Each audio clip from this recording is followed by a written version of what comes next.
I remembered to unmute my mic. Hey everybody, how's it going? Welcome to Wednesday. Welcome to Stream Day, where I finally do what I meant to do 2 streams ago. It is the 23rd of October. I don't remember when I first mentioned having ordered a new headset, but it's getting to the point where you can now see the damage without me having to hold it up to the camera. Presumably, it's supposed to get here on Saturday, which is obviously 3 days too late. I have an exciting repertoire this stream. I'm keeping it somewhat flexible. I'm not going to try and hit bullet points on it, but I'm also, going to try and make this a pretty poppin' stream. So, chat has been asking me, first and foremost, I am recording? I'm recording. Sweet. First and foremost, how do you guys like the stream intro? I have that all set up. I thought it'd be kind of cool and not something I've seen in other streams to just go to some of my, well, I guess that was a title screen, but I'll be going to some of my favorite locations in video games and recording like a loop and then making those the stream bumpers. And then hopefully soon, I'll have text there. But I just came up with this literally yesterday and I had to re-record some of them like 3 times because who would have thought that in Xenoblade 2, a full day is 24 minutes long? And I kept recording it for like 21 minutes and be like, it's fine. And then it looped terribly. So it also looks like I have to fix, let's get some stream music going. Do I have something? Yeah, let's get this going for a second. Hopefully that's not too loud. It looks like it's fine. I think it's probably fine. So yeah, hopefully I'll get some text. But until then, I think it's a good upgrade for the stream, and behind the scenes, it allows me to get chat working, because I have to, pop chat out, and then grab the link, and then inject it into the thing every single time, and improvements! We're gonna keep improving. So, let me check on another thing I have going on here that has to do with the beta. And let me get that queued up because I'm really excited for that. I couldn't find this online, but I have it. And I will explain what I mean in a little bit. So I'm just gonna queue this up. Funnily enough, I'm having my mom send it to me because I didn't have all of the foresight to get this myself. So you're gonna see my mom's hands. It'll be the first time my mom is on the channel. But we're going to get into the beta first. So, I'm not necessarily going to say how you play the beta. Suffice to say, there is a fan-made beta you can find online if you are good at being a sleuth. I'm not going to explain how you get the ISO. That is a spiritual journey that you must undertake for yourself. And it's a nostalgic one for me because I've navigated the legality of emulation since I was a kid. And it's kind of funny that some of the not dark corners as in deep web or something, but some of the weird dusty corners, let's just say, you sometimes have to delve into, take some Benadryl and tank the allergies that ensue to find the resources that you need. But suffice to say that if you Google Luigi's Mansion Beta Restoration, you will find this, and then how you get that from there is up to you. Now, a couple streams ago, before we did the Luigi's Mansion PAL version, first off, if you missed that, we played through the Luigi's Mansion PAL Hidden Mansion, and it was fun. It was fun. And today we're going to be playing through the beta, because that's what I was supposed to do at the very start, and it didn't work out. But suffice to say, I found out that the biggest problem was the version of Dolphin I was using, so I rolled that back, and now I'm using it. Let's do it. I have a bunch of new buttons, so we're currently on the Forbidden monitor, and the one I just switched off of is the Forbidden Dog. So, and look at that, I can just control the music. I'm actually just turning into a god, a streaming legend. And we have, is this it? I believe this is it. It will work, it will throw 1 error flag, but I haven't seen any consequences of that, so I think we're okay. I think we're fine. I think we're doing great.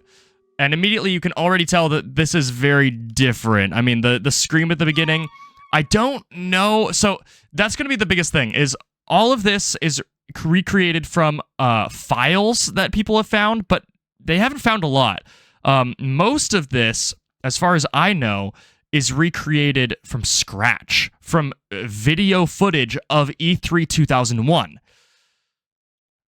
So, I don't know what is the developers of this filling in the gaps and what is an actual video. I am going to treat this all like it is truth. But if I'm wrong, then feel free to point it out. We're going to be playing from the beginning, and it throws this error message, but as far as I can tell, as long as I hit ignore, I'm okay. Yeah, I'm okay. So, first and foremost, this really, really messed me up. Are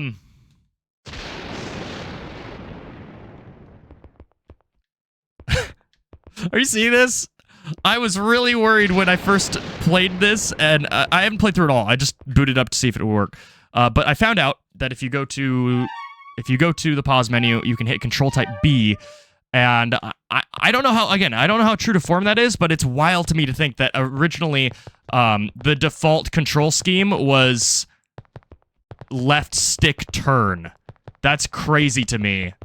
It is the standard controls, and you notice there is absolutely no music at all. Luigi doesn't even hum. The B button makes Luigi duck. For what reason, I don't know. I do know that it's a little bit buggy, and you're somewhat like actionable, and you can kind of like stutter forward, but that is neither here nor there. I don't know how long this intro or this demo is. I have no idea. All I know is that it exists. I think it goes as far as the kitchen. I don't know if it's the whole game. If it's the whole game, then surprise, surprise, we have a new stream game until the end of the month. But I'm not sure if that's true. I also would say there's a solid bet that a lot of the recreation is like understanding that in one section of the game, oh, look at that, no animation for that. In one section of the game from video footage, a certain particle effect was missing, and so they extrapolated that. So it might have been present in this part, but hasn't been used yet. I do find it interesting that this scene exists, and I would say that if it wasn't shown on the E3 footage, then they would have cut it.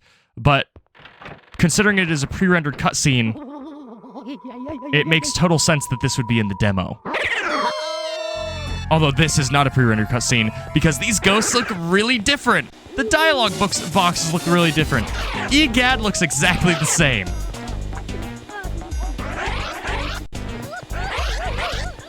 It's also going to be really weird because I just came from the PAL version where everything is mirrored, and now it's mirrored again, and there are new doors where there weren't before.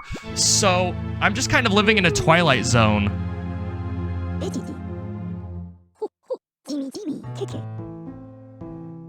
This is new dialogue. What nerve? You said you own this mansion? You say your name is Luigi. Well, I've never heard of you. Who, me? I'm Dr. Elvin Gadd, the ghost researcher. I thought this was a vacant house, so I've been living here for some time. I do apologize. This is all very different dialogue. This is a famous haunted house, so it's been perfect for my research. Please excuse me. This is so different. This completely changes everything. Boo! We are ghosts. No time for chit-chat. Man, this is crazy different dialogue. Sheesh. Phew, that was a close one. Where is this, you ask? This is my secret underground laboratory. The lab for short. I capture and study spirits with my ghost-catching vacuum. What do you want to do, Luigi? Let's go to the mansion. I'm not going to practice. I want to get right into the action here. It's... okay. Other things I'm going to point out. Why? Somewhat close to the final product. Like, this little cursor, this little, like, node there for Luigi is different, but this is pretty much the same. Oh, actually, let's go back to that because I want to point out map differences and why I kind of worry that this might be a full game. It has the complete map. And I don't know. I know that some doors are different. For example, you can see that there is a door on the far right here where there wasn't in the original. Or how much that would improve the game, I feel like it would actually really help if there was a door. You guys see what I'm talking about here, right? This door on the right? Because the rooms on the bottom right connect to Sue P's room, and I think that would help so much as a shortcut later on in the game. I don't know why they scrapped that. I'm kind of mad about it. Otherwise, this is pretty much exactly the same, although there is a door on the left of the balcony, which I'm really curious about. And then, that's no different. X no longer goes into first-person mode. We can see that these pots are different. Oh, yeah. Here's the biggest change. Whenever I pull out my vacuum cleaner, there's a bar that counts up, which was the elemental resource bar. I'm not going to go to 10, but if I do, I will take 10 damage. Also, by default, I have water. I don't know how that's going to affect things. We're about to find out. Let's go through the door. I'm guessing that the water functions also... The candle... Whoa, look at that! Look at the gauge! I mean, this isn't a boo. Whoa! Does water do anything? Oh, it just stuns ghosts. Wow. That's... Do I have to find them? I think I have to find them. Oh, that's kind of cool. Also, they don't disappear. Oh yeah, that's another big thing. So, let's talk. Whoa, look at that chest. That's a new chest. Huh. This music's really weird. This whole thing is very strange. Also, what does that key go to? Oh. Whoa. We're going straight to the portrait ghosts. This is blocked. Wait, so how do we access that? Oh, we have to access that from the second floor. Really? That's cool. I kind of like that. So we have to find ghosts. Oh, yeah, that's what I was going to talk about. So, combat in this is a lot more difficult than normal. And I would like to talk about why. We actually know why. We know for a lot of the reasons behind these decisions, and I'm going to be reading about this as we go. The developer interview from the Luigi's Mansion Player Guide as conducted by Nintendo Power. And we're going to be reading this a little bit along the way whenever we find a decent break. Tell us about I'm going to come up with a voice for these people, because why not? Tell us about the process of selecting Luigi as the star of the first adventure title for the Nintendo GameCube. We started with the idea of making a game in which the player explored a huge house, walking back and forth between the rooms. The house started as a Japanese ninja house, or style ninja house. When we changed it to an American style haunted mansion, we tried to think of a character who would work in those settings or surroundings. Because the house was filled with ghosts, we wanted a character with a cowardly personality. That's why we decided that Luigi was a good choice. This also kind of is what pioneered Luigi's personality. Also, I meant to bring this in a separate tab, but I can fix that. Hopefully this doesn't crash everything. I think we're good. We're fine. We're okay. We're good. All right. Now let me do this too. There we go.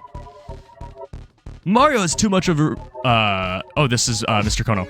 Mario has too much of a reputation for being a hero to be believable as the frightened explorer of a haunted house. If the setting was not a haunted house, would Mario have been your choice as the lead character? In the initial design phase of the game, Mario was our choice for the lead character. At the time, we were working on new ideas for an exploration game with many different rooms, in the same vein as the dungeon exploration sections of the Legend of Zelda games. During those tests, we changed the settings from a ninja house, or the setting from a ninja house, to something that was more like a dollhouse. The dollhouse setting seemed natural, because the player always looks through one of the walls to see the other three walls in the room. As we were developing the lighting scheme, we settled on a design that features a lot of darkness and shadows. That's when we decided that the house should be haunted. Since it isn't a part of Mario's personality to be surprised or frightened, we decided that Luigi would be a better fit. And we're going to get to the flashlight mechanics a little bit later because, suffice to say, I can't turn the flashlight off. That makes things incredibly awkward. From the get-go... all of these doors are unlocked. And in fact, I'm going to do this in a different order. And the twin, well, Chauncey's room is unlocked. Whoa, this is weird. Are there no portrait ghosts? I don't know what I just sucked up, but it was something white. What are these? Are these boos? That's weird. Also, nothing I do with the stick movement influences how much health the ghosts lose. This one has a really weird tail. I don't like it. Or nose, not tail. Apparently, Chauncey hasn't been born yet. They're still expecting. I wonder if were there no portrait ghosts in the original? No, I'm reading chat. You're good. I gotcha. Yeah, you can't turn the flashlight off. This still rocks. About the same cadence as before. There is no A button to interact with things. The A button does nothing at all. Now, I would like to point out, this does not necessarily mean that these buttons truly did nothing in the final game. Very, very frequently on showroom demos and betas, there are certain features that might still be in the process of being developed that they decide not to, whoa, this is different, that they decide not to implement just for the purposes of the demo. And this is partially so that players don't get bad feedback as to... Oh, there are. Oh, hi, Claudia. Okay, you're still here. I'd like to point out, wait, there are 2 beds. That's weird. Because her and Neville are married, right? Like, that's canon. That's interesting. And I don't think there are animations for most pieces of furniture. Do I still have to pull the curtain back? I don't know. I didn't take damage from that. Maybe, maybe I have to use water. No. Can I blow... I can't blow that back. I can't do that curtain. Maybe I just wait. Maybe she's like Neville. I don't know. I'm also curious if ELH... That's weird. Got her. Okay. Wow, she only has 50 health? Oh, okay, never mind. It looks like the C-Stick does a little bit. It's just not as pronounced. It's not as snappy as the original. Was that a single coin? That dropped a single coin. Weird. Weird, man. Also, so far, the money has only been coins, correct? I think that's the case. So yeah, I could totally see the Chauncey fight as having been in the game, but you don't need to have that in the demo necessarily. What? Why? Why is there a boo? Why is there a boo? Why are there boos? What is happening? Okay, I do like that. I do think that has always been missing from Luigi's Mansion. Actually, I think 2 had it, didn't it? Shining a flashlight at boos or looking at boos should make them do this. Okay, got it. Got it. Got it.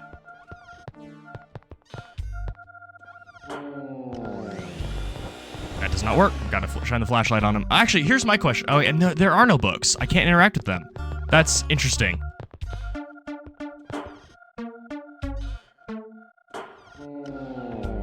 Got him. And that's it. That's it. They really don't fight. They only drop coins, which are marked as boo coins. Legit, there are only coins. That's weird. It's also very strange that you could be taking damage by vacuuming up money. That's very strange to me. Also, they moved this... You know what? That's a good point. Why is that lamp over here in the official release? He's reading. He has no reading light in the original. I keep saying the original, but what I really need to be saying is the final version, because technically this is more original than that is. Oh, whoa. I can move around? That's kind of cool. I can't leave, though. Oh, now I'm stuck.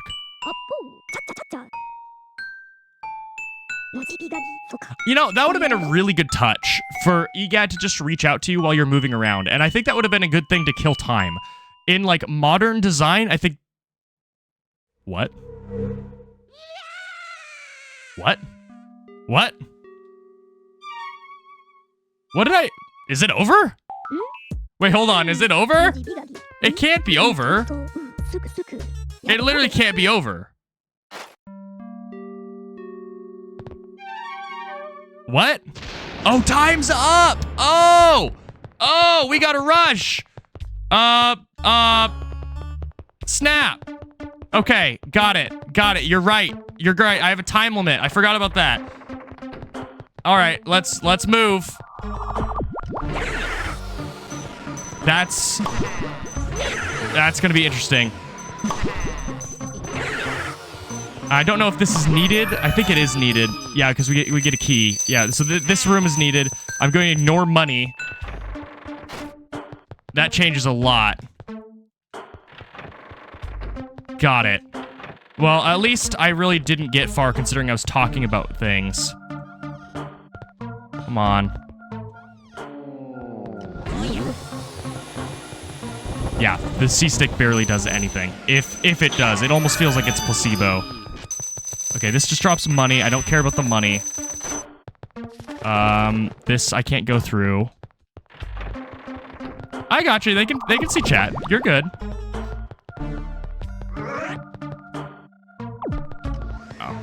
The nose on this guy is really strange to me. Snap. Let's go ahead and suck these up. Okay, I don't think this drops anything important. Oh, it does drop a key. What does the key go to, though? Also, it's called the child's room, interestingly enough. Okay, we're good to go. Also, that picture of the baby is frightening. Yeah, so maybe this is the entire game. But also, what if the demo was also the entire game and no one got far enough for us to recreate the, you know, the game, the experience?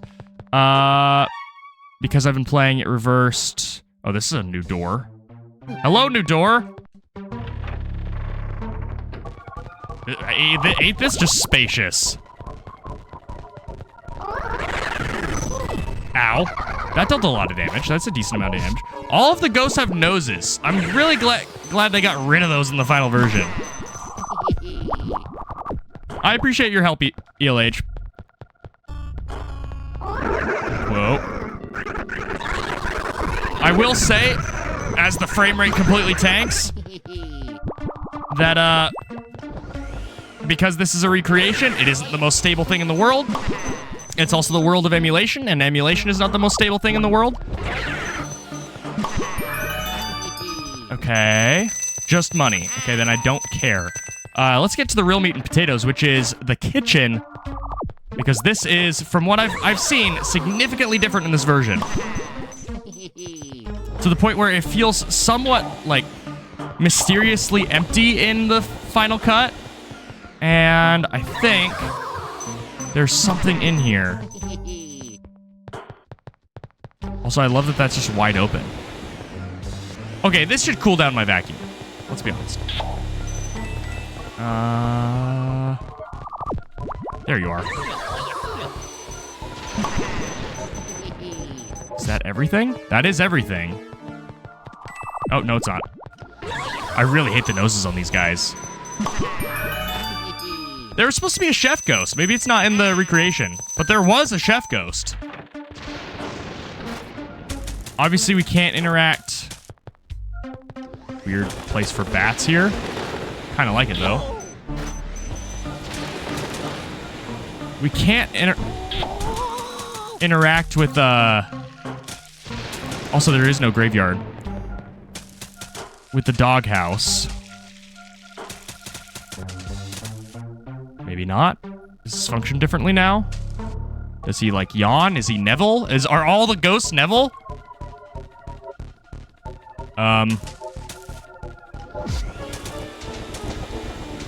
No. I don't want to run out of time, but at the same time... What do I do? Let's just catch all the bats and see if randomly that's what needs to be done. Huh. You know, I'm gonna move on in case chat has input on that, because obviously we're timed. Obviously, Mr. Lugs is gone, so we've seen 2 portrait ghosts so far, and they were kind of the same puzzle. Like, Claudia was exactly the same as Neville in this version. What? Oh, not this! Not this! No, you don't! That's kind of cool. Okay, so that guy, I'm gonna show him off.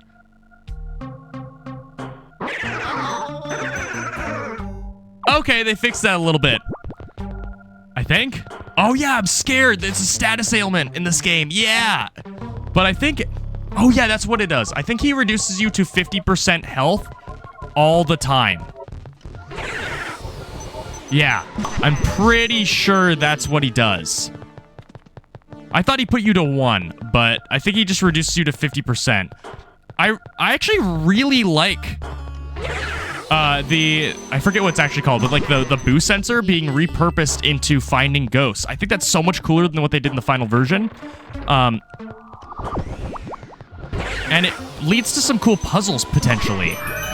Granted, probably not in this version, but it's kind of neat that we have to track down ghosts. It actually makes you feel like a Ghostbuster. Oh, looky here. That's different. Come on, Booze. Get out of here. Nothing? Interesting. Can I fill up the tub? Is that what's needed?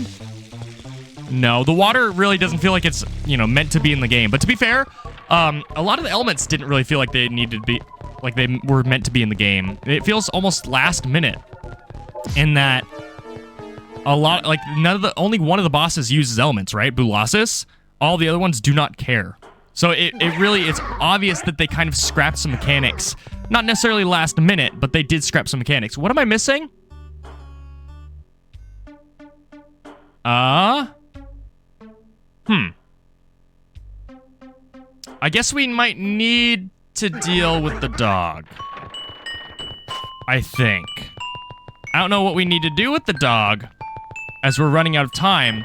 I'm probably going to do, like... I'm going to try and get as far as I can, obviously. At least each run is going to get a little bit quicker. What do we need to do here? I don't understand. It's not that. It's not the water. I'm not exactly sure what the purpose of this room is. Like... It's very strange. Is it this? No. There's also no plume of dust to tell us whether or not we've interacted with something. I'm not exactly sure. Also, these are sprites in this version, the pans, and they were changed to models in the final. Let's pull up our map as we're running out of time for this second attempt. We can't go in either of these doors. They're blocked off. The bathroom appears to be a non-factor. Now, I haven't captured Claudia, but I have to imagine that... It's blocked. Yeah, it is. Interesting. Mechanics are very strange. This, yep. Madame Clairvoyant's room is blocked. There it goes to the hallway.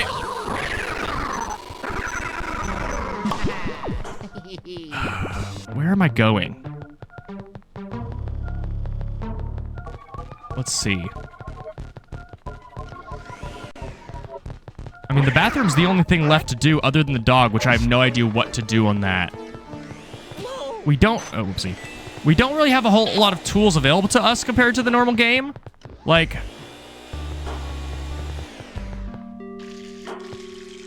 We really don't have much. Maybe if I close this and splash water on her. I am solidly perplexed.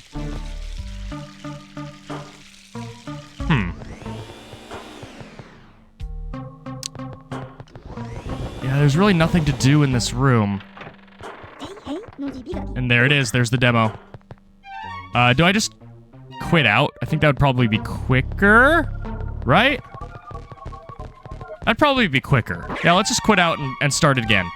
Because, and if I can't get further in this attempt, then, you know, I guess we'll call it. And because, like I said, I have a lot prepped because I wasn't sure how long this was going to be.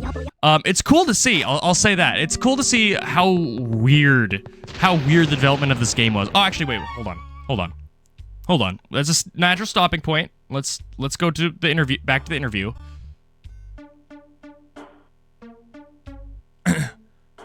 What features were you able to put in the game based on the fact that you were developing on the Nintendo GameCube?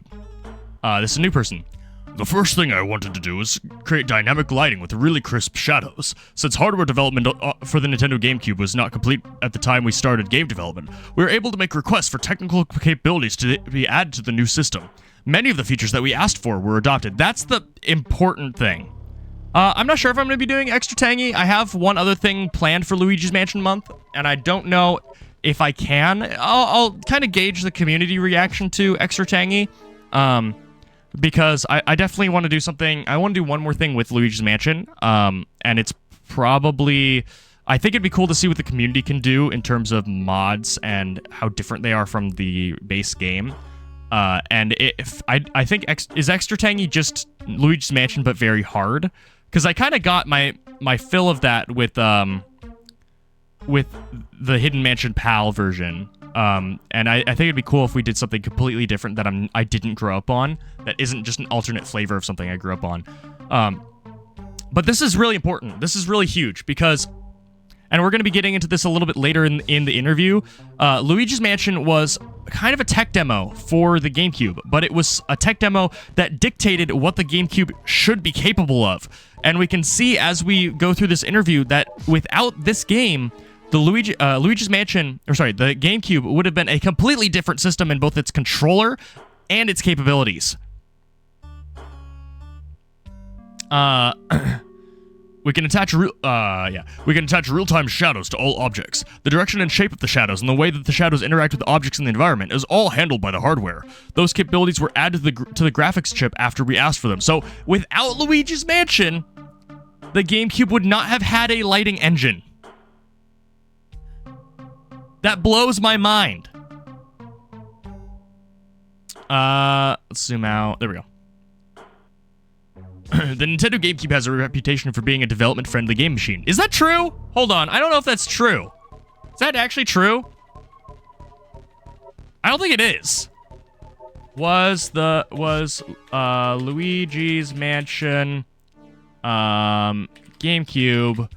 Oh, wait. Why am I searching Luigi's Mansion? GameCube...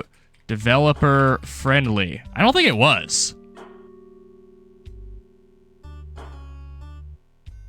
Okay, by Miyamoto, he says it was. Okay, Nintendo's clearly stated goal was that they created a machine that was more developer friendly. Okay, sure, I'll take that. I'll take that answer. Sure, that's canon. Did that make the development time for Luigi's Mansion shorter? Yep. Nintendo 64 development does pose a lot of technical hurdles that aren't there when you're developing for the Nintendo GameCube. The fewer technical problems gave us more time to create for genuine creative development. Since the Nintendo GameCube's graphics are of very high quality, all the time that we save from a lack of technical hurdles is spent creating the best images possible. Since the Nintendo GameCube system is disc-based, were there concerns about loading time? We load only a few rooms at a time. For that reason, loading time is very short. Basically non-existent. Really. Essentially. Is that it for this page?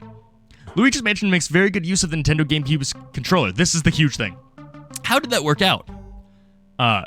When we started developing the game, the Nintendo GameCube controller had not yet been designed. We wanted to use 2 analog sticks from the beginning. The idea was always to use one stick for movement and another stick for the directional control of what turned out to be Luigi's flashlight and vacuum.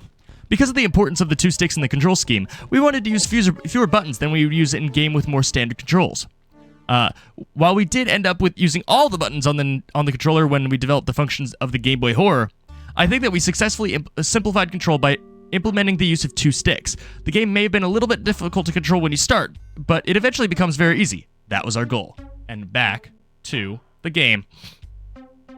I could not find... I did a brief search before the stream to see if I could find this without having to ask my mother for pictures of the interview, and I couldn't find it. So this might be like the only time that a lot of the viewers are actually seeing this. Why can't I unpause? There we go. All right. I will look into Extra Tangy, but if it is just Luigi, like if it's not significantly different, then I'm probably going to end up going with the mod that I chose. Hopefully there are no issues with said mod.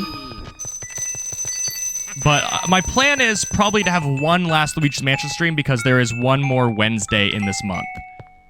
Yeah, okay, so we don't need anything in this room. And I just need to go to Chauncey's room, right? Because Neville doesn't drop anything. I feel like I've made this mistake before.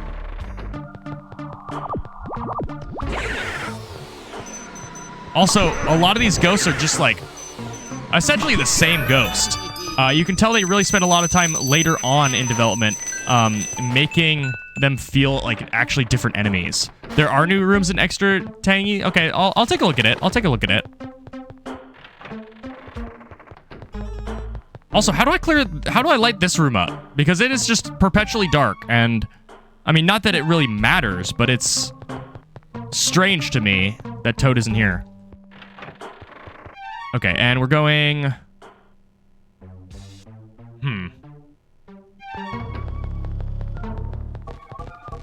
Yeah, we'll go in here.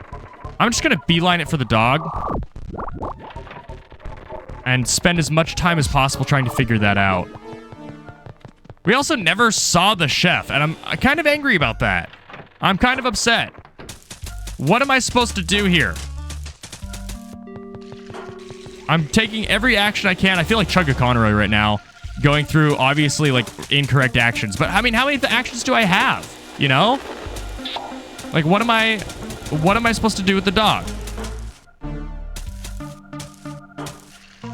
I go into the light, or the doghouse? No. I am solidly... Yeah, it doesn't look like I can light up the entrance to the mansion, which I guess no ghosts appear there, so it doesn't matter. What am I supposed to do? Why is the water useless? I thought I was supposed to free him like a chain chomp, but that's not it. This doesn't do anything. Okay. I'm solidly confused. And there's supposed to be a chef ghost, I think. Like, huh. I'm very confused by this. Also, this room, or this door apparently leads to, the beginning of the... Wait. No. Oh, it leads... Oh! It leads to the washroom, which makes a lot of sense. There are a lot more doors in this compared to the original version, or the launch title. Lots of slowdown. Let's see if I can catch multiple at a time. I can. Whoa! Okay, he didn't have a shockwave. There's so many legends I've heard about this, about like being insta-killed, that I'm just kind of worried about it. This guy is not... What? I shined the light right on him and did not... Come on. And this doesn't drop a key, right? Yeah, just money. So this really isn't important to do. Yeah, I'm starting to get really confused by this, because I was sure that we'd go a little bit further, right?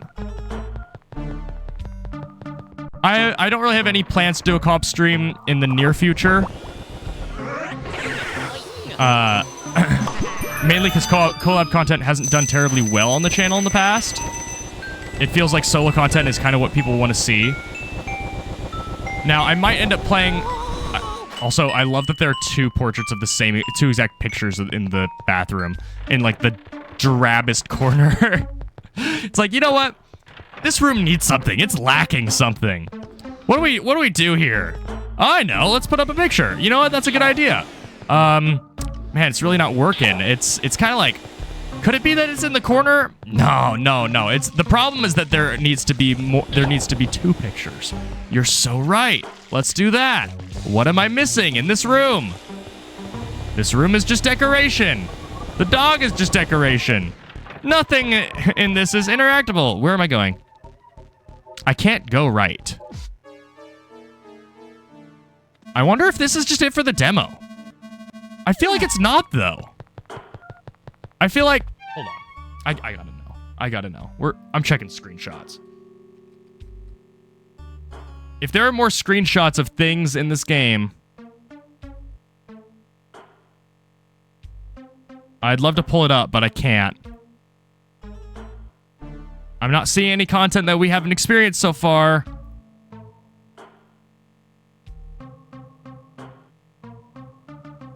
I think that might be it. Which, to be fair, if that is true, I'm not disappointed. I just want to know when I've exhausted the content, you know? I'm pulling up this video. Did I miss anything? We're just going to scrub through this.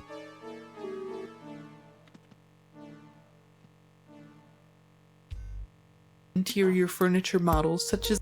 I'm going to mute this. 20 real minutes. Ghosts are different. New enemy variants. It's looking like I think I exhausted the content.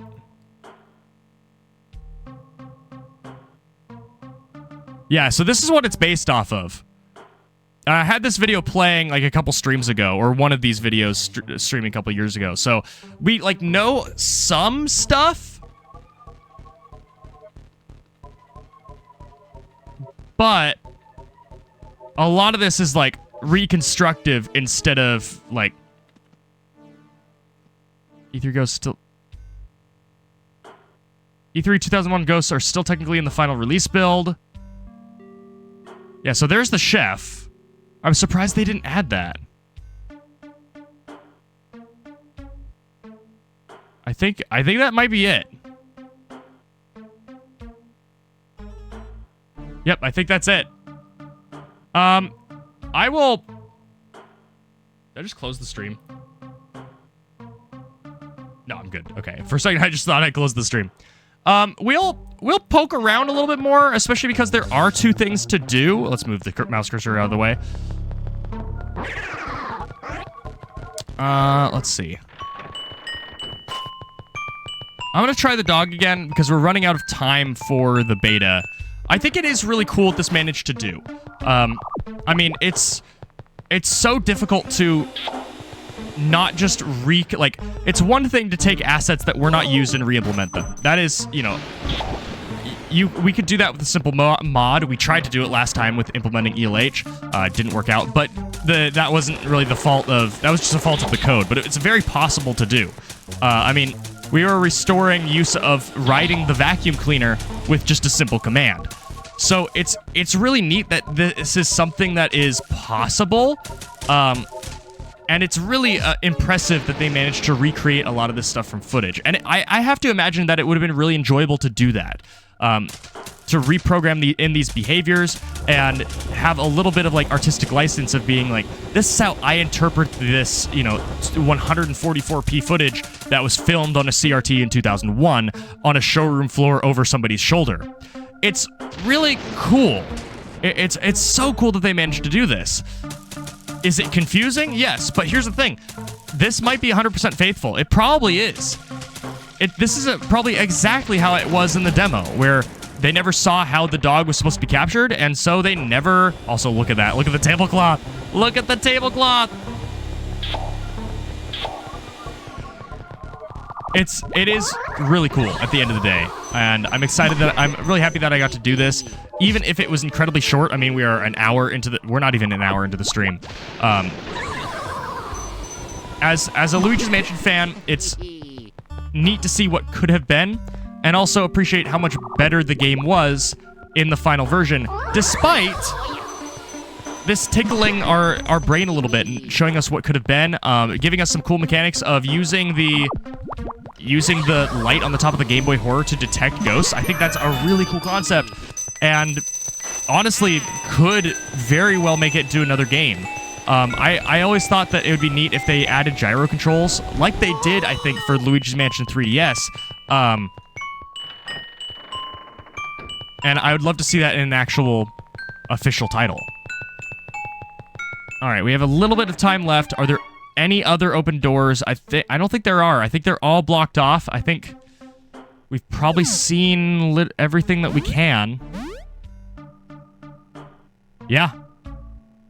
Which is a little bit unfortunate. I would have liked to see just a little bit more content, like the chef ghost. I'm gonna get scared by this guy just to experience this. Yeah, okay, that's what he does. That's what he does. He reduces us to half HP and inflicts a condition, which I think is really cool that they end up using that animation in the final version for Luigi encountering Boolossus. If I encounter this guy again, does he kill me? Do I just die? Oh, I'm immune. I'm just immune. Huh. That's kind of cool. Yeah, I kind of like the ELH, I kind of like the benefit of doing this kind of stuff blind. I think that's really cool. Oh, he does 10 HP. I was just must have been a couple pixels out of range before. So he reduces you to 50% HP or 50 HP the first time, and then every subsequent time does 10. I feel like he did more damage in from what I've read. 20. The numbers are very arbitrary here. I wonder if he kills me the next time. That would be, what a way to go out, right? That's how I choose to go out. Oh. That's awkward. That's a little bit awkward. No, don't worry. I'm going to keep streaming. This is not the end of the stream. I have other stuff to do. Very weird. Oh, he reduces our max HP too? Can I chain this? And that's it. Oh yeah, we get to see the game over screen. I'm glad I did that, because I think it's different. Did we get it? No, we don't get it. That's sad. We didn't get the beta thing. All right, well, let's continue to read our interview. Now that we've finished this. That was cool. I was down with that. I'm kind of glad that it was short, but I wish it was just like a tiny, tiny bit longer. Just like a little bit. All right. Where am I going? Next page. Was there any discussion about how easy the game would be for beginners? We had a lot of discussion about that. In fact, we did work on a simpler control scheme that used only one stick, but I was very particular about this one feature. I told Mr. Miyamoto that we wanted to use 2 sticks, and we wanted this feature to contribute to the level of difficulty and challenge in the game. The E3 version of the game had only the sidestep control technique. Cool that he mentions that, by the way. Really cool. I'm glad that I saved this for now. We added the standard control technique after E3 for more ease of play, which... because doing another mod, ELH, requires a lot of setup and a lot of bug testing and a lot of showing you guys how to get these mods, which is a big no-no for Nintendo. So I have to do that kind of prep off stream, and it's also just not really conducive to viewers watching me just tinker around and try 50 things just to get it to work. So I'll save a mod for next stream. Let's see. Let's get some music going, actually.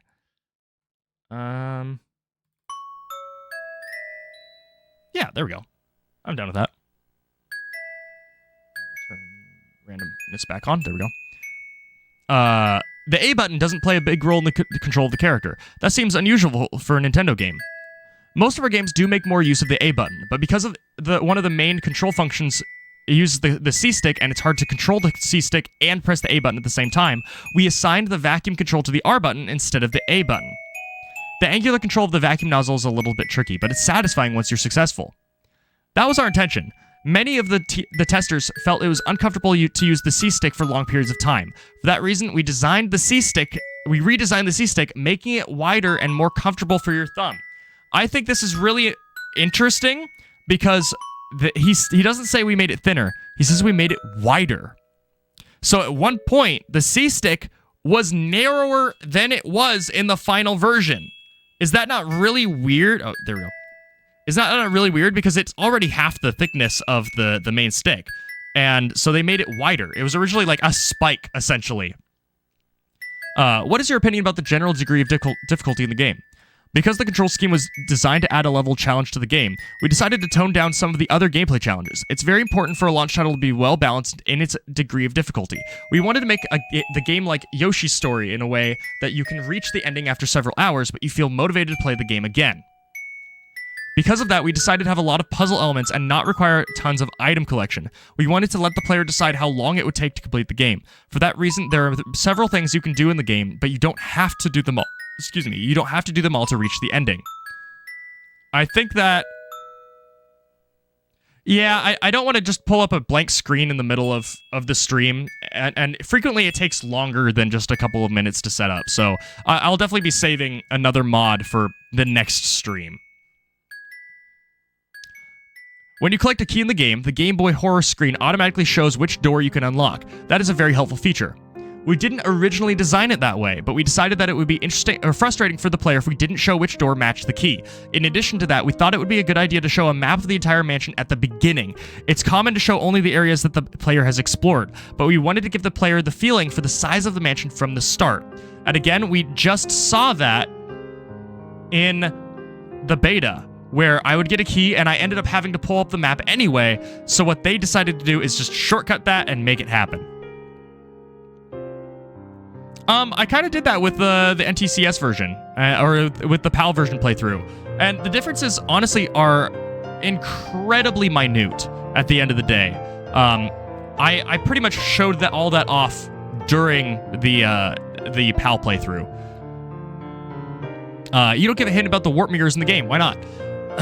We figured that every player would use the Game Boy Horror to examine one of the mirrors sooner or later. The mirror in the foyer is sort of a hint. Because of the distance between that mirror and the place that you warp to is short, some people find that to be a little confusing, but it works for most players. I think it's cool that he mentions a potential design flaw of the game, that maybe they should have put the mirror a little bit further away. But here's the thing, I discovered that mechanic exactly how he described it. I was scanning everything as soon as I found out that ability. I scanned the mirror, warped a couple feet away, and I was like, wait a minute, what is this? Is this just a weird trick? I was 7 at the time. And so then I immediately to try and find another mirror. And the next mirror we find is in Claudia's room, and she's looking into it. So, which also yields the potential for the player to accidentally misclick, scanning the mirror and getting warped back a couple of rooms, thus discovering the mechanic. It's cool that they created a misclick value as a potential tutorial. I do upload the stream VODs all to PalVOD, which hopefully will be getting a custom URL soon, because I think you have to be active for a certain amount of time before they enable that feature. And so hopefully I can actually say, youtube.com/PalVOD, because right now it's just a bunch of numbers. But if you go into or to my channel and click this link right here, that takes you to PalVOD.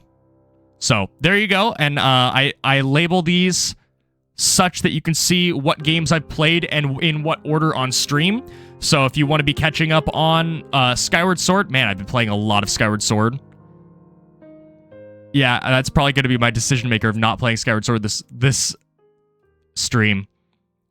The mirror in the storage room plays a part in solving a puzzle, since you can see the button that you must push in the reflection of the mirror.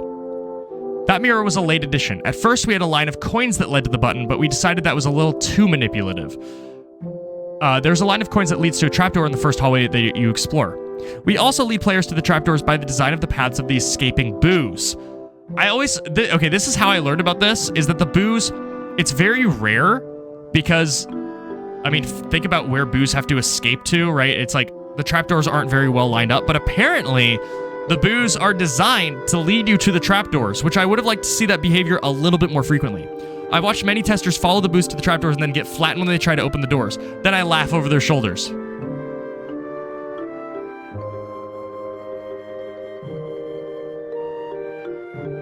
Next page. This one's a little bit blurry. That's a little bit rough, but we can make this work. The collection of all 50 boos is very challenging. One thing you have to remember is that some ghosts stay on the same floor. Watch carefully when the boo exits the room and try to chase to the next room. If enough... Oh, goodness. Oh, if enough time passes, the boo will find a new place to hide. When you save the game, quit and return, all the boos that flew away to other rooms will return to their original rooms. Another thing to remember is that the hit points of the boos are not directly related to how quickly they can get away. Some boos that have high hit points are fairly easy to catch. Some boos with low hit points were difficult to catch because of their speed. And that ties into the fact that all the boos have different natures, and so catching a boo is not the same 2 times in a row, which, while there are 50 boos, and a lot of people, myself included, kind of tie boos to being the worst part of the game because of the amount of backtracking that you have to do, especially in the later parts of Luigi's Mansion, it is at least cool that they function differently, and so you're at least a little bit mentally engaged as you're catching all 50. There are a lot of really, really good videos on ELH. I would probably, if I made one, it would end up being somewhat derivative of that content. I think he's pretty well documented. Like, the video we watched last stream was really good, really well produced, in that it showed all of the animations, and, I mean, I would just be recreating that. And while it would be cool to shine a little bit of light on that again, it would just kind of be derivative at the end of the day. Do you have the feeling that you weren't going to finish the game in time for the system's launch? We didn't ever feel like we would be, but some other people might have thought that was going to happen. The schedule is certainly very tight. The designers and programmers sometimes had disagreements over whether certain features were going to be implemented in time, but it worked out. Did you have to scrap some ideas because you didn't have enough time? Actually, we added some ideas towards the end of development. That's blurry. Crap. This is, okay, I remember, from memory, I will say, this is the part where he says that, I think it was Miyamoto that, yeah, it is Miyamoto, because you can see that. Miyamoto pitched the ability to turn off the flashlight, which I think, not only did that shaped all Luigi's Mansion games going forward, because that is proto-strobe light, but not being able to do that, as you can see, made the game incredibly janky, where you kind of have to just slow turn, like you have to walk away and slow turn towards the ghosts and time it. So I think that was probably a good thing. Mr. Miyamoto really values the feeling of control responsiveness in our games. For example, when you check the walls, Luigi used to go through an elaborate animation before he rapped on the plaster. But Mr. Miyamoto thought it was important for Luigi to tap the wall immediately after the player pressed the button. The use of elements, fire, water, and ice, adds also Oxford comma, please, adds a lot of depth to the game. Did you have that idea from the beginning, which we already know? No. One of our early challenges was to display fire, water, and atmospheric effects realistically. That was something that we wanted to test. We were also very interested in making the dust look realistic. At first, the dust used a fixed animation that looked the same every time, but it didn't look very, realistic? Something interesting. So we created a solution through programming that would change the particles of dust that flies around the room, depending on the something activity in the room. One of our younger programmers worked on the dust programming for about 6 months. Another effect that took a lot of programming was the I can't read that, unfortunately. Bending of the gloom? Ghosts, when they were first consumed by the vacuum. It was hard work, but the effects were worth it. And we could see the very difference in fluidity between the final version of the game and the beta, in that the ghosts felt very stiff. But in the final version, they kind of contort around and they are pulled into the vacuum, and it looks perfect. It looks great. I love how that looks. Did you use motion capture technology in the development of the game? Yes. Luigi's Mansion 1 is mocapped. We used it in the cinematic, something at the beginning and end of the game. The part in the beginning where Luigi's walking very cowardly through the parlor also uses motion capture. The way Luigi hums and whistles along with the music was a nice touch. The sound staff added that feature after E3, which we can see. I love that this talks about the thing that we just experienced. They thought that the background music wasn't very fun, so they came up with the idea that Luigi would interact with the music. The programming schedule was pretty tight, but we chose to challenge ourselves and were able to add that in time. Another nice touch is that Luigi calls for Mario.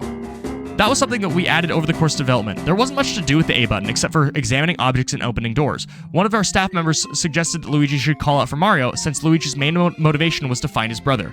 There are about 30 variations in the way that Luigi calls for Mario. They vary depending on Luigi's health. Gallery ghosts look very different from the other ghosts in the Mario series. Why the change?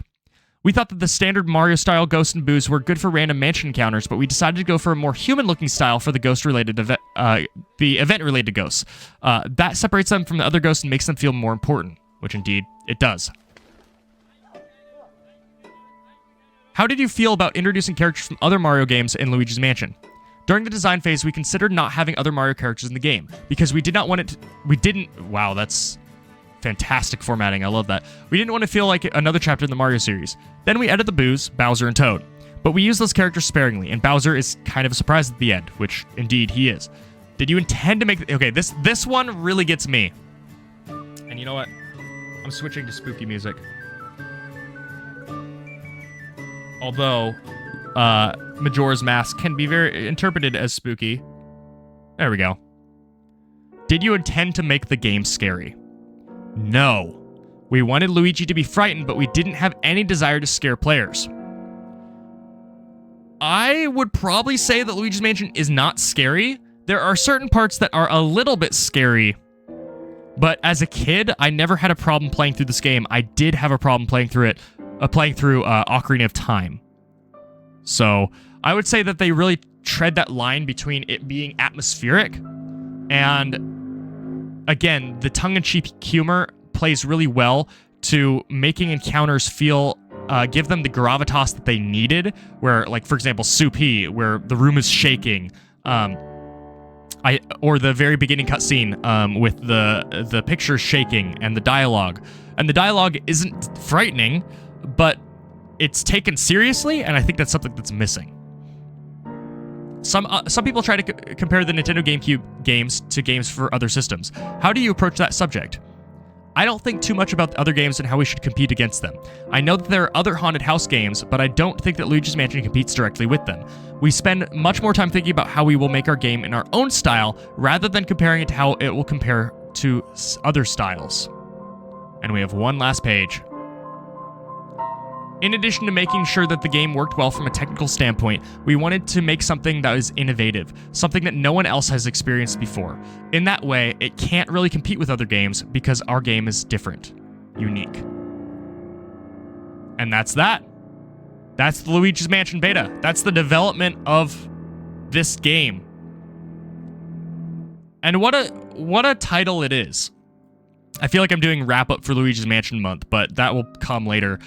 Suffice to say, with the beta, there are always a lot of and actually, you know what, we can do this. This is a good idea. Luigi's Mansion cutting room floor.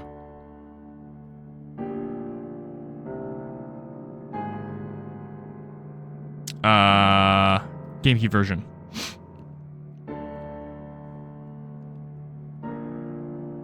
Is there anything crazy in here? I don't think there is. Like, there's always a lot of unused content in every game. And for some games, you can see that the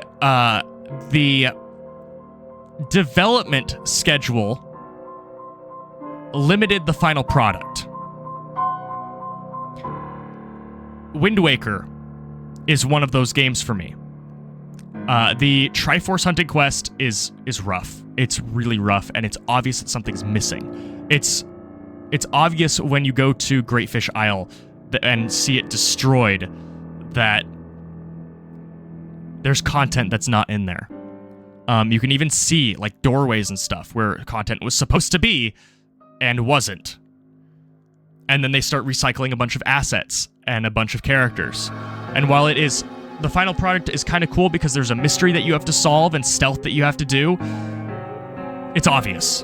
And I think it works to the game's detriment when you're forced to get like 2,000 rupees in the middle of the game hitting a great pace. I think that is an example of cut content that affects the game negatively.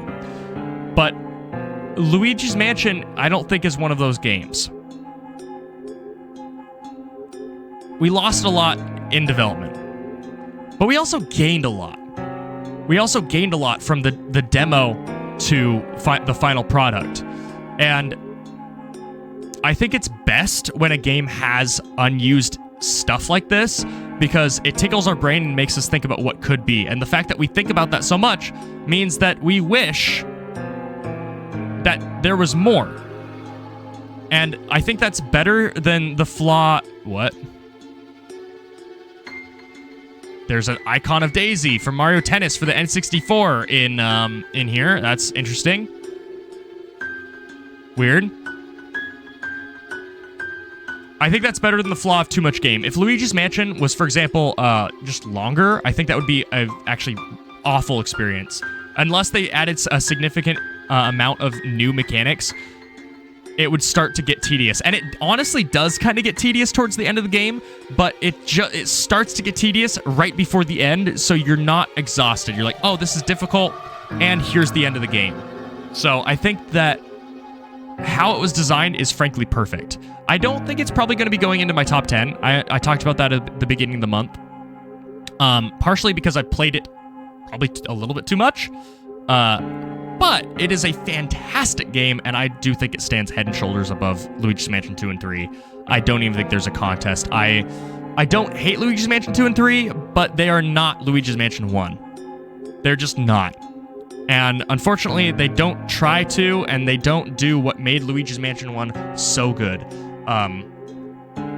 It was made to pioneer lighting engine and have darkness and make light matter, and light does not matter in the new ones, which removes the atmosphere and kind of makes it feel tedious because the game doesn't surprise you anymore.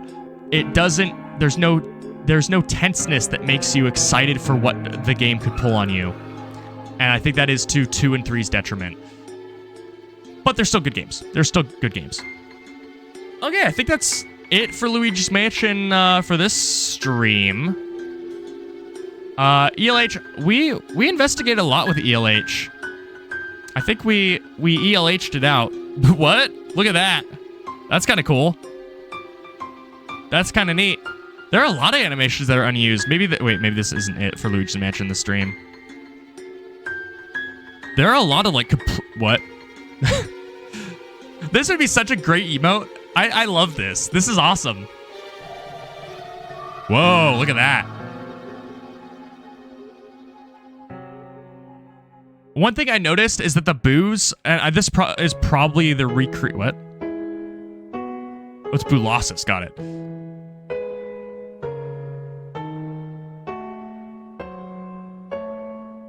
Oh, look at that. Huh. The animation nearly doubles its model size. That's scary. We saw this animation. It's cool that this is actually just in the game's files.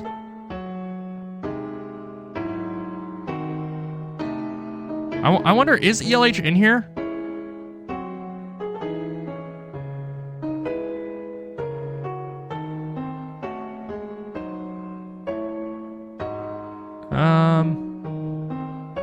The tile screen appears to use the Mansion Space World 2000 design, which was simpler overall and lacked chimneys. Oh, interesting. The early design for the mansion's front door can also be slightly made out. This implies that the title screen was created very early in development. Or very late. Like, very late. But probably very early.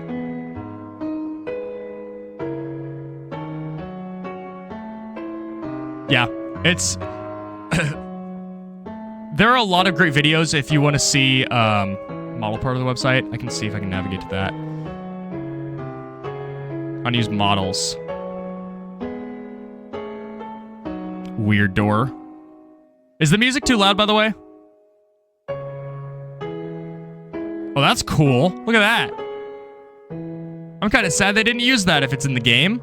That looks beautiful. It also clearly conveys... Oh, it even has the... Wow. Wow. Why did they not use that? That's actually kind of crazy. It might have had to do with performance issues. That's the only guess I have. Because they would have to be loading a new asset. Really? They had a lot of different doors. Weird. There he is.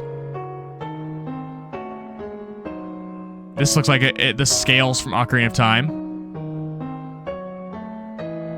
Earlier versions of Bogmire, Mario and Luigi, an apple, or is that tomato? That's tomato.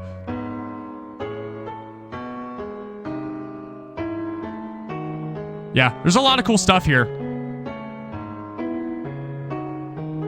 Oh, so they didn't have to recreate this.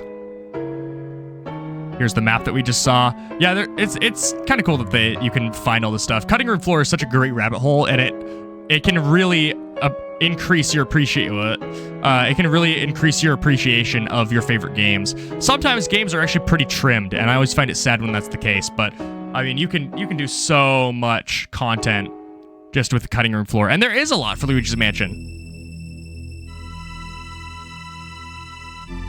I mean, I don't know everything about ELH, but I think that if I wanted to know more, which I've watched some videos on ELH in the past. Ice Lantern, that's cool.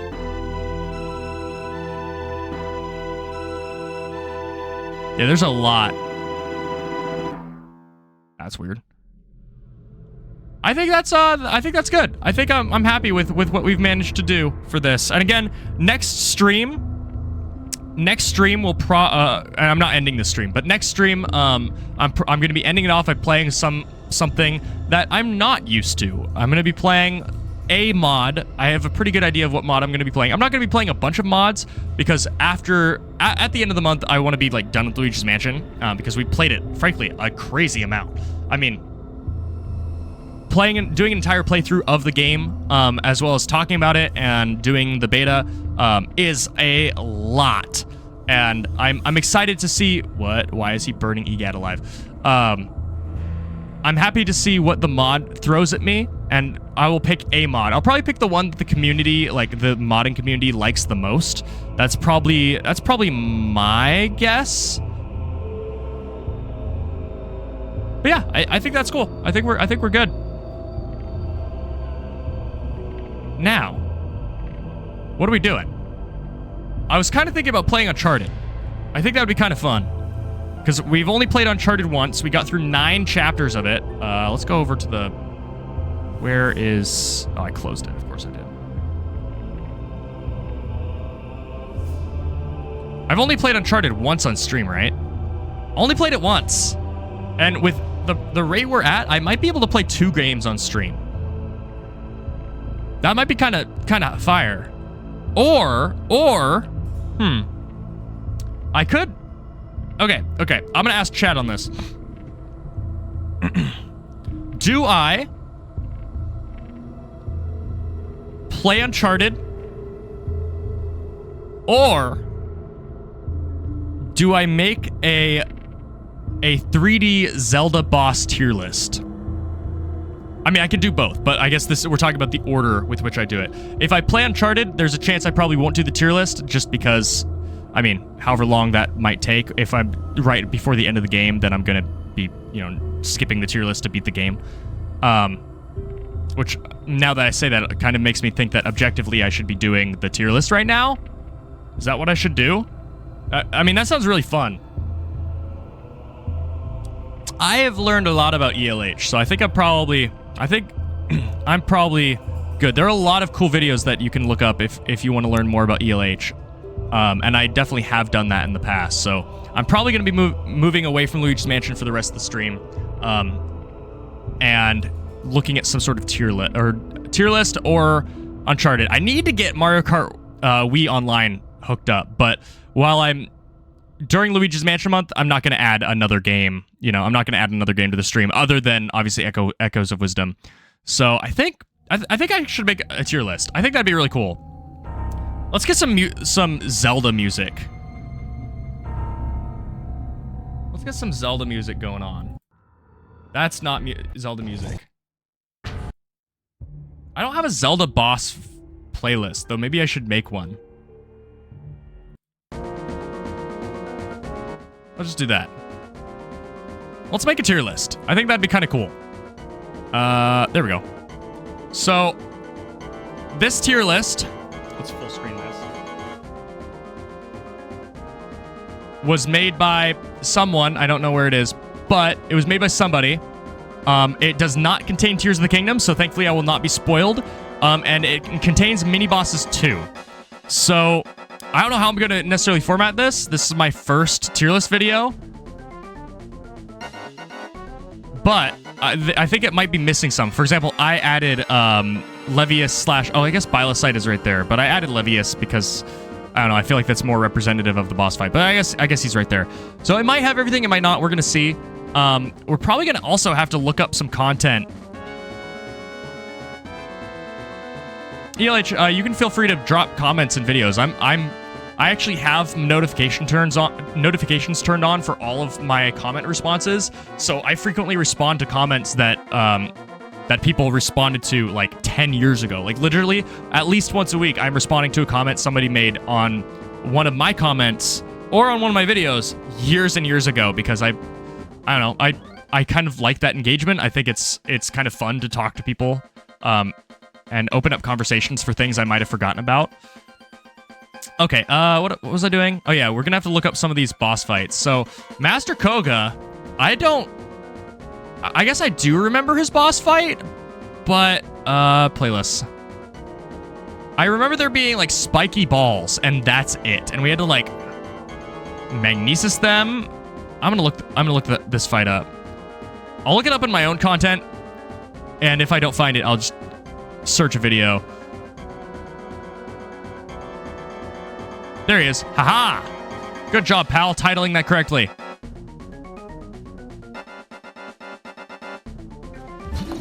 Whoa. Did you see that?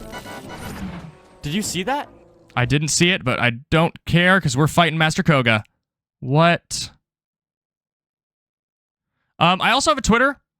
I'm not super active on Twitter. In fact, I've almost thought about taking the Twitter down just because Twitter is awful. And maybe starting a Blue Sky, but I only want to start a Blue Sky if I'm going to be active on it, because right now the community tab is there, and I'm really excited about the opportunities that the community tab gives me. But because of that, I'm hesitant to even have social media linked to the channel anymore, because social media technically sucks, and I don't know. It just feels like I have to be really active on it. What is this fight? I don't even remember this fight. Guy's attacks. Are we supposed to shoot that ball? For some reason. There we go. Okay, come on. Oh, so let's talk about, while I watch this fight, what I'm going to be grading boss fights on. I think the number one thing I think about when I think of boss fight, the first thing is the music. That works. That does damage. The music sets the pace for the fight. Try to think about Mulgera without thinking of the banger theme that is associated with it, you know? Oh, he dodged out. Also, these menus are kind of painful. So he summons barriers. He summons these orbs, and we have to shoot him, and those drop the orbs on him. I just realized he looks and reminds me if this is the barrier's kind of neat because in Breath of the Wild, there's kind of a problem of most fights being cheesable. And this actually looks pretty much no different. Windblight Ganon, once we get to that, it kind of sucks as a fight. Because you can just shoot him until he dies. Oh, let's start the music again. I probably should have pulled up Master Koga's actual music, but the fact that I don't remember it is telling. And this fight... Okay, does this phase 2 ramp it up at all? He summons a ball. Oh, is that it?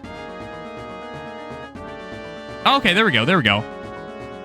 He summons a ball, and then we hit him with the ball. Okay, so it's using base mechanics, and that's it. Okay, Master Koga. I'm not going to put him in F tier, but I'm going to start out by putting him in D tier. I'm not I'm not too big on Master Koga. He's kind of... I'm whelmed, let's just say. I'm whelmed. I'm at the table with him. I don't have, like, outright bad opinions about him. Well, ELH, I think, unfortunately, if if you don't have any other way of reaching me, then I can't be reached through any other way. I do have Twitter, so you can do that. I think I have a channel email that you can email. I think that's linked in there. palplaysds@gmail.com, I think, is the channel email that you can send the stuff to. Okay, Thunderblight Ganon. Legit. Thunderblight Ganon is the best boss fight that is not DLC.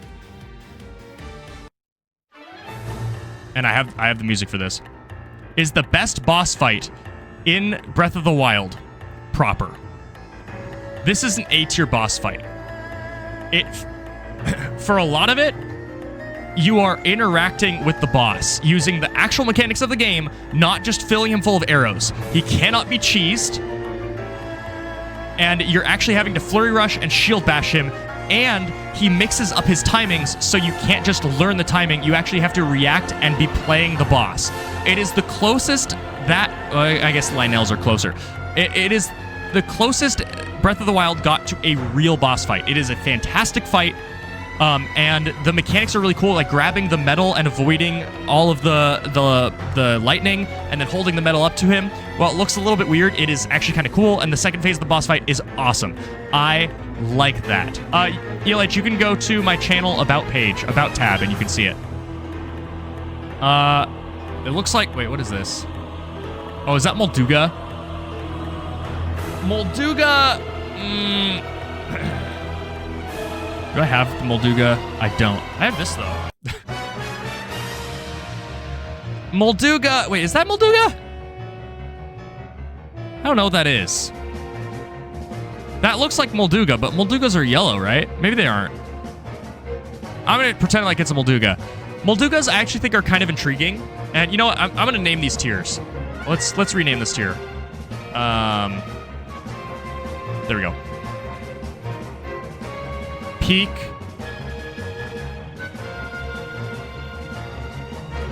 Just fun tier. Memorable. But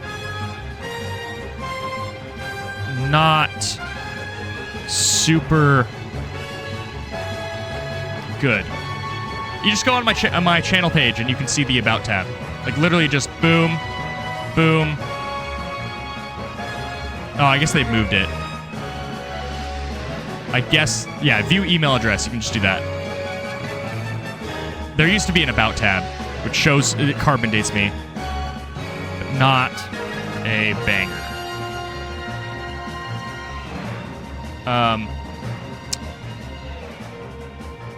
It's a boss fight.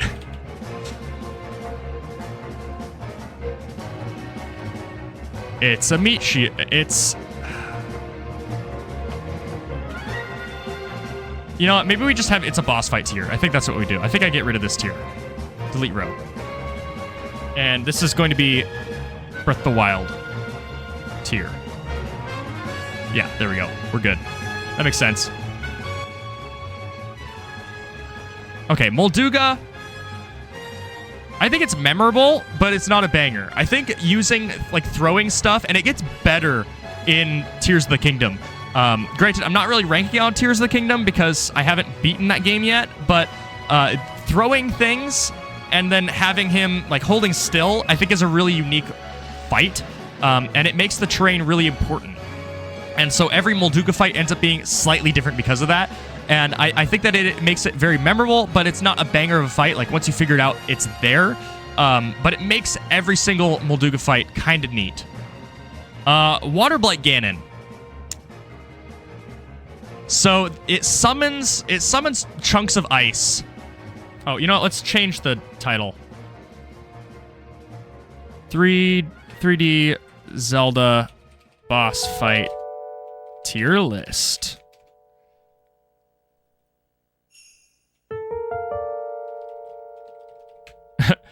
Now with new Breath of the Wild tier.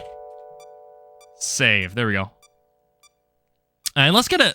What's the most... Oh, you know what? I know what I gotta do. This is a little bit of a spoiler, but... give me... That's a decent thumbnail. Open. We're gonna make that the thumbnail. Save as. I can't show this. Why am I showing this? I shouldn't be showing this.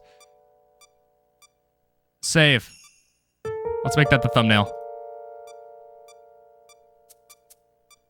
I wonder if mods can control this. I don't know if mods can actually control that aspect of streaming on YouTube. Like, they can probably do it on, they probably can. I have no idea, though. Oh, my word. Did it not? Of course it did. I hate the internet. Save as PNG. My word. So dumb. It's so annoying how janky the internet has gotten. Oh, my word. I hate everything. Why does the file have to be no bigger than 2 megabytes? This is 2024. This is the current year. What are we doing? Fine. I will pull up. I'll open it in Photoshop. Open with Adobe Photoshop, and I will downscale the thing just so that I can use it as thumbnail. Why does YouTube have to suck? What is... Thumbnail should be bigger than 2 megabytes. Let's do it. Where does it show the size? It's smaller. I hate it. I hate everything. It's literally the worst. Save. Now, let's... There we go. I got it. Okay, we're fine. We're good. Also, why is this in the boss fight? There we go. Back to the boss fight thing. All right, let's go back. Waterblight Ganon. It is certainly a boss fight. It's the first phase of the fight. It has these super wide sweeping attacks, which are kind of cool because you get to flurry rush them from a million miles away, and then you can just like fly up to him anime style. I do like that. Then he floods the arena and summons ice. But what I don't like is that if you ever go into the water and you get hit, it is like so annoying to get out of the water. Cryonis is also probably the weakest rune. I almost said stupidest, but the weakest rune is like not very interesting, and it just makes the fight slow and bad. I also have a little bit of PTSD from Master Mode Water Blight. So I think like Master Mode Champions Ballad Water Blight or whatever. So I think I'm probably gonna put this in Breath of the Wild tier. Yeah, I don't know what it looks like on mobile. I think you could just go to... Let me troubleshoot this for you. Oh, no, it's exactly the same. It's exactly the same on mobile.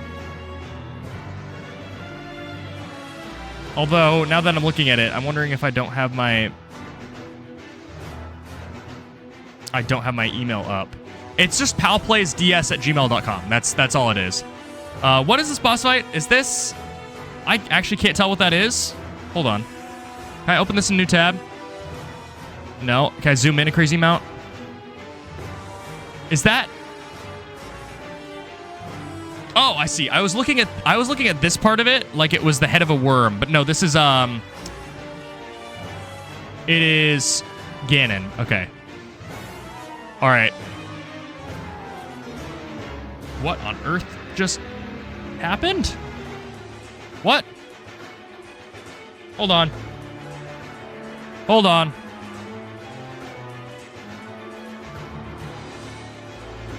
Did I just lose the stream?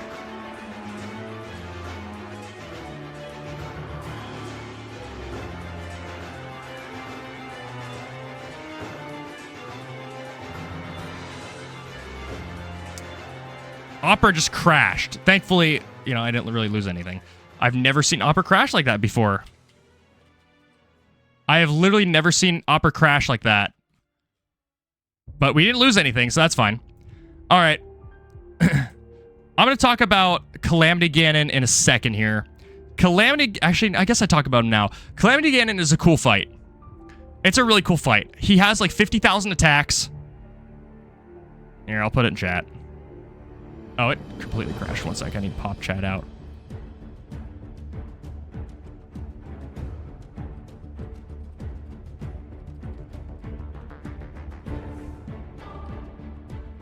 There you go.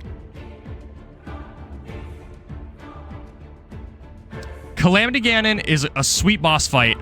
I think I'd probably put it in just fun tier, right? He has so many cool attacks. It's cool to see him use Daruk's protection. It's kind of intimidating, too. I think this is a sick fight.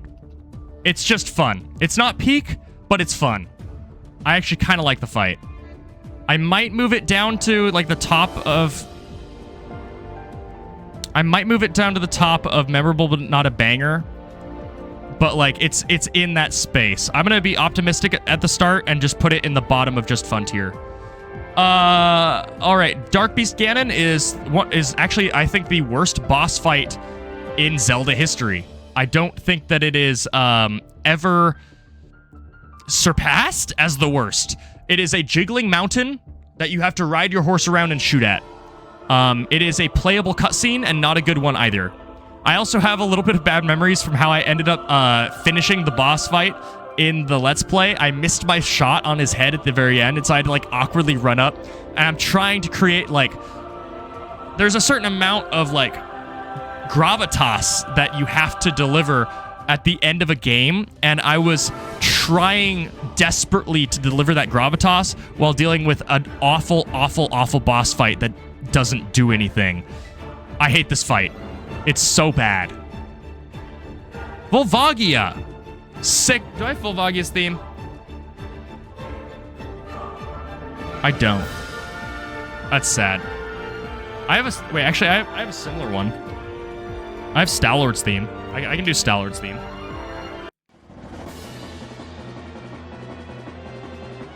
Volvagia is a sick fight. Using the Megaton Hammer to break the mask, it was introduced in this game and reused in Wind Waker. So this is the debut, and I'm judging it based off of that. And in fact, if it is a repeat theme, I will knock it down a little bit. The music slaps, and the fact that it's reused in the Stalward fight makes it all the better. As an Ocarina of Time fan, I love the Stalward fight, and it's because of the Volvagia fight. I think that this is a just fun boss fight. It's nothing terribly complex, but it's satisfying to whack at a snake with a hammer, run away while it's dropping boulders. It has fire breath. The setting's cool. It's just a cool boss fight. I might have to make more tiers, but that's where I'm sticking. We also have some mini bosses, and I think I'm going to make a new tier. Add a row below. And I'm going to make it purple for no reason. And it's going to be called... Oh, wait. It's going to be called Common Enemy Mini Boss. Meh. Meh. I like how that... I'm keeping that. That looks awful and I love it. It's a White Wolfos. Whatever. I don't care. I don't really care. Dark Link. Peak. Honestly, also, I hate how it's cut off like this. Dark Link is so cool. It's one of my favorite moments in a Zelda game, walking into the water temple, like with the endless water everywhere, and then walking to the room, turning around and seeing the tree with the shadow on the, like, right in front of the tree and walking up to it, and then it being Link. Such a cool fight.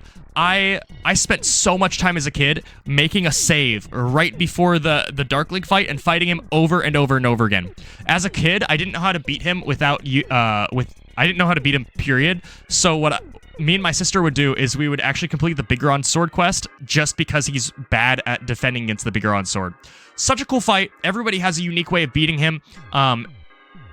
I love it. It is literally the one of the best fights in the franchise because it's so cinematic and cool. It catches you off guard. It's not just a normal mini boss. Awesome fight.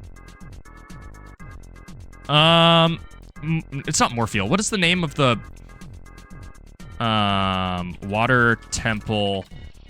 Not Demple. Temple boss fight. OT. What is it called? I always forget. Morpha. Morpha! I wish that it said names. Morpha! It's a boss fight.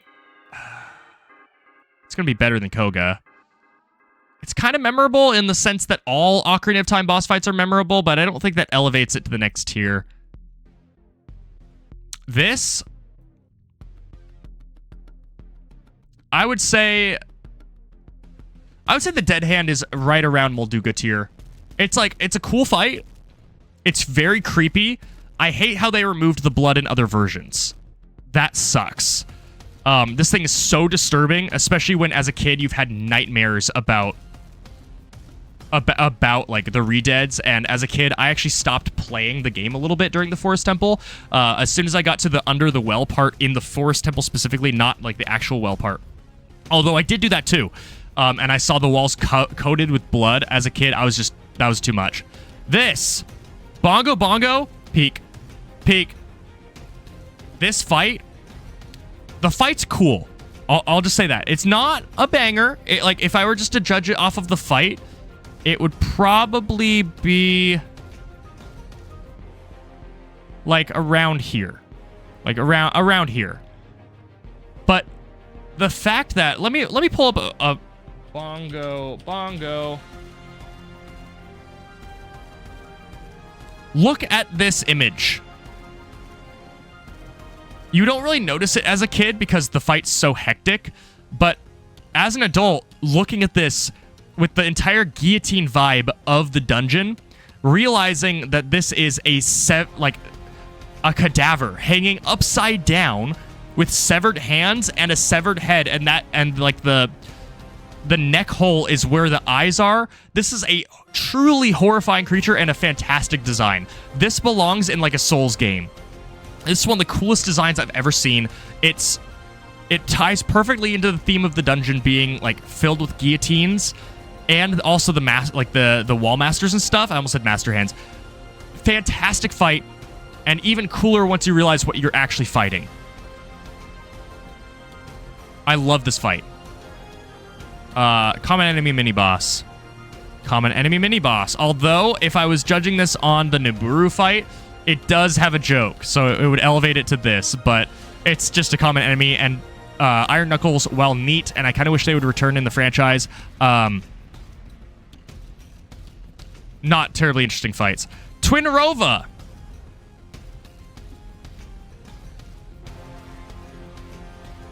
I'm almost wondering if I need to split these.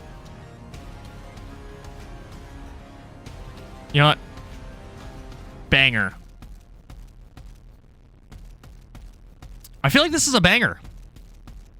Storing up stuff in your shield and unleashing a beam, I think it's a banger. It's sad that the mechanic is only used for one fight, but I think that's more a reflection on the mirror shield than it is a reflection on Twinrova. And ultimately, I think this is a sweet fight. Having to run away from attacks because you have a certain amount stored up in your shield is sweet. Using the beams, super cool. It's also just not a fight that you just use your sword and that's it. I like this fight. It's cool. It uses the dungeon item in a really cool way, and I think it's one of the better uses of the mirror shield in this fight, even if the mirror shield is barely used anywhere else. Ganondorf. We're gonna wait on Ganondorf. Goma. It's a boss fight. It's Baby's first boss fight. It's not Breath of the Wild tier because it uses the dungeon item and it can't be cheesed. Outside of, speedrunning tactics, which... Is that cheese? I don't think it is. It's Baby's first 3D boss fight. It's good, but it's just a boss fight. Ganondorf, referring to specifically the Ganondorf where you're playing Dead Man's Volley. Strangely enough, I think that this Ganondorf, the wind and the sails... Where's Phantom Ganon, actually? I don't see Phantom Ganon, but we'll get to the missing bosses. Phantom Ganon is one that I think might be missing here. That's very strange, because we're almost to the end of Ocarina of Time, and we haven't seen him? So I have some thoughts on that fight. I think the fact that Phantom Ganon exists takes a little bit away from the Ganon fight, because the Phantom Ganon fight is just a strictly better Ganon fight, right? Like, Ganon has Dead Man's Volley, and that's about it. He has Dead Man's Volley. He has the punch attack that destroys the ring. He has the missile attack, and that's it. And two of those attacks are not really ones you can interact with, whereas Phantom Ganon has, like, the painting mechanic. I'm tempted to just put this as memorable but not a banger, and I'm actually more tempted to put it in here. I don't think the fight is that good. Ganon just doesn't have a lot to do, and the advent of, like, shooting him with the light arrows is cool, but it also really, you know what, that's the deciding factor. I have seen many a new player, myself included, get to the point where you're out of magic and you need light arrows to beat the game, and the fact that you can't get them means you have to reset and start the fight over again. I think that robs a lot from the fight, and it takes a lot of the climax away. The thing that causes you to not be able to fight him should probably be hearts, not magic. Yeah, it's a boss fight. Memorable, but not a banger. I said it. I love Ocarina of Time, but I don't think the fight's that good. And I also think the fight goes on a little bit too long. You're either running around him or running underneath his legs to slash at his tail, or shoot him with the light arrows and then run around and slash his tail. It's also heavily, heavily, heavily robbed by the Biggoron sword. Losing your sword is supposed to be this big cinematic thing, and you're supposed to complete that part of the fight without a sword. But having done the Biggoron sword quest, which most people do, most players are just shrugging and being like, I used the Biggoron sword anyway. Why does it matter? I don't think that's great. I'm going to be the first to say that I don't think this fight is that strong. It's very memorable, but it's not a banger. I don't even remember this fight. Doesn't he ride a frog? He rides a frog. Common enemy, mini-boss. I don't care. Odalua is weird, depending on what version of the game you're talking about, which it looks like there's only one, so we'll talk about all of them. In the Majora's Mask 3DS remake, you have to fly above him and drop nuts on his head, I think, which drops him to his knees. In the original, you just have to out-swordplay him. While he's cool, and it's sad for me to say anything negative about Majora's Mask, I think that this is a boss fight. It's not even that memorable.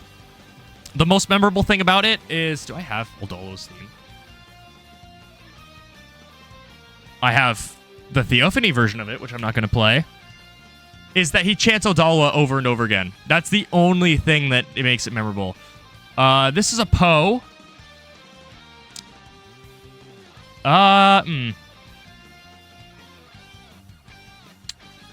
Comment enemy. Goat! Banger. Banger of a fight. I think Volvagia goes beneath Twinrova. Volvagia probably goes beneath Twinrova and Calamity Ganon, if I could be honest. And above Thunderblight. Definitely above Thunderblight. I think Thunderblight, yeah. These are ordered, by the way. These are ordered. I mean...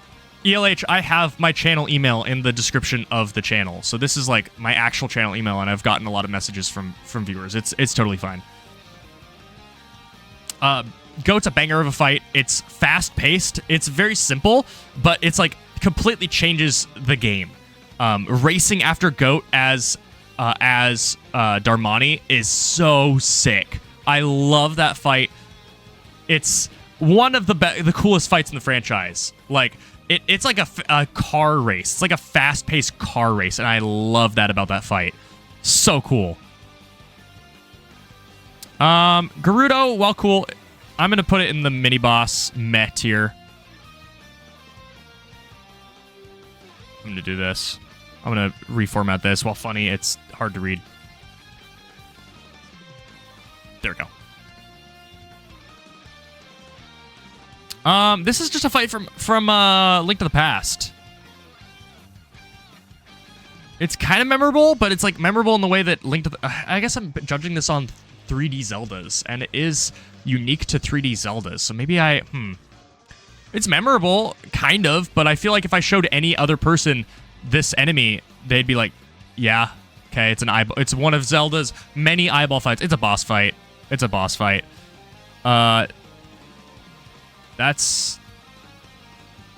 It's a mini boss. Yorg! Yorg's kind of cool. I feel like Yorg's memorable. I think most people remember Yorg, whether they love him or hate him. It uses the Zora mechanics, which are awesome. I think this is memorable. I don't think it's a banger, but I think it's definitely up there. And I think it's actually, it's not more memorable. It's definitely not more memorable than Ganon. But I think it's a good fight. I hate to rank him above Molduga, but Molduga has a unique mechanic that makes every Molduga fight different. Yorg can be in this tier. I think he's fine. Mini boss. So this mini boss tier is largely a dump tier because I'm ranking 3D bosses. However, obviously there are some mini bosses that are just the best ever. So I am, I think there is merit to having this. I can't believe I have currently two Ocarina of Time things in S tier. Egos Duikana. Memorable, not a banger. It's memorable for the cutscene. It's memorable for the music. It's memorable for the lore. In fact, you know what? How often do I get to share this? Egos Duikana translation. Because it means something. I believe. Where is it? It might be... meaning? I remember somebody talking about this long time ago. That it actually translates to something. Does it say it here? Somewhere I've seen somebody say that this actually means something. But I can't... Oh, there it is. Anagram. There it is. His literal Japanese is Igosu Duikana, which is an anagram of Sugoi du Inaka, which means very remote countryside in Japanese. Kind of cool. Little fun fact for you from 9 years ago. Actually, wasn't that long ago. He's memorable. I wouldn't call him... Yeah, he can live there. Garo Master. Upper tier of... Actually, bottom tier of... no. It's not a crazy fight. It's a boss fight. It's at the top upper echelon of boss fight, but I don't think it's that crazy. Gomez. No, Gomez? Gomez. Majora's... There we go.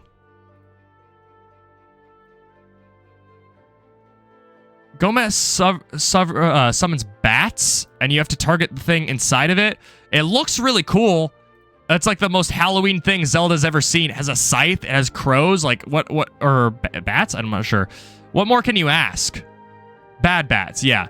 You have to use a light arrow, which is kind of cool to scatter the bats. I do like that. I actually think this goes in memorable tier. Come at me. This... I can't remember this boss's name. Not Twinrova. What is the boss's name? Bosses in Majora's Mask. Why can't I remember this name? Twinmold. I want to say Twinrova. I knew Twin was in it. Twinmold, honestly, turning giant and swing and like in the 3DS version, swinging him around, and putting it in a headlock is super cool, and throwing pillars. I think this boss is sweet just because you get to turn into a giant. And I think this boss is honestly probably better than Ganon, if I had to say. Like, if you played it, it stands out amongst every other boss fight, whereas this is just kind of like every Ganon fight ever. Majora. You know, it's been a long time, even though I love Majora's Mask. What? Majora boss fight. Every single time I do it with the Fierce Deity Mask, which is a point against it, honestly. Yeah, we're going to watch the 3DS version, even though I don't think that is the definitive version.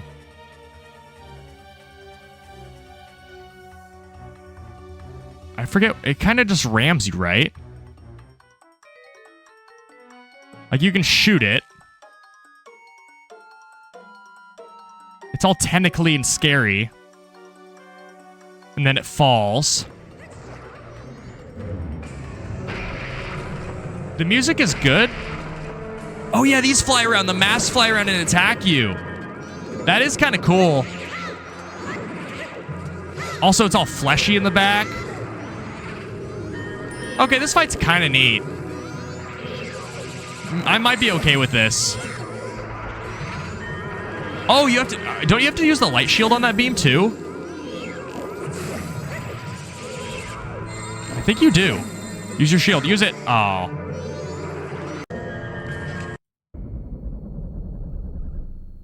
Yeah. It's an okay fight. I wouldn't say it's like... It's definitely not the most memorable of the phases. It's like... It's probably... here. Yeah, it's not crazy. Majora's Incarnation, though.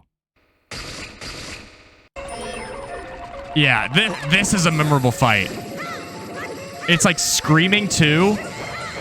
Yeah, it's screaming as you fight it. This music's so disturbing. It runs faster than your arrows. It's constantly, like, running everywhere, running into you. Doing these blitz attacks. Like, look at how much this player struggles to actually see the thing. And it doesn't really feel like it's fighting you as much as it is just this... Look at this attack. It's so over the top. It's something that you can't understand, and it lends itself... Oh, yeah, it dances, too. It does the Cossack dance, too. You couldn't really see it there. It's not like a fight that you look forward to, but it's a fight that always stands out. It is memorable... but not a banger. And then, of course, we have Majora's Wrath. And let me just look at the transformation of this.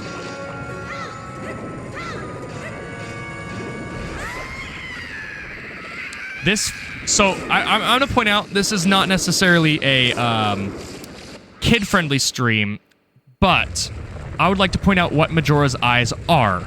I would also like to talk now about Majora's etymology as... Wait, is this the end? Did I skip it? I did skip it. I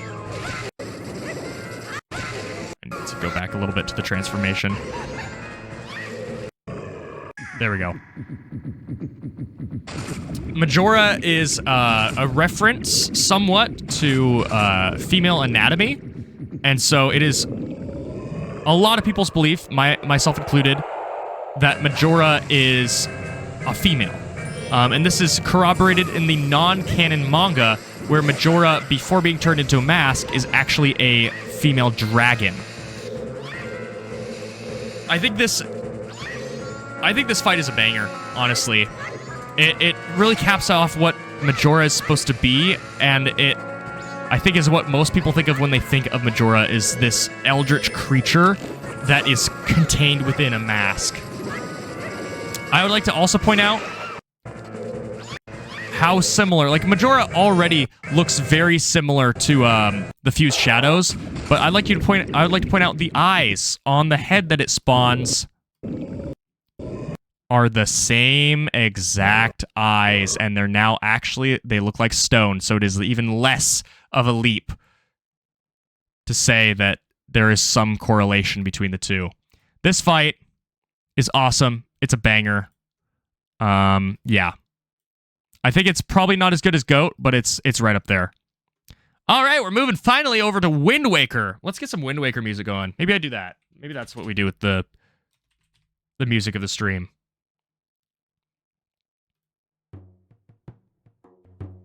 Yeah. I think that this fight, Goma, is one of the best boss fights in the franchise. First and foremost, the music. Let's actually go to the music.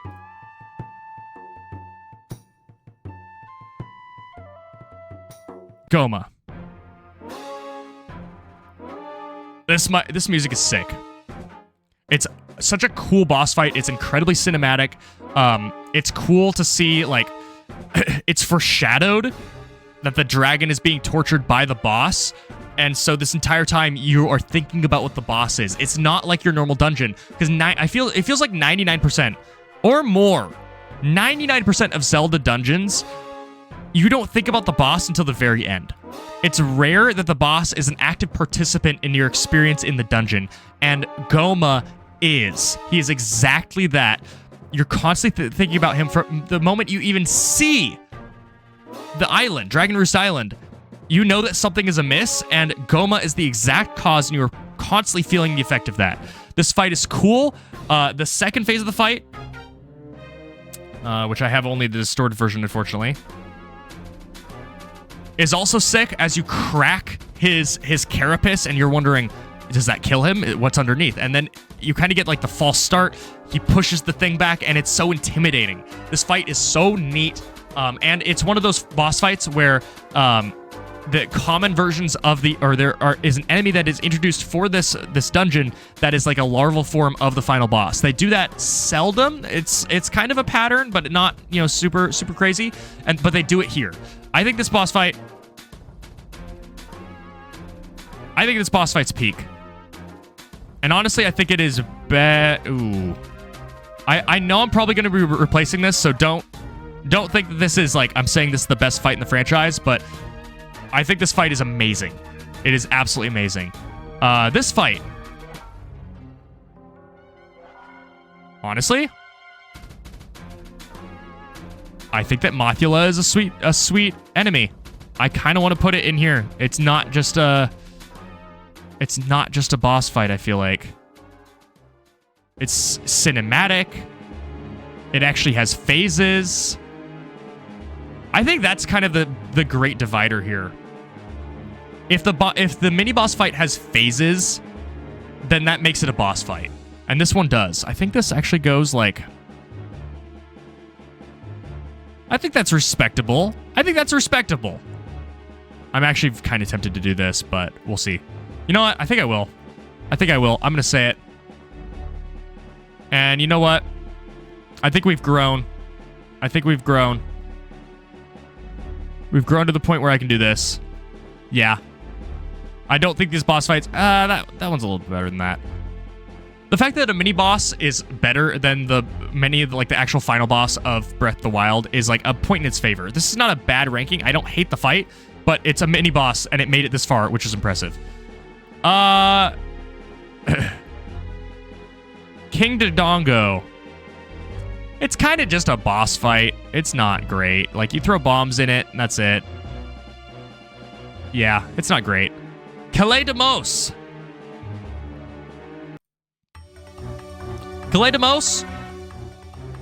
First off, I like that it plays like a jaguar sound whenever you slice the vines. That's kind of neat. Oh, yeah. Ooh, it has the quick kill. It has the quick boss kill. That's a point in its favor. It's one of the only bosses that you can insta-kill by smuggling the Forest Haven water up there. That's a cool fight. I think it's a banger. Of a fight. Yeah. Yeah, I think it belongs there. It uses the boomerang in a cool way. You know, I've never used the boomerang on the actual core, on the actual like root mouth thing of Calais de Mos. I wonder if it does more damage. This fight is memorable, not a banger. You just have to throw the boomerang at it a bunch of times, but it is really cool that you're being attacked by a kraken with a bunch of eyes. That is neat. I think this stands out, like with the whirlpool. It's also one of the few boss fights where you're like kind of locked in your movement, so it has this impending sense of dread. I think I move this down. No, I'll keep it there. I think it's strong. It's exactly what a seafaring game needs, you know? Dark Nut. It's kind of a banger, isn't it? Just a little bit of a banger. Let's move to the next song. There we go. Ah, that's fitting. It's a good fight, right? Maybe it's not that good. think it belongs in this tier somewhere. It's memorable, but not... It's not like a boss fight. And because of that, it probably goes further down. I think the boss goes above the mini-bosses. Yeah, I think that's good. Godin! Where's Godin going? It is just kind of a standard head boss fight. It's memorable in that it's not evil and it's testing you. I think that is a point in its favor. I don't like the music though, and I haven't talked about the music a whole lot. But Kelly Demos, I'll rewind a little bit. I have been playing the music, so that is fair. But I haven't been talking about it. Godin's music is not super great. I think it's probably the weakest boss fight in music in the franchise. There is a lot going on as if you are into music that makes it I don't know, discordant. I don't know music. I intentionally stay pretty ignorant on music. But I always skip this song whenever it comes up. It's a boss fight. It's not... I don't love it. Phantom Ganon, though. Wind Waker Phantom Ganon is so cool. Man. The fact that he uses motifs from other Ganon fights in the franchise is so sick. And also, in my personal headcanon, the reason why he looks so ragged is because Ganondorf says after you defeat Phantom Ganon in Ocarina of Time, that as punishment, he's going to banish Phantom Ganon to the gap between dimensions. And in my headcanon, when Wind Waker happened, he pulled Phantom Ganon out of the gap between dimensions, and he's all ragged because of it. And so he's lost, he can't talk anymore, and he is literally a ghost of his former self, and he was, in essence, a doppelganger. I think that's super sweet. I think this is a peak fight. I dare say it's on the same exact, if not better echelon. Actually, I think it is better. I think it is actually better than the Ocarina of Time Phantom Ganon fight, which we haven't found yet. I don't know where that is. I might have to add that in. I really don't see it. And the list is getting really small, so I think I might have to add this one in manually. Legit, where is it? I'm gonna have to add. Oh, there it is. Okay, we'll rank that next. This fight is sick. The music's cool. It uses Dead Man's Volley just as cool way. I was gonna say I thought it did something different, but I was thinking of Four Swords Adventures. Using the mechanics of the pose in Ocarina of Time, where it has fakes, is really sweet. The sword falling and pointing towards the next room you need to go in, opening it with the sword is sweet. It actually, oh man, it's so, man, why does Wind Waker have such good boss fights? No, this is a peak design. It's a better fight than Bongo Bongo, and the theme is just as good. In fact, it definitely, you know what, yeah. I think it goes here. It's reused a couple times, but every single time I'm excited to see it. But I think it doesn't beat Goma yet. Goma has yet to be beat because Goma is a participating character, and you see his effects constantly. I think that kind of edges him out. But Phantom Ganon, really sweet. Phantom Ganon from Ocarina of Time. Also, peak fight. Do I have the Phantom Ganon fight? I don't have the Phantom Ganon fight theme. Actually, I think it's just the generic boss theme, which is points against the Ocarina of Time boss fight themes. Because, I mean,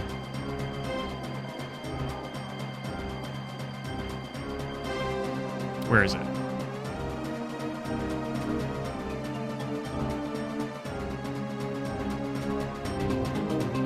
Boss battle. The fact that they all use generally the same exact theme is a massive point against them. It holds them back from being super memorable. But the fact of the matter is that this fight still belongs up here because this boss has dialogue. This boss has a reveal. You had just encountered Ganon and lost to him as a kid without even getting the chance to play. And then in the boss of the very first dungeon appears behind you, and it's Ganondorf. And then he does the cool mask pull, and it's Phantom Ganon. It gives you chills. And then he rides off into the painting, and you have to turn around to find the right one. amazing fight. Amazing fight. He has cool attacks. He looks sweet. Yeah, no, he is... I would say he doesn't have enough attacks for me to really rank him above Bongo Bongo, because Bongo Bongo's theme is just that strong, and it is unique. Phantom Ganon is a little bit robbed because he is a tutorial for Ganon. And Ganon is robbed because he doesn't bring anything interesting to the table over Phantom Ganon. So they kind of both pull each other down, but Phantom Ganon is being pulled down to the bottom of Peak. And maybe there's an argument for Banger, but he's clearly a much better fight than Goat because he has the theme going for him. Goat kind of doesn't make a lot of sense because it is just a random robot in the mountain, and I think there's a good dividing line between those two. I will say, though, that Shadow Link might move down. I think he might move down. Helmarock King. It is another one of those boss fights that is like an active antagonist, and I like that about it. You get chump checked by him at the beginning, and then when you come back, oh, and also he's like, oh yeah, you see him in the very, very beginning. I forgot about that. You see him in the very beginning of the game getting chased down by pirates, and how cool is that? And then he's a narrative plot device too that then sets him up as a boss, which you get Garbanzo Bean too, and then when you go back there, Link like walks in, he's like looking around, knowing what to expect. The fact that he throws you like 4 squares of the map away at Ganon's behest, and this boss sets up that Ganon is just that powerful as this thing that just completely creamed you serves that guy. Great fight. Banger. I would say the fight itself isn't that crazy. He's constantly, like, swooping at you, and then he walks like a chicken and tries to slowly peck you. It's, like, the most dodgeable thing in the world. He does try to knock you into the spikes, which is neat, but there isn't a whole lot going on for the actual boss fight. So I would say he's memorable. Like, he's at the top of memorable, but he's not a banger.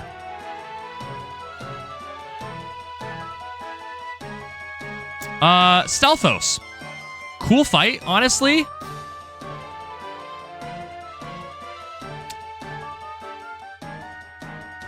Top of Breath of the Wild tier. Jalhalla.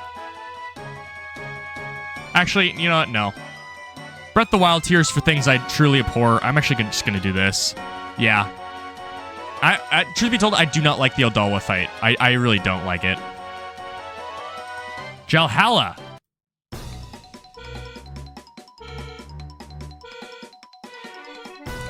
This fight's silly. It's silly and neat. Picking up the ghost and throwing him against the spikes, such a cool mechanic. Using the mirror shield to solidify the ghost, and then having to deal damage to the ghost by chasing down a bunch of the Poes and killing them is so sweet. It's like, it takes inspiration from Boolossus, for sure. Like, there's no shot it doesn't. But it's done in such a cool way, and the boss has such a dynamic way of fighting him, and he has so many cool different attacks of, like, the fire breath. He has, I guess he only has 2 attacks, right? I think he only has 2. He has the wind breath, and then he has the fire breath. I think that's it, but that's all he needs. That's really all he needs. He also sucks you in and then blows out. This fight's cool. I think it's both memorable and a banger.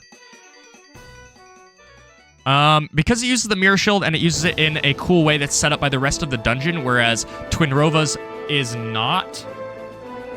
That's not what I want. Jalhalla, get back here. I think he goes above Twinrova, but not above Thunderblight, because Thunderblight actually has, like, a bajillion attacks. I think that's what I do. Yeah, that's what I do. Wizrobe, common enemy. I'm going to order this a little bit, actually. Although it might actually already be ordered. Why are these here?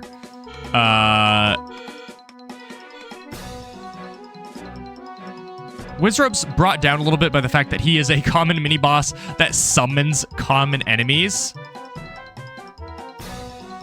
So, like, there isn't a whole lot unique to Wizrobe going on. It's kind of a fight meant to annoy you. It's a good fight, but it's meant to annoy you. It's not meant to actually, like, be a real fight. Okay, Mulgera, it's time.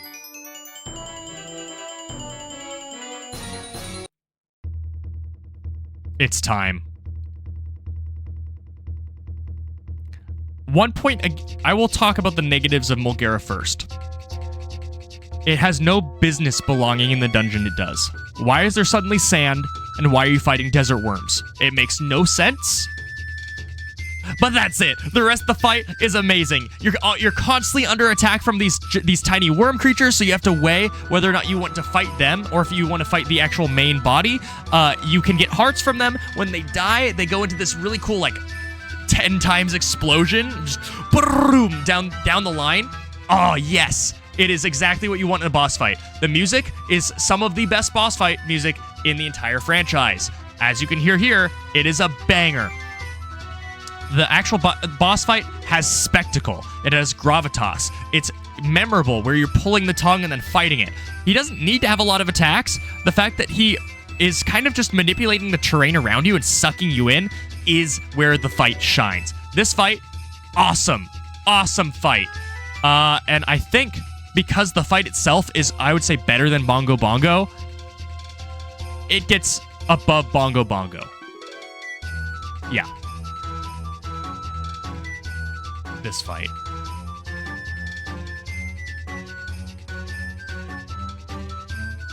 Where do I have it? I think I have mini boss theme, right? There it is. I hate this fight. This fight.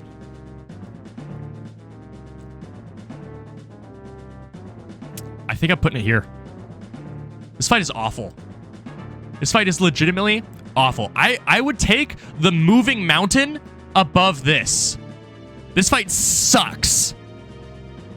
You're running around, and for a reminder, this is the Ocarina of Time Octorok mini-boss. This fight sucks. You have to run around in a circle, running really close to spikes but not touching them, and just barely throw your boomerang, and it misses by an inch and flies back to you, and then you have to do it all again. And you have to do it 8 times or more. I don't remember how many times you have to actually do it. It's awful. No. But is it worse than a moving mountain? At least you interact with it.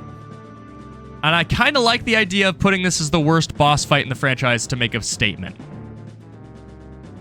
I will say I have more vitriol towards this fight, but at least it is... I'm interacting with the enemy, and the enemy actually feels like he is interacting with me. But... no, I'm going with my heart. I hate this boss fight more. I'm sorry, I gotta tell the truth. I loathe this boss fight, and I've never met anybody who likes it. It's awful. I've seen blind playthroughs, and people hate it. No, this fight can die in a fire.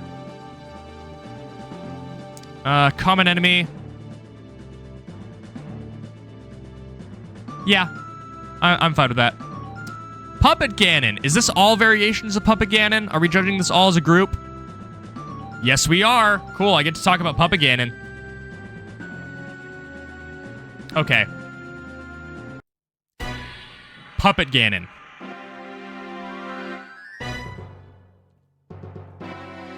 It's one of those boss fights that if you are a god at aiming, you look like a god when playing it. It's not just the common, you know how to do it, you will win boss fight. It is a boss fight where if you are quick with your fingers and your reflexes and recognizing patterns of the tail swinging, you don't have to do the boss fight. You can just shoot the tail and skip it. But it's really hard to do, and you're limited on magic. This is one of the few times I think having limited magic is a good thing because it makes that shot feel really risky. But if you pull it off, there's nothing like it. Other than that, it reuses the Calais de Mos mechanic, where you can use your boomerang to disable certain parts of the puppet's anatomy. So it mixes it up a little bit. You can just target the tail, and that's totally fine. If you target the hands, the ropes attached to the hands, it can't do attacks. So it's, a lot of people just target them all, but you don't have to. And in fact, it probably wastes more time doing it that way. You can just target the tail. Really cool boss fight. But it has a twist. It has it's one of the few boss fights in the franchise that has a false ending. Spider Ganon, Spider Puppet Ganon, makes use of the reflections in the water, which is sweet that they designed the boss arena with multiple things in mind. It's neat that they introduce Keese just to mess with your Z targeting, so you have to use like the actual camera to manipulate it to see him from above. It's not a difficult boss fight at all. Honestly, it takes only a couple moments to be able to understand the gimmick behind it. But it's a good setup and a good brief little break for the player to be like, oh, this is happening. How many phases does this have? I thought it was just a one and done. Sick boss fight. But it's nothing compared to what comes next. Spider Puppet Ganon. Again, if you are an absolute monster with the bow, you can just kill him. There's no swordplay involved. No longer is there any boomerang play. It is just raw aiming. I put this at the top of banger. I'm not even sure. It might need to live in peak. I do really like the boss fight. But I feel like the fact that it doesn't immediately spring to mind is something that's super cool, and you have to really look at it under a microscope. I think it has something to do with how the boss looks, which while I have no problem with it, I also see that it's not a boss design that inspires a wave of love from Zelda fans. So it's super good, don't get me wrong, and it's one of my favorite boss fights in the franchise, but I think it just comes barely short of peak. Just barely. Ganondorf.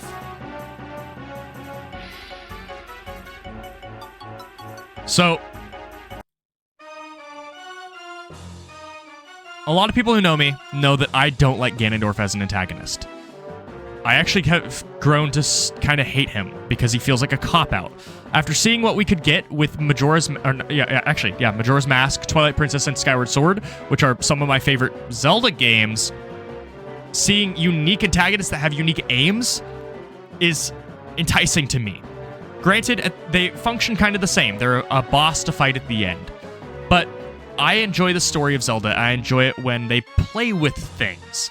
And simply just recycling Ganon over and over again because his motivations are very simple as just bad guy, I hate. But let me talk about this Ganon and why it's one of the best implementations of Ganon. First and foremost, you can tell he's part of a story that you, as Link, are not privy to. This is a Ganon with a backstory, and he talks about that. He mentions that his grudge is not against you, it's against Hyrule and what his people were robbed of. He has schemed for hundreds of years, and he grows frustrated that you are foiling all of that when he's so close to his prize. He's condescending. He's patronizing towards you as Link when you try to raise the Master Sword against him for the first time. And as for the fight, again, I love that they use the Mirror Shield probably more in Wind Waker than they do in any other game. Reflecting light arrows is sweet. The boss kill of stabbing him in the head is just... Where is he? Is just Beast Ganon, but infinitely better. His mania when he doesn't get what he wants, fantastic. And it is one of the most explosive movesets that Ganon has ever gotten, to which I have always wondered why on earth this is not the fighter we ever got in Smash. This Ganon would slap. Granted, we've never gotten Ganon that was faithful to any version of Ganon in Smash, but if I was talking about characters that had the best kit suited towards Smash, it would be this guy.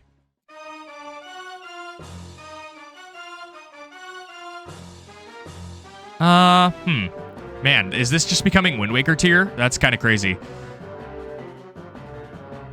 I think it's a banger. I think it's a banger because there are only two things required of you in the fight. Parrying and holding R. And ultimately, while it is... Actually, you know what? Because of that, I'm going to move it... Yeah, it's a round goat. I think it's better than Goat because it's also super cinematic and Goat's isn't. Yeah. The fight itself, while really cool, it doesn't make use... Well, it shows a lot of Wind Waker's simple fighting mechanics, and you can't dodge him. You can't even shield most of his attacks, and so really it just amounts to running away and then pressing A when it flashes, and then holding shield when Zelda has the light arrow at the ready. It's, in fact, I'm almost tempted to move it a little bit down, but I don't think I can. Yeah, I don't think I can. Ook. Is that his name? I believe that's his name. Ook.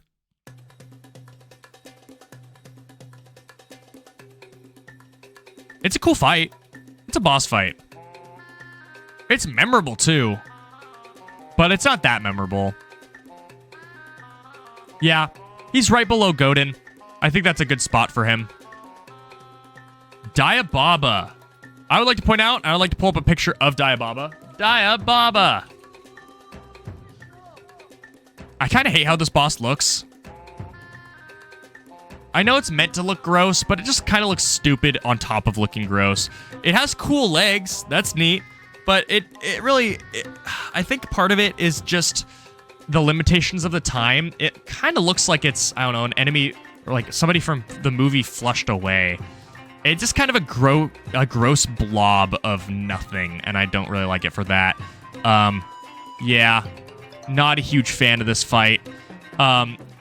Using Ook to deliver the bombs to his mouth is neat, but honestly, I don't think the fight's that good. I think it's like just barely at the top of Breath of the Wild tier. And I do kind of wonder why I'm ranking... No, this is good. These fights are okay. Yeah, I don't like this fight. I think that one's more personal bias than... I guess this is all personal bias, but I think that's just a little bit of distaste for me. I think it is one of the weaker boss fights. It isn't the weakest boss fight. I guess I might have jumped the gun in saying this was the worst boss fight in the franchise, because we're getting there. Oh yeah. I like that I just have all the music here, so if I'm releasing this on YouTube, which I might do, that might be kind of cool. I just have the music. I don't even have to dub it in or edit it in. All right. What's his name? King, not Bulbo. What is his name? What is his name? Bulbo? Twilight Princess? Is his name Bulbo? No, those are the boars. Who? What is his name? King Bulbin. Am I ranking... Wait, do we have that fight later on? Is this all iterations of Bulbin? Okay, this is all iterations of Bulbin. The mounted combat, the jousting, is sweet. I like that this is a recurring boss fight. I mean, you fight him... Let's see, you fight him twice on the bridge and twice on foot. So you fight this boss 4 times. The mounted combat is really cool. It makes use of Epona in a neat way where other Zelda games have like 0... Well, I guess Breath of the Wild has 1 of them. But a lot of Zelda games don't have any emphasis on using the horse mechanics for any meaningful, like, actual fight. And I like that Twilight Princess does do that. Man, I really need to play Twilight Princess on the channel one of these days. I really do. The fight's cool. The second iteration of the fight, where you have to use, like, arrows or bomb arrows to shoot him and then hit him, also neat. Actually, I think it's just bomb arrows kill him. But I would say the last 2 fights are really weak if you just spam the sword techniques that you've gotten. Like, you can just do the roll behind slash, and you can rinse repeat that, and he goes down in 5 seconds. It's not great. I would say he is memorable, but definitely not a banger. And we finally have a return to this. And I think he's worse than this fight, even though this only uses 1... This fight has creeping dread, and it uses your lack of options to its benefit. Ranking this with the on-foot boss fight on top of it, I would say he's probably down here. Molduga has a unique... he's above Molduga. He's above Molduga. And honestly, I'm going to put him above Egos Duikana. Yeah. That's where he lives. This guy's name. I forget what his name is. Daru Twilight Princess Mini Boss. What is his name? Dangoro.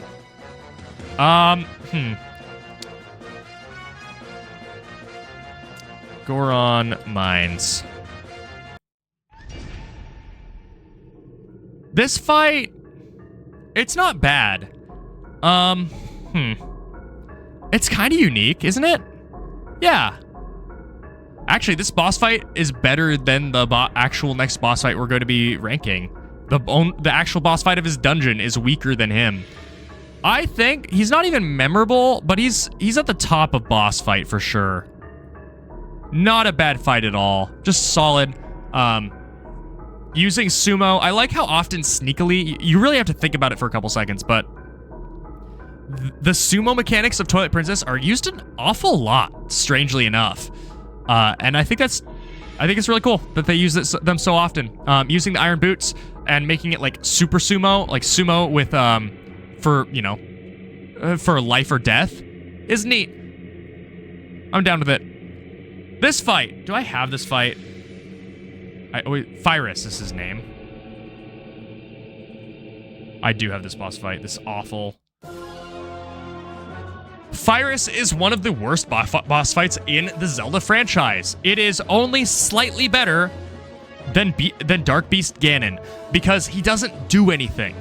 You can Z-target his head, shoot it with an arrow, and then equip your iron boots, pull the chain, and that's the fight. Rinse, repeat. It doesn't increase in difficulty.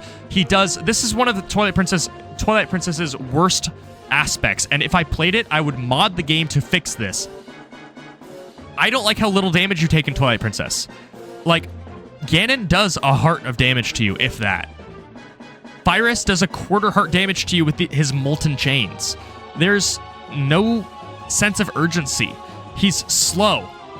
He has no he can't threaten you. There's nothing to this boss. It is literally one of the worst boss fights in the Zelda franchise, and while Dark Beast Ganon, I'm left lamenting the developer's decisions to make him a little bit more interactive, because I think there was some stuff left on the cutting room floor that leads you to believe that he could actually start harming Hyrule, and the boss fight was supposed to take you to different locales. I respect that they wanted it to be a cutscene. Even though I think it is a terrible boss fight, it is a neat cutscene. This fight, I legitimately wonder if it was playtested a single time. It is awful. It is the easiest boss. Actually, I think it is the easiest boss fight in the franchise. This fight, I actually kind of hate. But I'm going to put it down here. Oh, this.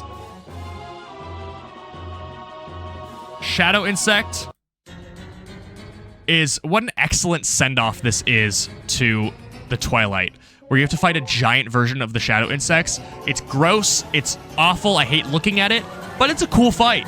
And it's also the only boss fight you have to do as a... that's not true. That's not true. That's actually objectively not true. Scratch, I said that. I was going to say it's the only boss fight you have to do as a wolf, but that's just not true. But it's one of the few boss fights you have to do exclusively as a wolf. I guess it is the only boss fight you do have to do exclusively, keyword exclusively, as a wolf. Neat fight. It's... yeah, no, this is... it's a memorable fight. Super memorable. It's not like the craziest boss fight, but it's certainly memorable. It's up here. And actually, I'm moving Ganon down. I'm tempted to move him down again, but I'm going to keep him there. Let's see.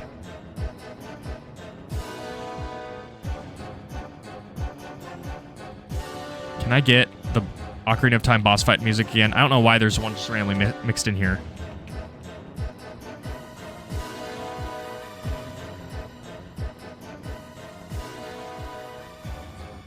Let's do it. Boss fight. Uh-oh. What did I just do? That was weird. What is this fight called? I like the fight. I just don't remember what it's called. And I've noticed that whenever I'm streaming, I have a hard time actually remembering names. It's kind of weird, especially compared to recording where I don't have that problem. Baronade. Okay, I wasn't even close. Baronade. I'm kind of a sucker for this fight. I hate the dungeon. Don't get me wrong. Jabu Jabu is one of my least favorite dungeons in the game, which a dungeon tier list might be something that I want to do. Hi, Derek. How's it going? We're making a boss fight tier list. Yeah, 3D Zelda boss fight tier list. Here's what we're looking at so far. In fact, I'll do a little bit of recap. Yes, currently I have Goma as the best boss fight in the franchise. I have some hot takes, okay? But I know it's probably not going to stay there. It's definitely not going to stay there. But for now, we're up to Twilight Princess, and for some reason there are some stragglers in Ocarina of Time that we're still sifting through. For now, it's the best boss fight in the franchise, according to me. We have a Breath of the Wild tier. This is... Can I make these colors better? These colors are actually kind of bad. I'm going to make this one green because mini bosses are easy. Can I make it a faded green? Yeah. We're going to make this yellow. We're going to make this... I feel like I'm ruining this. I'm going to make this red. This is going to be the worst tier list to follow. You know what? Okay, maybe I undo this. Maybe I do this. Tier lists are ordered in color for a reason. Let's not just make this the most confusing thing in the world. Ah, no. Get down there. You're yellow. Sorry, you're yellow. You're green. And I'm gonna make you blue. I'm gonna make you a better green. And then I'll make this gray because they're mini bosses.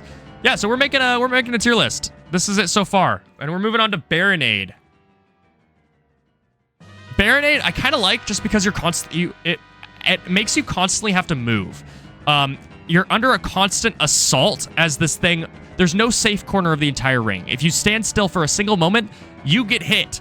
And so you're constantly having to strafe and throw your boomerang, and I think that's kind of neat. It feels fast-paced, even though it's not technically. It's also kind of the proto Calais de Mos, or the proto Phantom Ganon, or Puppet Ganon, sorry. I like this fight.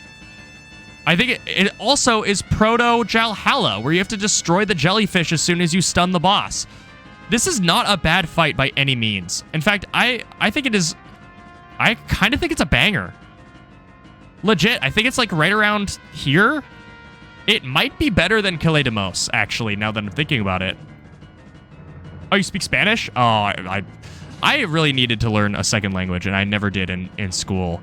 I was too busy nerding out in Old Norse. I like this fight. This fight, kind of sick. And better than... Oh, Calais de Mos has the quick kill. Does that elevate it with the spring water? I think it might. These are really close, actually. They're very similar fights, which makes sense. They're super close. I think the quick kill is something that 90% of players or 95% of players don't do. So I'm gonna demote Calais de Mos and promote Baronade. It's also easily the best boss fight as a kid. Okay.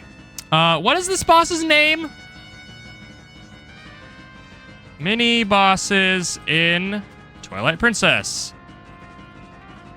It's like Groat or something. Grognak. What is his name? Deku Toad. That's a lame name. I don't even have... Do I have the Deku Toad?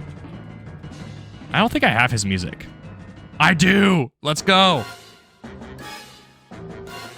Music? Kind of sweet. I know I don't talk about the music enough. I really don't. Even though I rank it based off that, I need to make that a bigger talking point. I like the music. It's cheeky. The boss fight isn't insane. It's kind of like one of the boss... You know what? It's a boss fight. It's not even memorable. It's a boss fight. Oh, this needs to be ordered like that. There we go.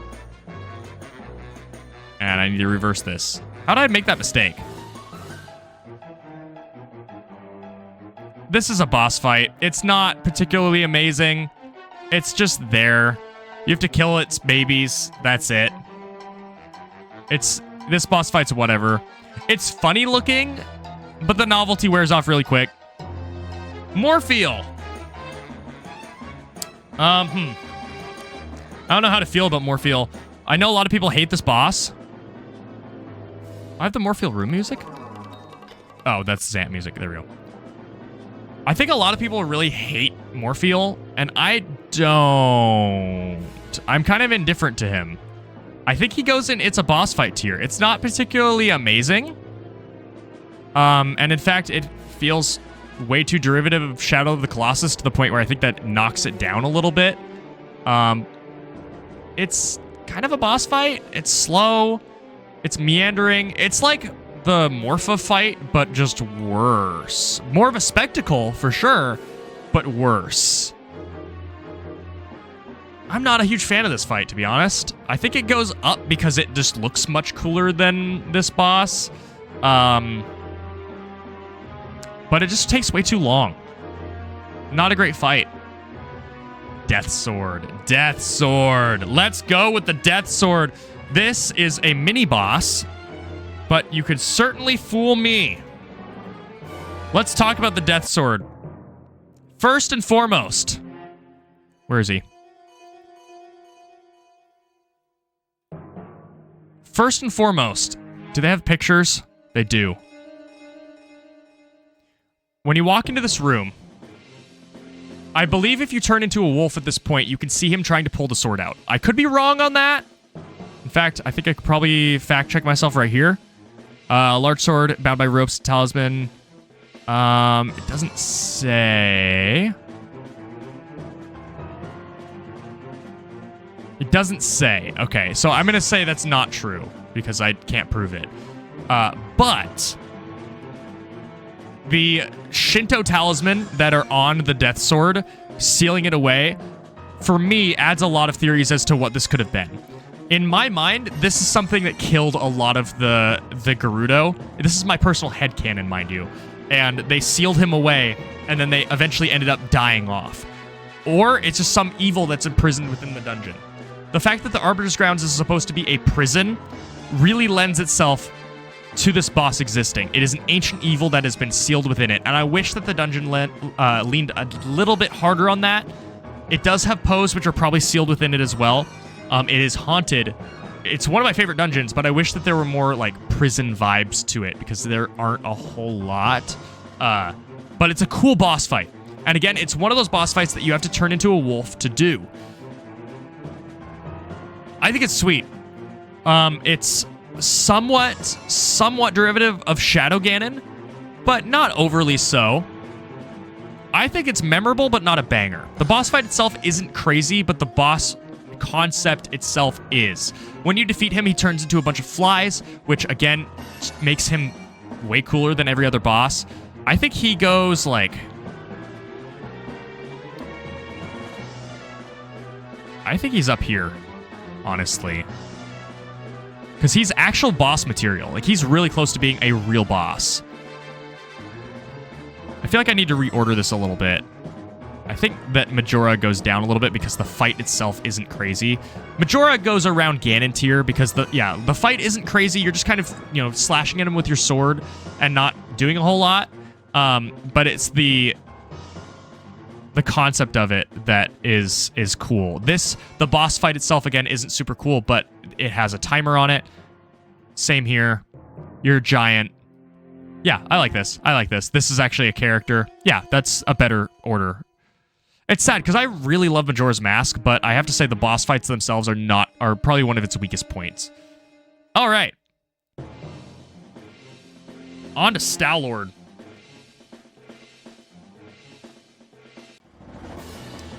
Stalord is one of the weirdest boss fights in the franchise. It is super it's an easy boss fight.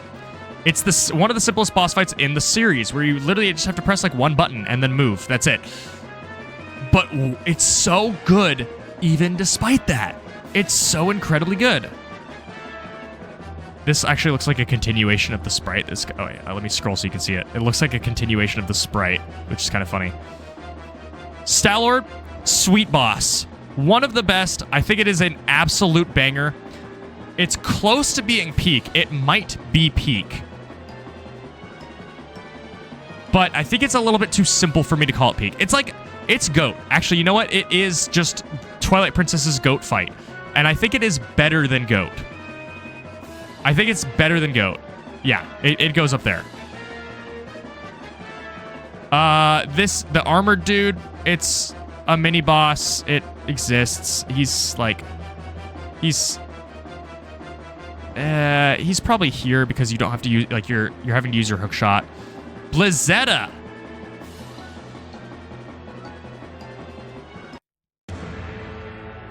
Blizzetta?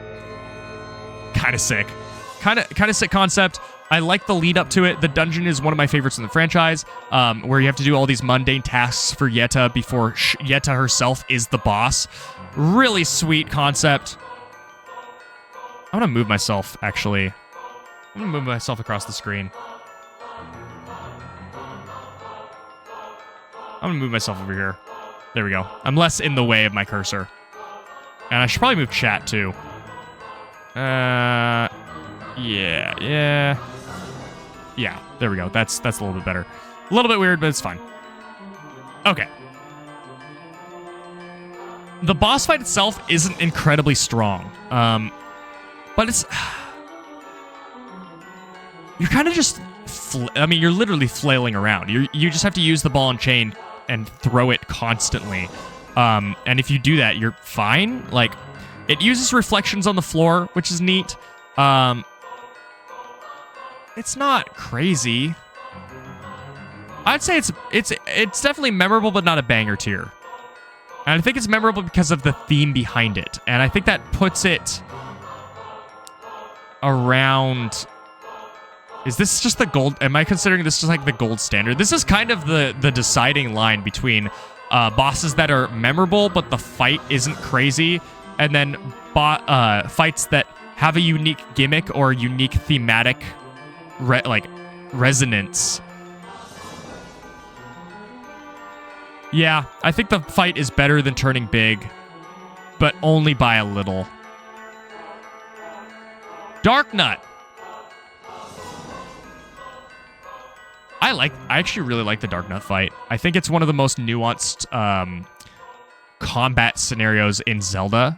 There are a lot of techniques that you can use in different ways, and everybody fights Dark Nuts entirely differently. The music...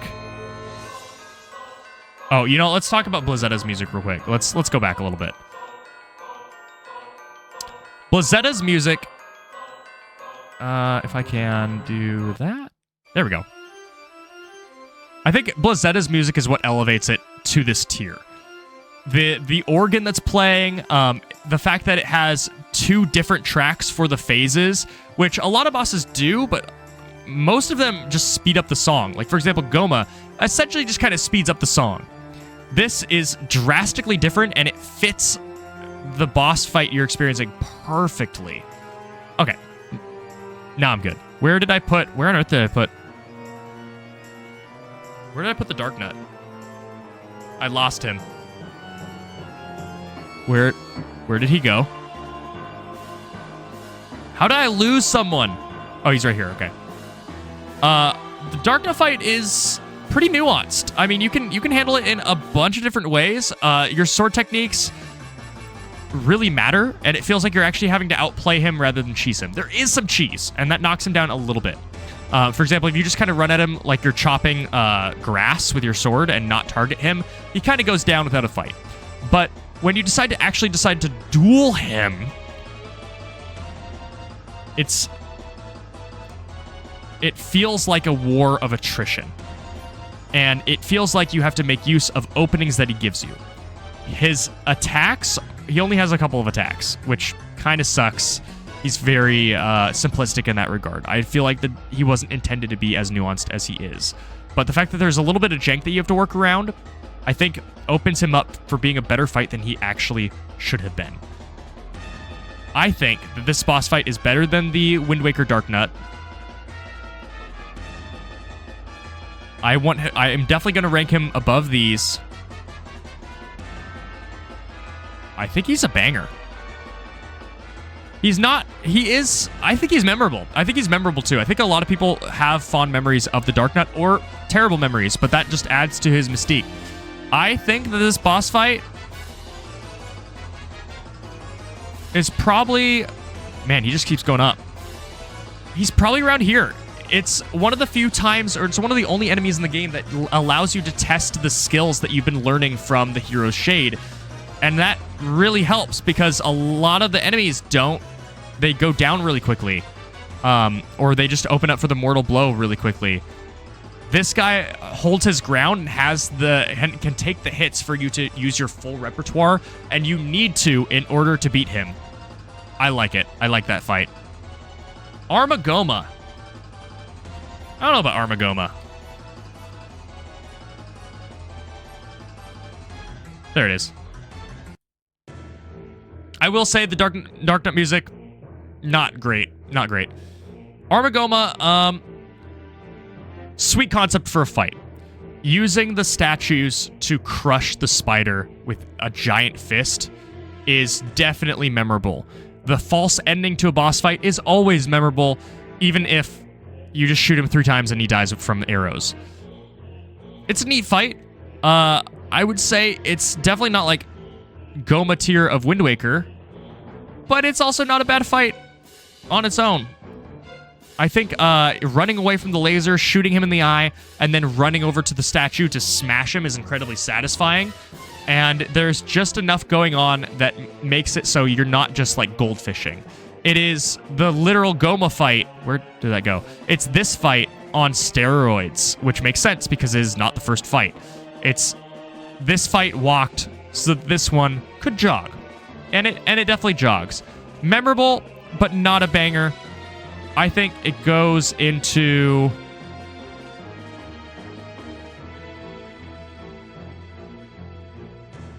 I really like the false endings on boss fights. I'm kind of a sucker for them.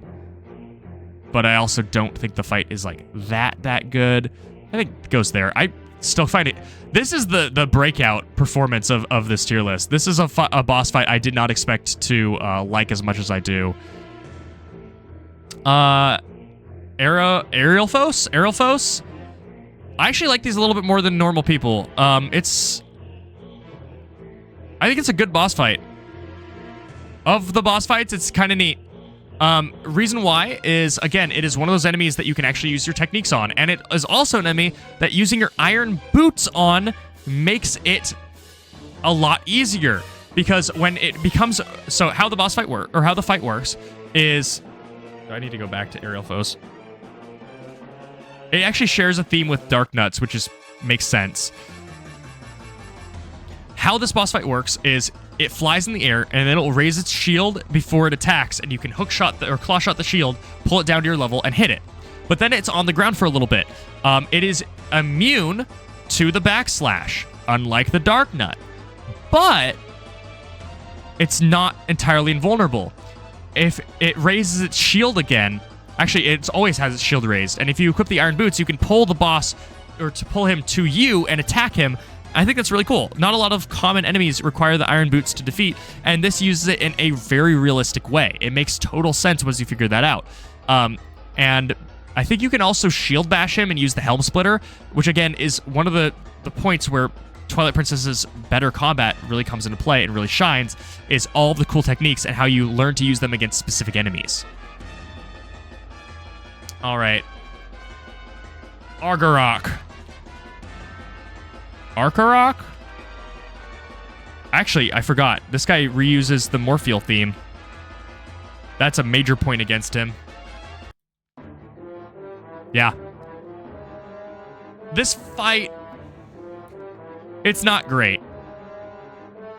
As far as claw shot fights go, it is not even close to being the best. Again, it uses the Iron Boots, and I'm kind of a sucker for that item being used in cool ways, and it does use it in a cool way. But that's where my praise for it ends. It is not terribly threatening. It's rare that you take even a single hit of damage from this fight, and if you do, it's a quarter heart. And you have to start the fight, essentially, or start the phase over again. It's a little bit slower than it should be. It's not super exciting. You're not scared. If anything, you're scared because of how much time he is going to add to the fight, not because you're ever at risk of dying. This is not a good boss fight. Selphos. I'm gonna rank this one pretty quick. It's like Baby's first Dark Nut, I think. Baby's first Dark Nut. But still a Dark Nut. They're kind of... Yeah, no, it's a fight. Phantom Zant.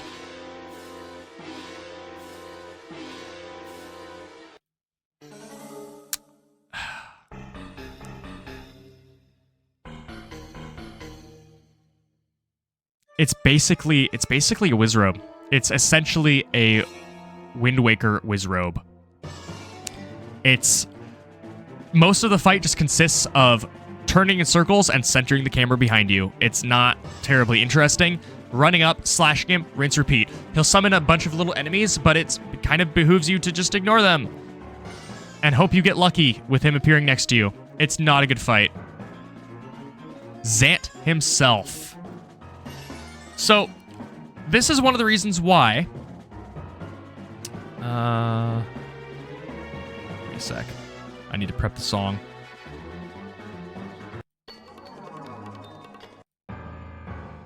This is one of the reasons why I wish that Ganon would be done away with, because Ganon fights can only go a couple of ways because of how much lore is set up for him and how much consistency he has had.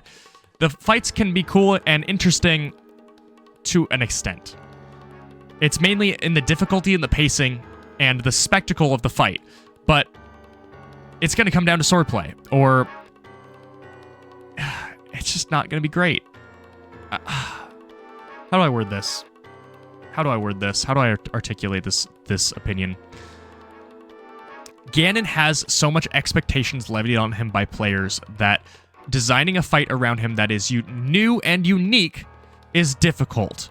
I mean, when you look at the Twilight Princess final boss fight, final Ganon fight, versus the Wind Waker one, the difference is in the mechanics of the game, not really the mechanics of the fight. There are too many expectations around Ganon. Granted, Wind Waker Ganon, or not Wind Waker, Breath of the Wild Ganon does manage to surprise, and that's why I rank him so highly. So, and actual Wind Waker Ganon, I still rank very highly. But here's my point with that. Zant is a sick boss fight. He's insane, and that is conveyed through the mechanics of the fight. He's constantly throwing new threats at you, and both the setting is changing and the mechanics of the fight. And he's remixing fights you've gone through before in very interesting and new ways. This Blazetta fight that I'm playing the music of right now, he grows giant, tries to stomp on you, and you have to throw your ball and chain at him and then chase him down. That is very different from the Blazetta fight that you actually do. The Diababa fight is somewhat similar, but all of them bring something drastically new to the table. And in fact, as he starts to devolve and grow more insane and more frustrated, you see him start mixing in mini-boss rooms with both Ook and Dangoro's room being thrown in there. And then finally, the setting of a boss of an area that you have probably not gone to, or if you have, you didn't expect to fight here, and now you're fighting mano a mano, and his fighting style is almost identical to that of the Garo Masters, right there. This is a super memorable fight and also a banger. Yeah, this belongs... Yeah, it's not as fun as Stalord, but it's a super cool boss fight. And honestly, I kind of wish that Zant was the final boss so we could have seen that fully realized. He's so insane, and it's a treat to see as he devolves and grows more frustrated. I love this fight. Puppet Zelda.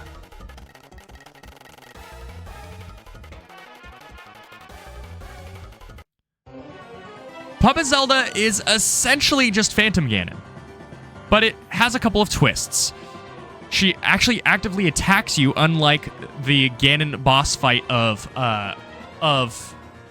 Ocarina of Time. She has this Triforce attack that she tries to burn you with, and it deals like a quarter heart again.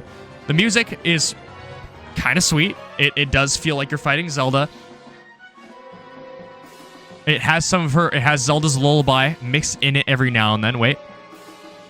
Oh. Yeah, there it is. I'd say it's super memorable. I would say it's not a banger because it is kind of a fight that we've done to death in the Zelda franchise. And I'm probably going to put it around here. Yeah. All right. Beast Ganon has one of my favorite introductory themes of any boss. However, he has one of the worst themes of any boss. Let me replay that.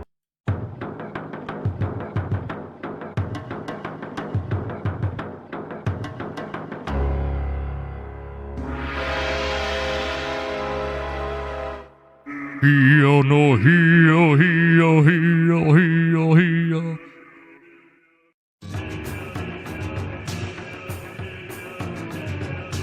And then it loops for the rest of the fight.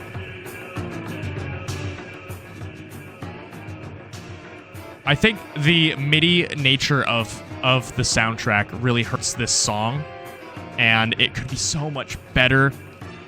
But just the looping, hia hia no hia hia, it's been memed on to death. I want the song to be super good, and it just isn't quite there. It's really close. It's really close. And in fact, there is a remix, which I can't play because Nintendo will kill me, called Zelda Reorchestrated, and it is fantastic, and they have an actual live orchestra perform this song, and it's an absolute banger. It's everything I wanted it to be. Now let's talk about the fight. This fight is actually, again, the Phantom Ganon fight, but it's in a new way. At its start, you're simply trying to shoot him as he comes up to you and then slashing him in the stomach. It's a cool idea, but then he starts teleporting around, and then you have to basically do the Ocarina of Time Phantom Ganon turnaround mini game of seeing which portal is real and then reacting to that really quick. It tests your reactions, it tests your coordination with the game. Then he gets wise to your tricks, and you have to transform into a wolf and do sumo on him, or goat wrangling, whichever you prefer. And I think the boss fight's sick. I think it's actually a banger. It's very fresh for Ganon. And I dare say it's better than Calamity Ganon, and I think it's better than Twinrova.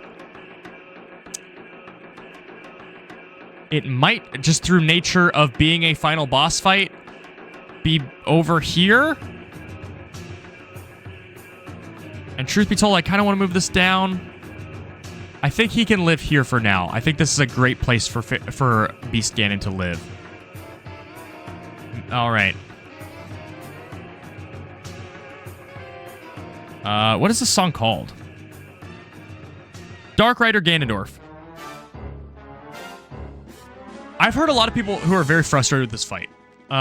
And truth be told, of all of the boss fights, all of the phases of the Ganon fight, of which there are 5, there is Puppet, Beast, Rider, Sword. So I guess there are 4. There are 4 phases to this boss fight. Right? I'm not missing anything. Yeah, there are only 4. I would say this is the one that is closest to being a filler battle. I don't know. It's not super memorable.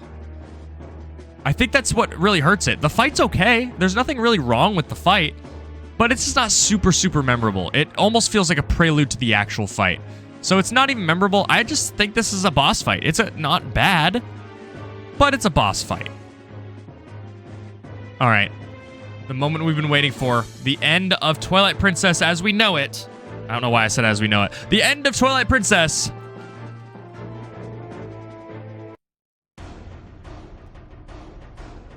This fight is everything I want a fight against Ganondorf to be. The music is so sick. As a kid, I rocked out to this music. I love this song.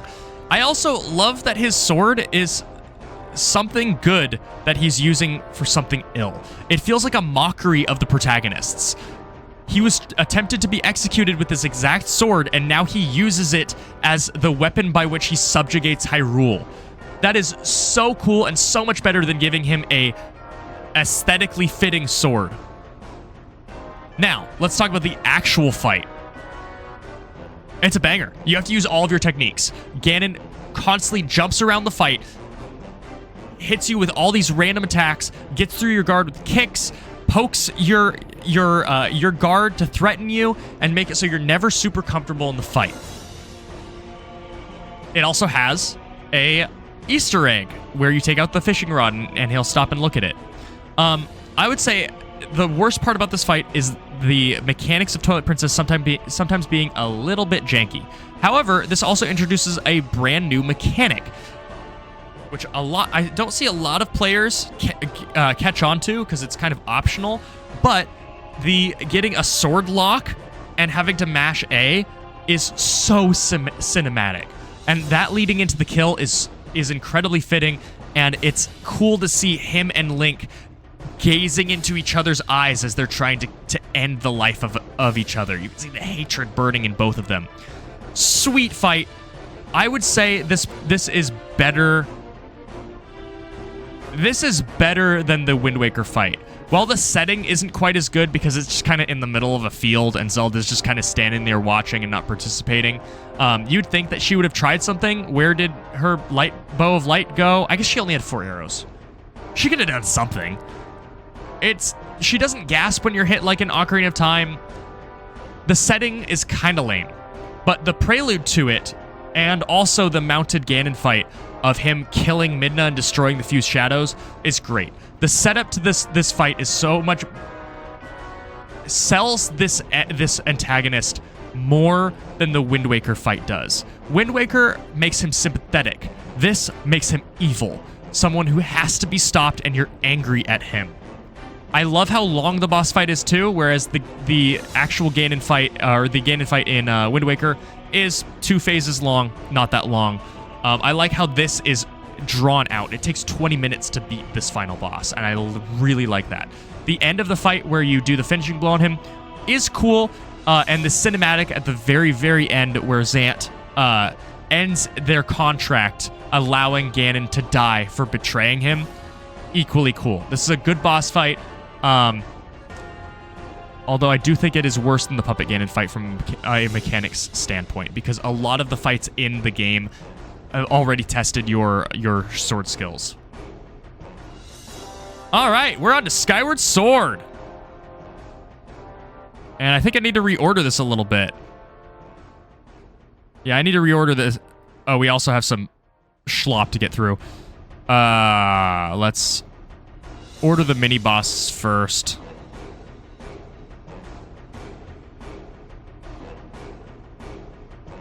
Bylosite, I don't remember where Bylosite is. I'm not ordering them in chronological order. Oh, we also have some Breath of the Wild fights to get through. Okay, yeah, let's do that first. Let's save the best for last. Because, I mean, did you really expect anything else from me? Yeah, we're going to save Skyward Sword for last. Fireblight Ganon. He's cinematic. I actually think he's kind of memorable. He's probably at the bottom, near the bottom of memorable, though.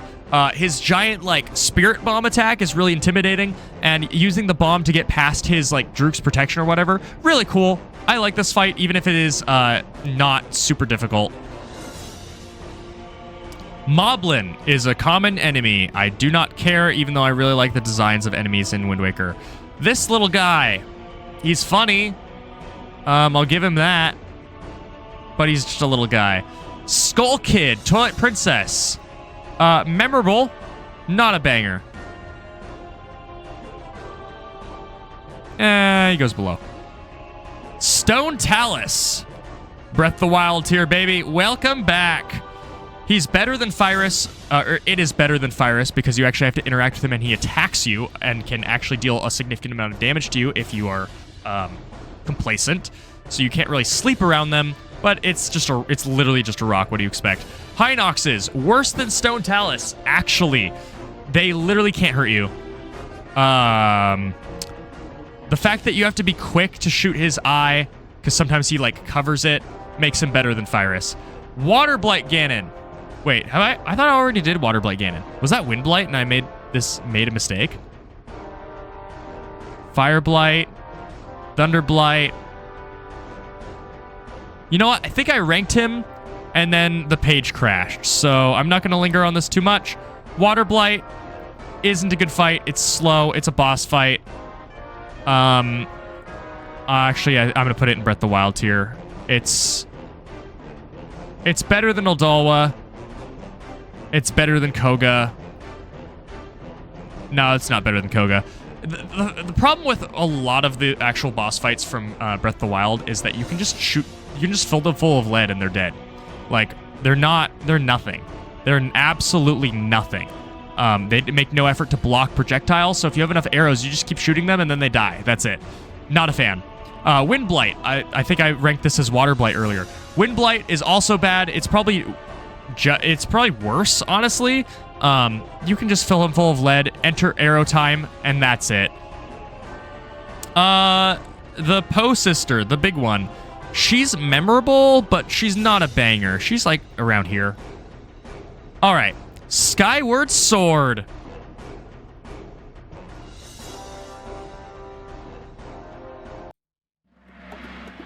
I'm not missing anything. Cool. Let's do it. Let's do it. This guy is one of the fights of all time. Bottom of the barrel for you. You are not even you're barely even a mini boss. Let's be honest. You crawl around and press A. This guy is kind of memorable for a mini boss. I think he goes up here. He's a unique design. That's kind of cool. This guy.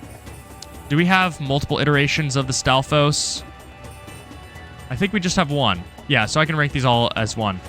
I kind of like him, to be honest. There are a lot of iterations of this boss fight, so I'm gonna rank him very high up in mini bosses. In fact, I'm gonna rank him up here. Skyward Sword is... I'm one of the biggest stands for Skyward Sword, as everyone knows. I love how interactive the actual combat is. It's more interactive than almost any other combat in any other game. I mean, it's VR combat before VR. And getting past the defenses and having somebody parry your attacks and you're not just dead, you can shield bash with good timing and then continue on the offensive is fantastic. It makes every single combat a slew of decisions that you have to make. I love that. Lizalfos, also high up. They dodge, they use fire, they're super quick and nimble when they need to be, but unfortunately, they do not have the ability to float in the air and float higher up in the tier list. This is a poison one. It's the same enemy, but more difficult, and I like that. We're going to rank him later. What is his name? I don't remember. Scaldera. Okay, that's the biggest knock. I've been streaming a lot of Skyward Sword recently, and the biggest knock I have against Skyward Sword is that the boss fight designs often look kind of dumb. Also, this is separate, so I'm glad I ranked that how I did. The boss fight designs look kind of dumb, and we're going to rank the dumb designs first. Scaldera, it's a boss fight. It's not a bad one by any means. It's probably... It's around here. It has a lot of different phases. I always like boss fights that if you're good at them, it's not just routine. It's not... You can actually kind of speedrun the boss fight. You can be faster at it. You can kind of cheat by doing certain tech that makes it faster. For example, when Scaldera... Do I have Scaldera? It is good that I'm ranking these guys as this in the same breath because they share their boss music. When Scaldera gets hit, he rolls down the hill, and you can actually bowl a bomb after him, and then he will get up and suck it in, and then you can kind of speedrun that. It's kind of neat. I like this fight in that it feels like a controlled chase. It is not a bad fight by any means. It just looks kind of dumb. Speaking of fights that look dumb, this is probably like the bottom 5 best looking fights in the franchise. This character is from Monsters vs. Aliens. It is Mike Wazowski. It's awful. It looks terrible. But the boss fight is kind of cool. Using Skyward Strikes to cut tentacles as well as the chase as the ship is sinking is very cinematic, very cool. The aesthetics of the boss suck. I will make no bones about that. But the fight itself is neat. And having to run onto higher ground because he's continuing to destroy the ship is very memorable. You have to be very quick on the draw, literally, to shoot your arrows at his eye. I like that. I think the boss fight is kind of good. It's memorable for the wrong reasons, which does not earn it a spot up here. I think it is one of the better boss fights in the boss fight tier. Okay. Next we have Molderak. And I'm not going to rank Koluktos with him. You could probably guess why. Molderak. Not a bad boss. It kind of gives mini boss energy. It's not that big. It has no sense of bravado, like of scale. And so even when it is first introduced, it very much feels like a mini boss. Also, you are used to seeing Gurahim at that point because you've seen him twice before, and the fact that you don't see him this time really makes you think, oh, this is it's just a scorpion. Okay, whatever. Again, it is one of those bosses whose larval form is introduced in the dungeon as a common enemy, and that always earns points in my book. The music is strong. None of the music in Skyward Sword is weak by any means. So it has that going for it. I think the boss fight itself, again, is kind of cool. It makes use of Z-targeting where you have to quickly switch targets in order to deal with the aggro between the two claws, which are constantly turning and opening and closing and turning red about to attack you. The game throws a lot of stimuli at you in this boss fight, and I think that makes it really cool.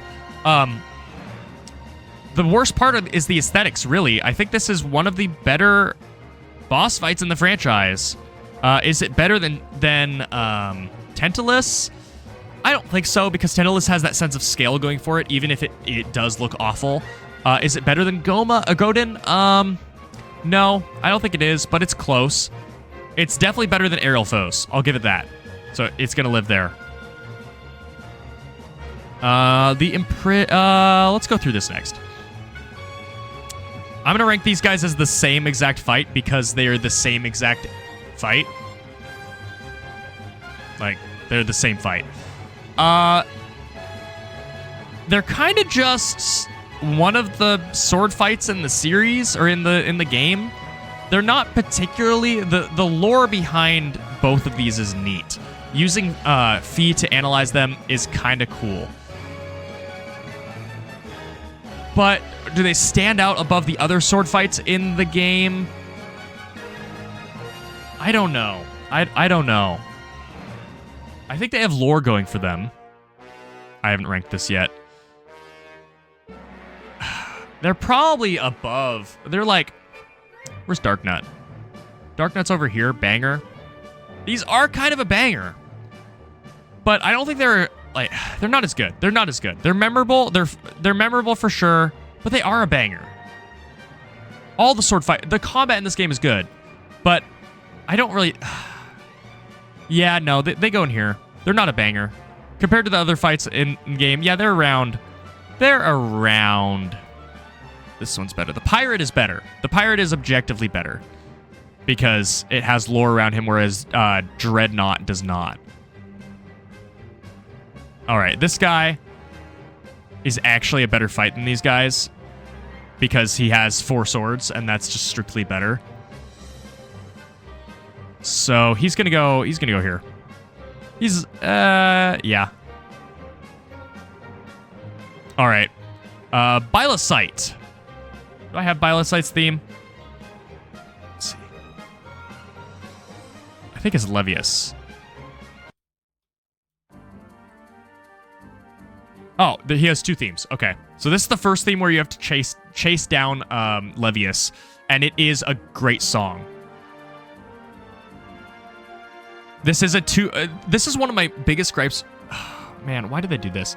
This is a boss fight, right? We all agree it's a boss fight. It doesn't give a heart container, but it is a boss fight. It has 2 distinct phases, and yet for some reason in the boss rush mode, it's excluded. I don't understand why. Why is it excluded? It's a boss fight. Using the Loftwing, it hints at what could have been for this game.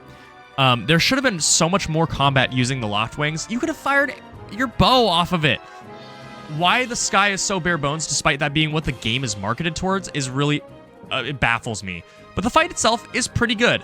You have to, once you actually defeat Levius, you have to land on top of it, and this guy throws a bunch of acid balls at you.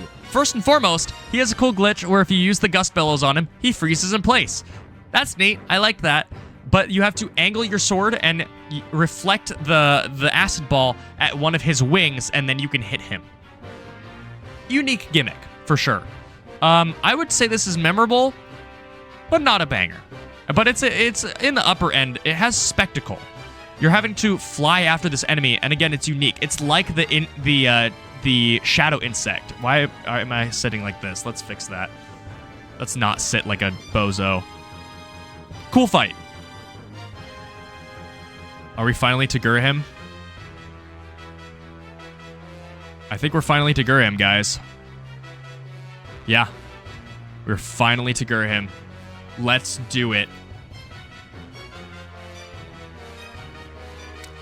First and foremost, let's talk about the spectacle of Gurhim. When you first meet him, this theme plays. And this was one of the few times in a video game that when I heard it, I audibly said, whoa. Because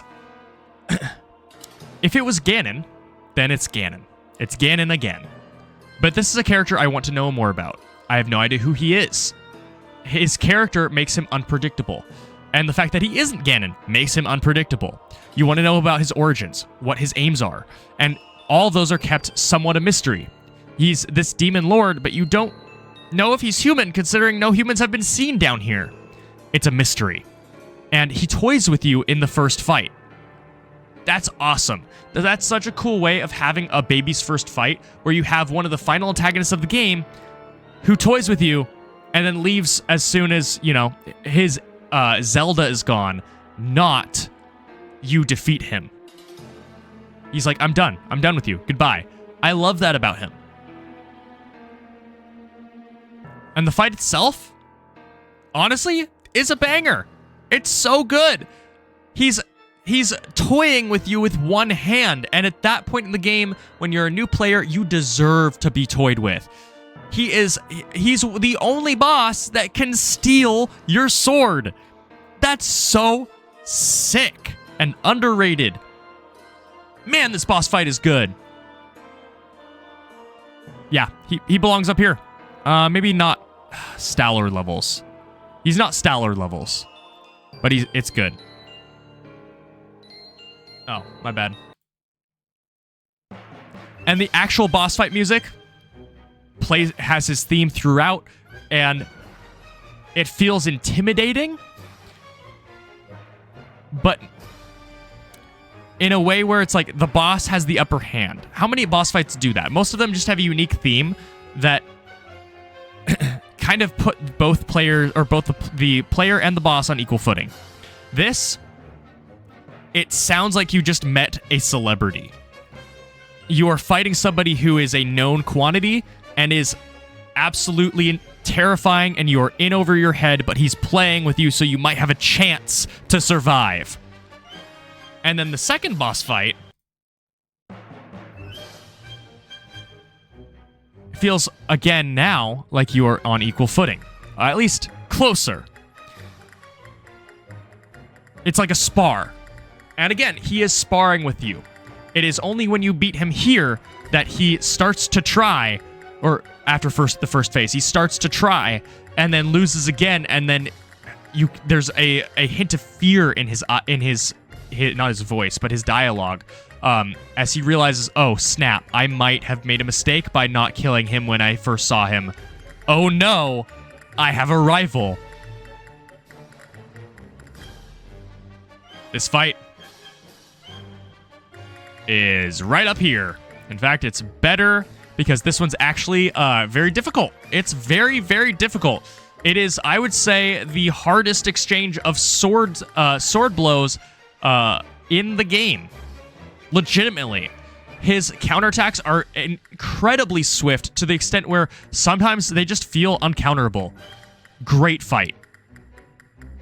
All right, now. You have finally learned Gurahim's identity, and the method by which you do it, where he crosses his arms over his chest and turns into Demise's sword, makes so much sense. And the fight that ensues, where he is basically invulnerable and summons an arena, is peak. Spoilers. This is one of the best boss fights in the franchise. The giant sword he summons is clear that he is livid at you, and he doesn't care if what he's summoning doesn't really work all that well. He switches it up because everything else has failed. He's in desperation mode, and he's throwing his full might at you. It's so sweet having to carve his sword, breaking it, and then stabbing him in the chest. It's incredibly satisfying. This is one of the best fights in the franchise. And again, look how highly I've ranked a lot of the fights where they are gauntlets, of 5 fights. You have to fight a swarm of enemies, Gurahim with 2 big phases, and then Demise in 2 phases. That's a long time of just fights. It's a spectacle. I absolutely love it. Gurahim has the most setup to any antagonist ever. He appears earlier than Zant does. He has more lines than Zant. He constantly is appearing and harassing you and explaining his motivations. He has a clear personality and a negative character arc, and he makes a mistake in not killing you at the beginning, and he basically admits that. Fantastic character, fantastic boss fight, full of spectacle, and the music is chef's kiss perfect. And his design is sweet too. Don't let my earlier talk about the designs of Skyward Sword being generally bad get you down. This is a peak design, peak character. Everything's amazing. The Imprisoned. The Black Avocado. And by that I mean the avocado. I remember in interviews before the game came out, they were talking about how there was a boss in the game who was so large that you could only see his feet. That excited me. They also mentioned it being a boss fight that you had to fight multiple times. That excited me. And then we got this fight. And while I do think that the boss design looks a little bit weird, like just a little bit, I actually very much respect what they're trying to do. This is a monster. It is barely holding on to any... It is just a bundle of intent, nerves, and malice. It is trying to consume one thing that you don't know yet, but it exists at the top of the temple. You're never told... Well, you aren't told for most of the game why it's trying to get there, but by the end, it is revealed that it is trying to consume the soul of the reincarnation of the goddess Hylia, who is hibernating in the sealed temple. That's super sweet. This boss fight, honestly, it's not bad. It isn't bad. It's simple at first, and I would dare say it is memorable, but not a banger. And it's probably around here. It's not a bad fight, but it is incredibly simple, but that's what you need at the time, so it's fine. It gets points for being one of those boss fights that if you know what you're doing, for example, me, when I was doing the actual Skyward Sword LP, and I will try it again when we do the boss rush, is there are some crazy speedrunning tactics on this fight where you can run up to a higher ledge and then do a running jump attack off, land on his head, and hit him at the same time.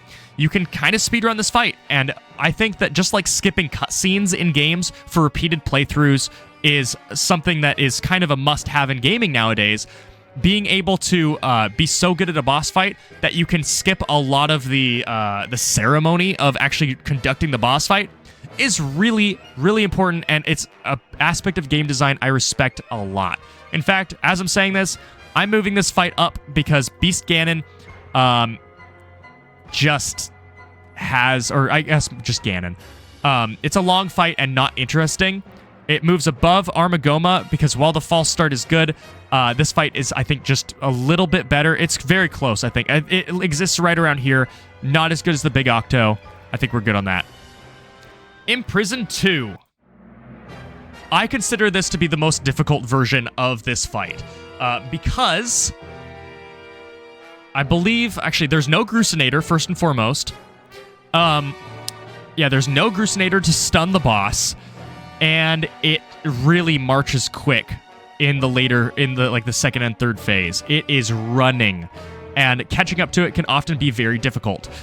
Hitting its toes can be incredibly difficult. In fact, it almost behooves you to either A, try to do a running jump attack because you can't just jump off anymore. You have to hit the jump attack on the way down, or else he will shake you off immediately. Or you can hit his fingers and then jump on him if he tries to skip a level, but that's trusting on him to be able to do that. This fight's really difficult and honestly a little bit frustrating. Just a little bit frustrating. I think it exists right around here. It's like the difficulty is kind of annoying with how hard it is to catch up to him, but maybe that's a point in his favor. I think it probably goes above. No, I like it there. I like it there. I do think this fight is worse. Imprisoned 3. Oh, by the way, I just want to say this. I have no prepped notes for this. This is all me just talking about my opinion off the cuff. So if you think I'm like reading anything, I'm not reading a single thing. This is all just my thoughts on this. Imprisoned 3. I think it's cool because it is one of the few tandem boss fights in the franchise. You're playing as Grus and Link. It's a culmination of Grus' character development, and they're working together to defeat a gigantic, terrifying foe that can fly. And without Grus, you wouldn't be able to win. So I like it for that. I do think it is easier than Imprisoned 2 because, again, you have Grus and you can just launch yourself on him. That said, it does have the final shot is incredibly tense, as you know that if you miss the shot of launching Link onto the Imprisoned, you will fail. And that's it for you. You won't be able to actually come back and get a second shot. And I think that is a good thing because the shot isn't terribly difficult, but it's very tense. You kind of hold your breath on it. And I think that's a great place for it to be. This is the best Imprisoned fight by far. They pay off all of the mechanics. And I think that I kind of want to move Volvagia down. I think I move Volvagia down. Strangely enough, I think I move him down to Helmarot King. This Imprisoned fight is incredibly strong. Yeah, I think it's right around here. Zant is more memorable because he has a character and is a longer boss fight without being tedious. Goat is really fun, but very one note. This mixes it up and has an air of crisis to it. And is really not the same boss fight as it was before. I think it's great. All right, here we go. 2 things left. I can't believe we're here already, even though it's lasted an hour. Can I switch the music? Hello? What's going on? That was weird. Collectos. I don't know what's going on. I can't switch the music, apparently? Let me reopen that. That's odd. It was freezing up really bad.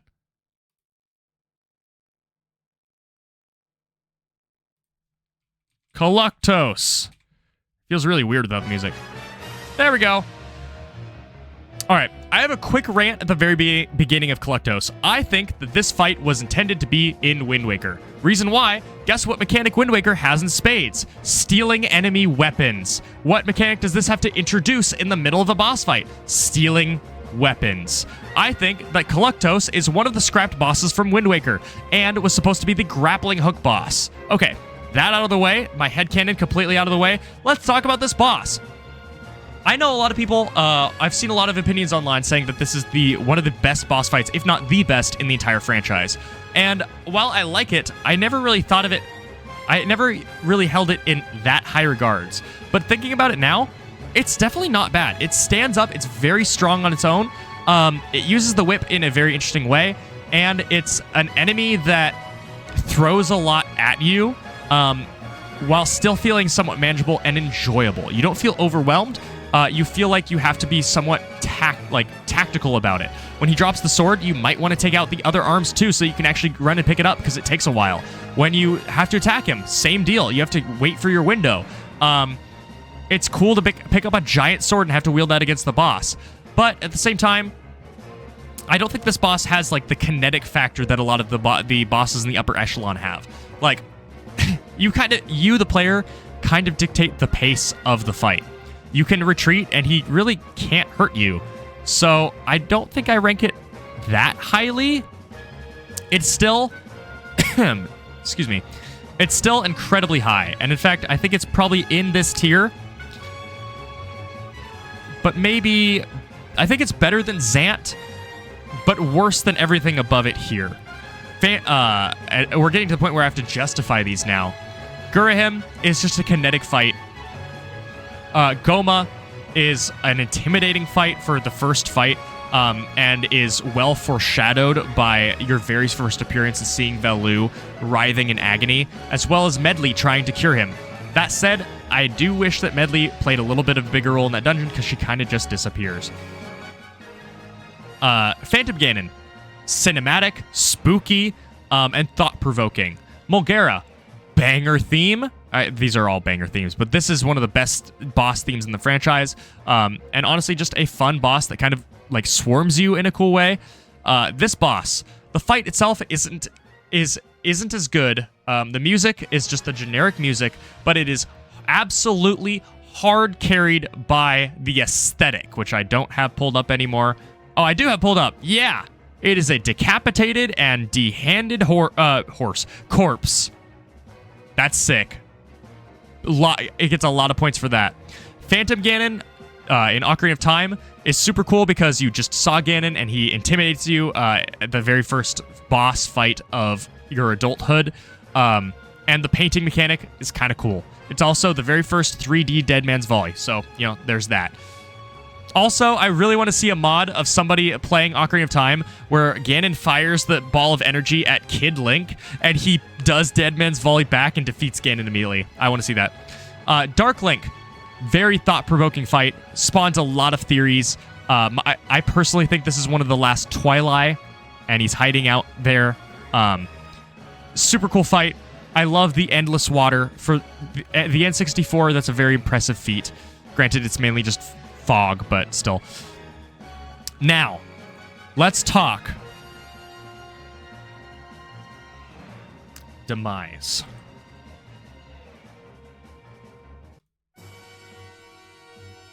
I'm gonna be talking about this a while. I can do all of Demise's themes. And why I think Demise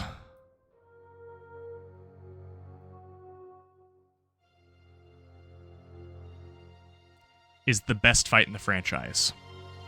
First and foremost, let's talk about his design. I don't really like how Demise looks.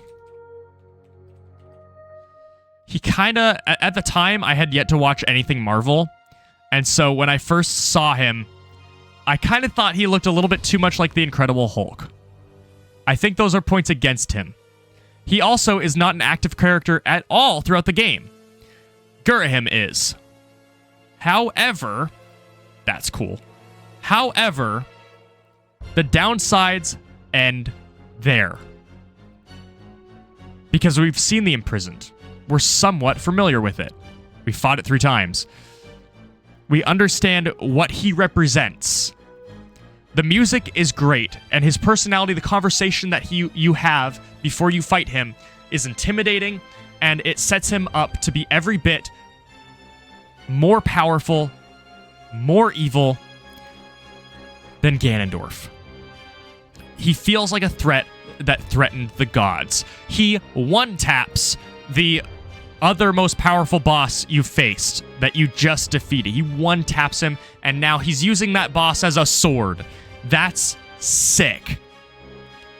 He creates his own demi-plane in order to decide the fate of the world, to fight you in. He's polite, though, which I actually really appreciate about this boss. He says, hey, Go prepare, and then I'll crush you.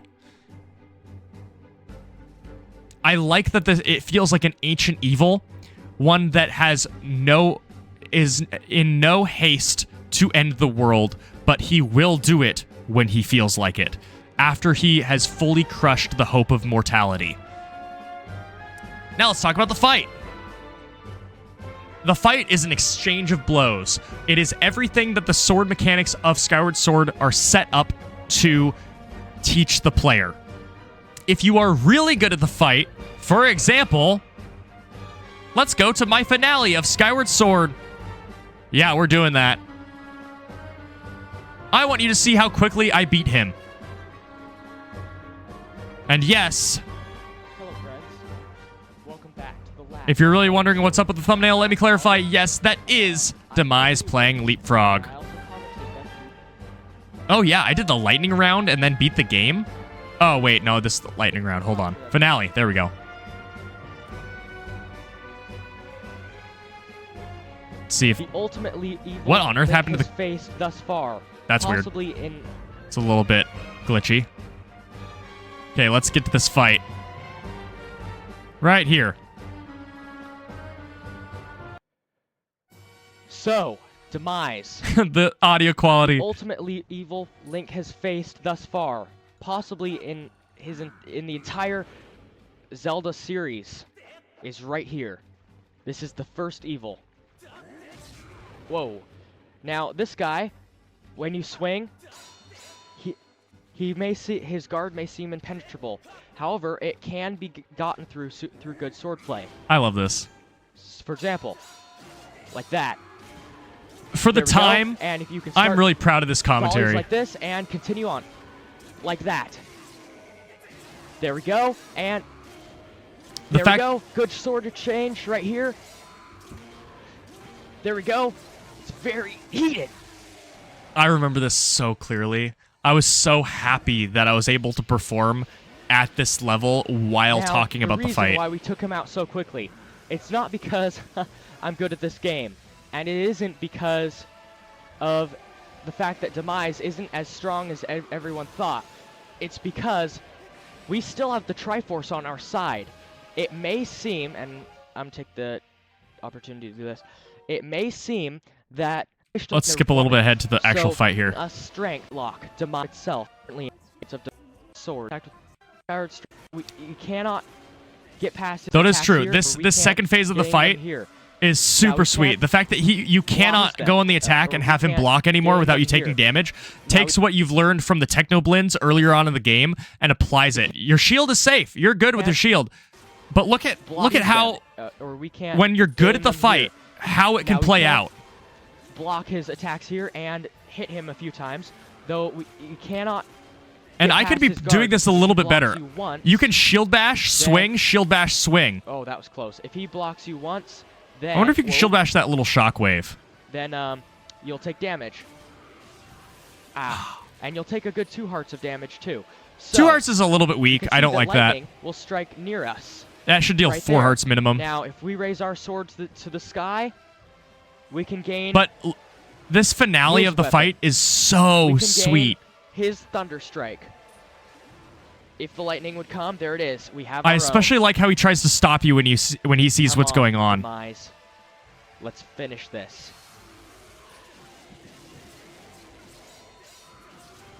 There Look we at go. this fight. Whoa, backflip. Whoa. Whoa, okay, we took strike, or his thunder strike. There we go. Come on. Now he sees that we're trying to do it. So, he backflip. It's such a Okay. good fight. And the finale, which we will get to, Okay, I'm taking we're a just lot of just damage watching here. this. We're just gonna do it. One of his We're just gonna shadow watch strikes this. and finish this. Also, the setting of this he's is fast. everything that the Shadow Link fight or the Dark Link fight in Strike, Ocarina of come on, Time was strike it. supposed to be. Yeah, good There dodge. it is, and let's finish him off. Go.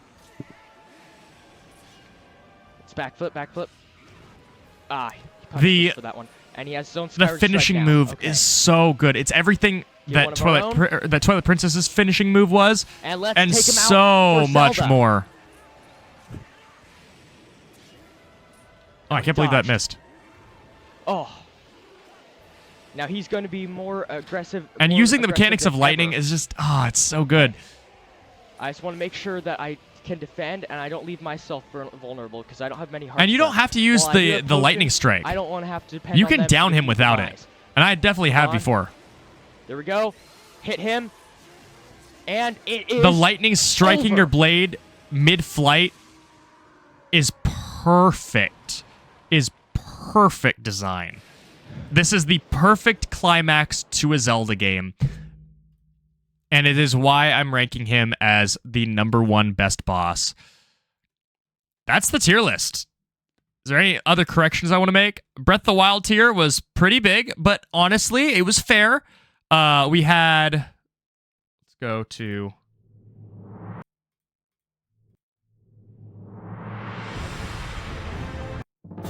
There we go.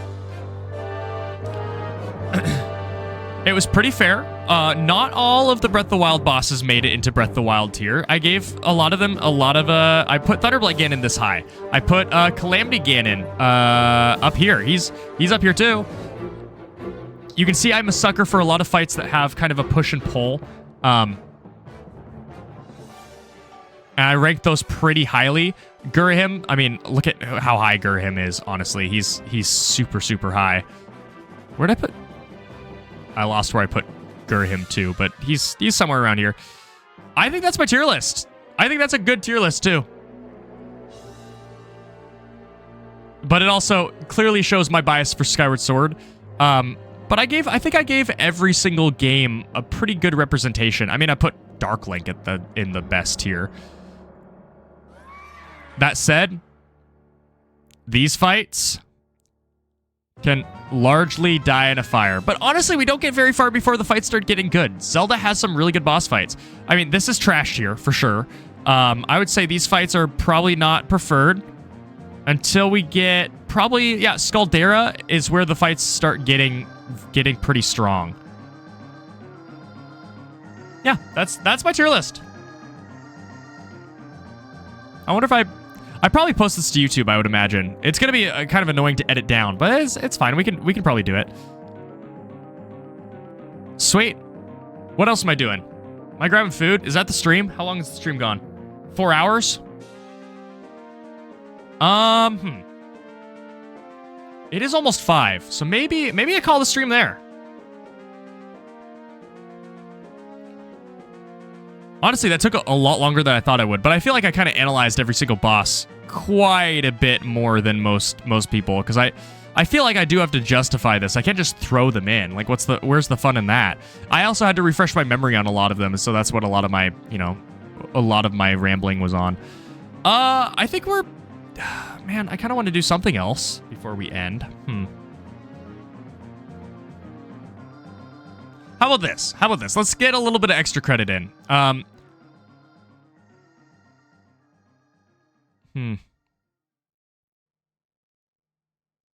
Yeah, let's do it. I'm going to play a little bit of Uncharted, just so we end off on a game. Maybe I play a chapter. I soften the blow so that when we finish the game, it's not a 7-hour stream. I think that's what I do. So just give me a second. I'm going to take a quick break. And then I'm going to return with a little bit of Uncharted. So just stay tuned. And I will be right back.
You thought that I was going to be playing Luigi's Mansion, but in fact, no. This is but a stream bumper that I don't have text for, but it's cool looking. Is it not cool looking? Now you might have wondered, has Pal forgotten to show himself? No, I just decided to start talking over my own stream bumper. Hello. I went downstairs for food and it is not ready. Therefore, I came back up. That said,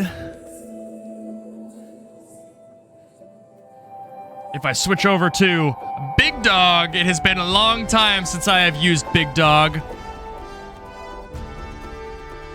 You will hear the wonderful music of Uncharted 1. Let's get back into it. It has been forever since I played this game. Yeah, I'm not playing online. Why would I care about playing online? Let's do it. When we last left off, we almost died, which describes all of Uncharted. We're not going to be playing a ton of Uncharted today. I'm just going to try and get through at least like one chapter, I think, just to kind of wrap off the stream. Yeah. Crap. I was trying to reload. But I guess... Well, that stinks. Alright, I remember this part of the game. Again, remember I've played this R1. I don't get it. How does a whole colony That's how I just reverse, drop out okay. of history? Alright, I got it. I am legit. I am legit trying to get through this section as quickly as humanly possible. Because I actually really don't like this section of the game. Get me through. I'm gonna try and speedrun this as best as I can. You're gonna have to cover us. Yeah. I may or may not have tried to aim... Oh, wait. Aim the controller like I was playing Splatoon. Okay, let's do it. This thing handles terribly. Where am I? Die. Get rid of these two. And these. Let's get through this part as quickly as possible. And not die. Thankfully, they kind of give us cover. Whoa! It just isn't entirely safe. Go! I don't have to kill all the enemies. Oh, goodness, I might die. Keep moving, Nathan Drake. There you are. Die. Okay, I think we're good. I think I can kind of... Whoa! Ow! I had to say the words, didn't I? I think we're good. Insta-die. Fine. And there are no checkpoints, because of course there aren't. There's too many of them. Yeah, I got ya. Elena. Bless your heart. Got a headshot on a grenade launcher. Let's go! What happened to this place? The whole city's completely flooded. What happened to this place? I mean, that's basically what he said. It's flooded, Elena. That's what happened. Okay, let's not die. I don't see who's shooting at me. Oh, he's on the roof. You can't be on the roof. That's cheating. Whoa. Why did those not all blow up? Where is that rocket launcher guy? I'm gonna die. I don't want to die. I'm dead. I'm not dead. I am. No. Oh my word, I survived. Okay, maybe I do need to kill these enemies somewhat routinely and systematically.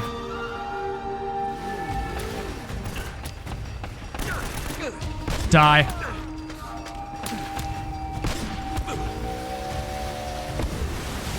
Okay, there's the rocket launcher guy. I just need to get my health back. He can't... Oh, no. No! Oh, are you kidding me? Why did Elena die? I hate this part of the game so much. But maybe I need to go about it slower. I was trying to speed through, but I don't think I can. Man, I hate this part of the game.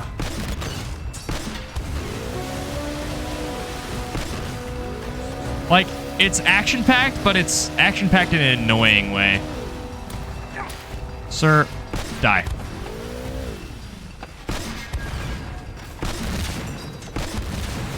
I think it's the barrels that get me.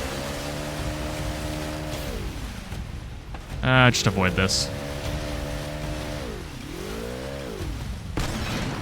It is nice having unlimited ammo, though.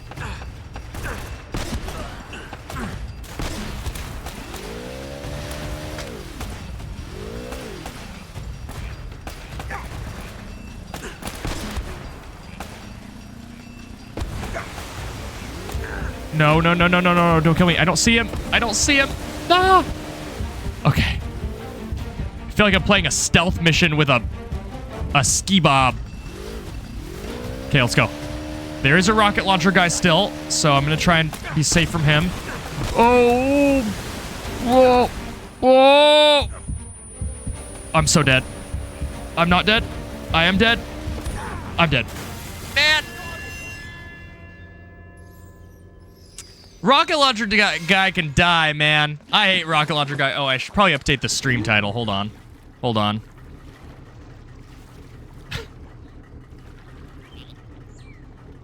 Update the stream everything. Big dog. Yeah. I need more t-shirts. I need like stream t-shirts. I need things like, I looked at some of Steven Play's shirts, but I'm not a huge fan of a lot of his shirts right now. They don't have the 1962 is a long time ago shirt. And that was really the best one. Let's see, what am I doing?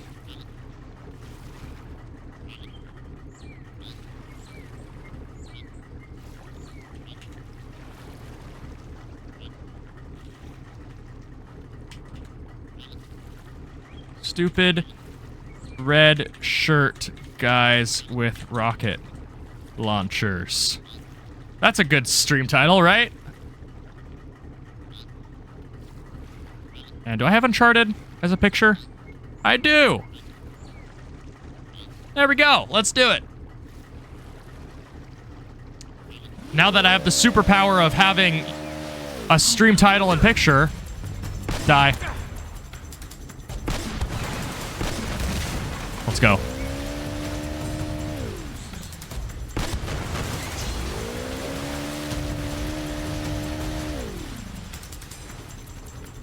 Nobody? Get out of here.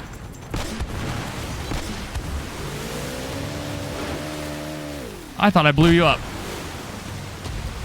No. Why is it not blowing up the ones next to it?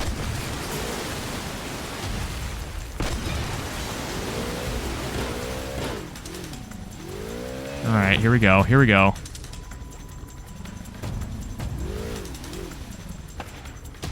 Get out of here.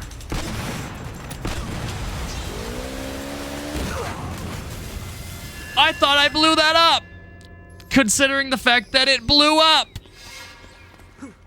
Oops. Can I just swim through this chapter? Nathan Drake. Nathan Drake. Nathan. There. This chapter. Too many of them. You mean 2 of them? Are you... Do you have that little confidence in me, Elena? That 2 guys is enough to do me in? Honestly, considering the track record, maybe she's being realistic.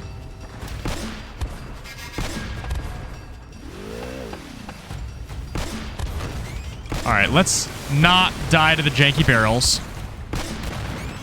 At least we have infinite ammo. This chapter would be awful without infinite ammo. Okay, there's a guy on the roof, which I will miss.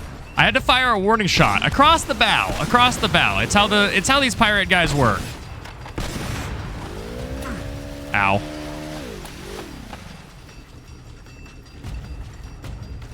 That will kill me. The music is at least very good.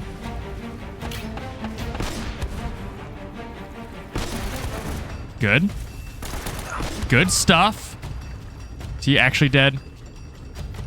Yes. Okay, rocket launcher guy has probably spawned.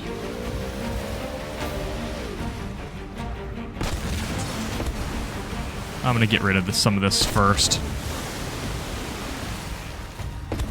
There he is. Got him. I'm officially further than I was. Whoa! You know, one thing I don't like about Uncharted 1 specifically, and I think this is the only Uncharted like this, I don't like how the enemies are just basically omnipotent. Like, they always know where you are. They're always going to shoot at you first.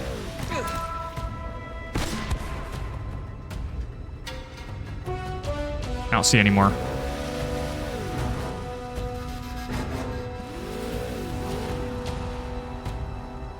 Die. Okay. Are we okay? Annie, are we okay?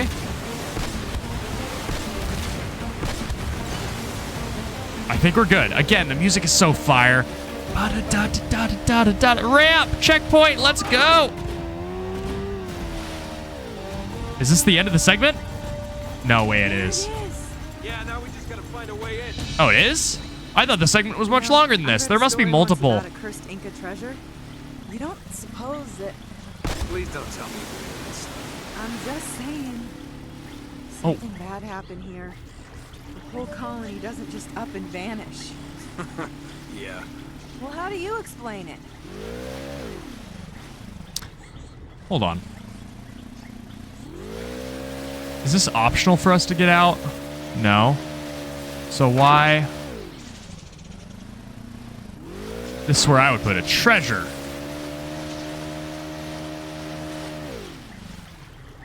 I can't go into any of those. Maybe it is just... Hold on. Hold on. I gotta sate my own curiosity. Nothing. Okay. We're fine. Bada bing. Bada boom. Thanks. I wonder what Elena's actress has been getting up to. Let's go check it out. Because I know I'll Troy stay here Baker and is, keep an eye on like, our ride. Troy Baker. He's going to be in everything forever, right? Tower. Whoa! How do I take cover? There we go.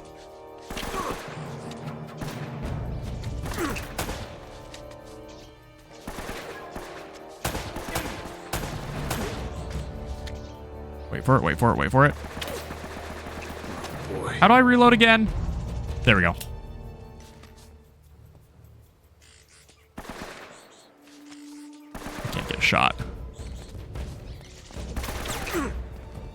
I need to remember the controls. It's been that long.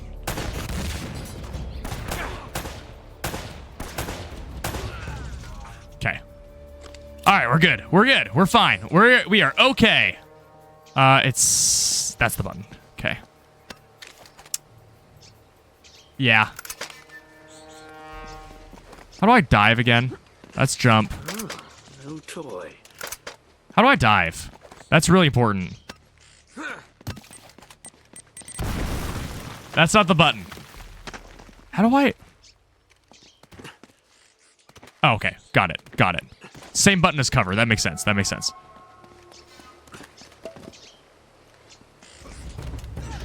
Okay, he's not coming from that direction. I think I can make this throw. Ready, set, go! I think I got him. Yeah. Give me... No, no, no. What do you think you're doing?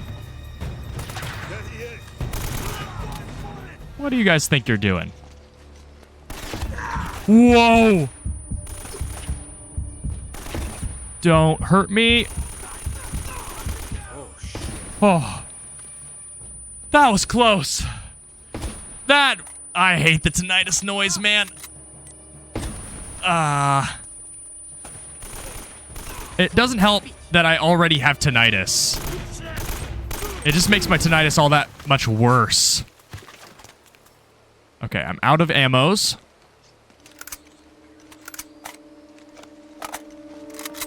I'll take a micro SMG. Just what I needed. Okay, I think I'm... nah. One thing, I feel like other Uncharted have just a lot more guns.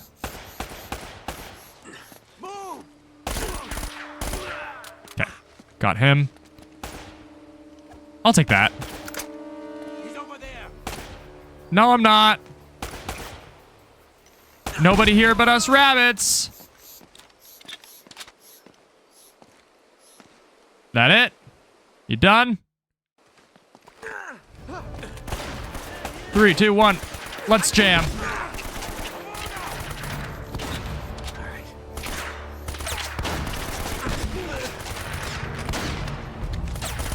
Get out of here with that shotgun. Okay, I don't have... Nathan Drake! Nathan Drake! 3, 2, 1, go. All right. I needed my other gun. And truth be told, I needed all this stuff. Wait. Okay. Do you? I don't think you do. Let your yes be yes and your no be no, son. You got nothing on me. Yeah, I'll take that. I keep punching. Ooh, yeah. Oh, yeah, I love pistols. Give me that. I'm not about the micro. I don't like the micro, honestly. It feels like it just uses too much ammo for too little damage, you know? Where am I going? Why am I here? Why is this shortcut back? What's the purpose of this? Why did I do that? Is there... No, seriously, why did I... Do I need to platform? Nathan. No. I really don't want to jump down. Like, what was the purpose of that? It clearly leads me up here. Unless... No. Is this for real? Oh, got it. Okay. I'm so glad Nathan Drake.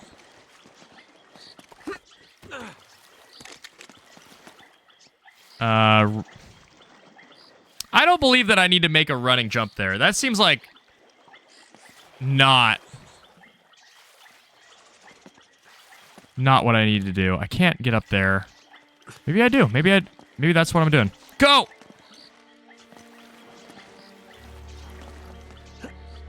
That is what I need to do. You get out of here. Cheap shot. How do I get over there? Do I shoot that? No. How on earth? Oh, I drop. There we are. We're figuring it out. Why did that kill me? Why did that kill me? Is that just a way for them to shortcut it? I think it is. I'm jumping to the window, right? Go! There we go.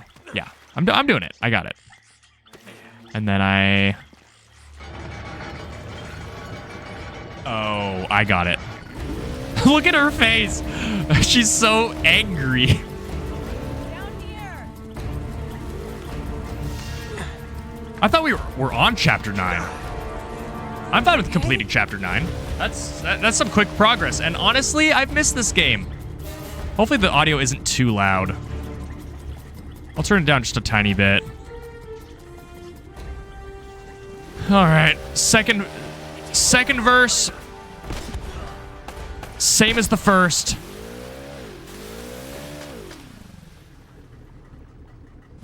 I hate how bumpy this is.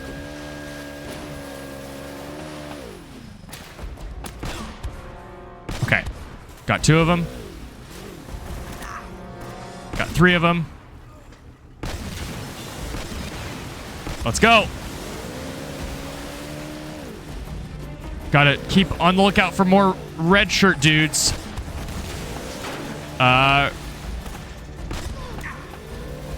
Because when you have the rocket launcher, when you're born with the unique rocket launcher genes, you also get a red shirt handed out to you. Oh boy. Or maybe the red shirt is like the license to use a rocket launcher. Maybe it's just like the bombardier uniform. Where are you? Oh. There. Oh, also. Oh, get out of here. I need to retreat. Tactical retreat. Goodbye. Okay.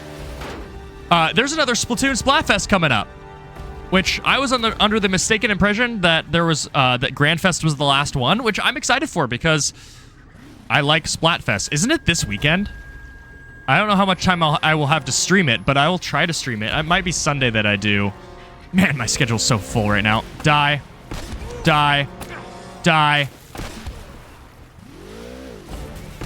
Whoa, who's that? Get out of here. Am I still being shot?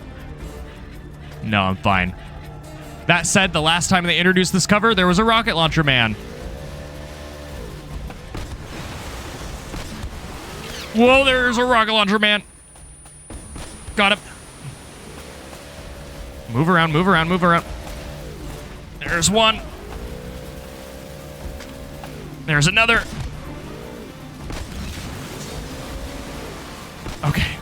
I will admit I am having fun. Oh, there. But man, if this isn't scary and hectic. This is archaeology, by the way. We found a sunken city, and we're going to blast it to pieces in the name of preserving the past. You've got to get to that tower. I'll meet you back at the customs. Later. Called it. Oh!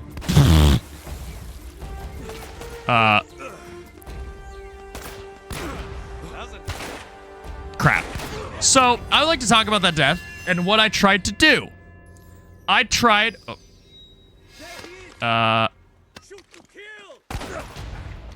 Get out of here.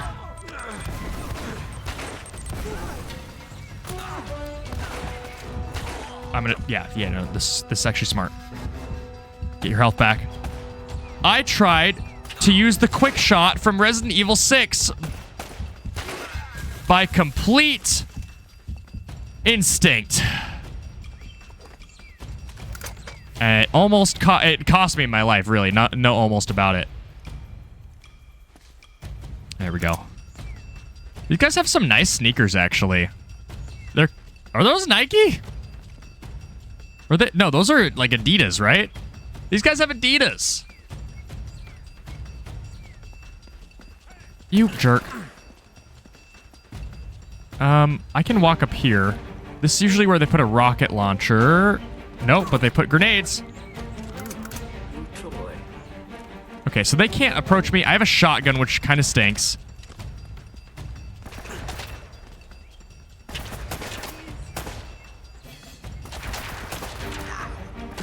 This is not working. Am I supposed to really climb through that?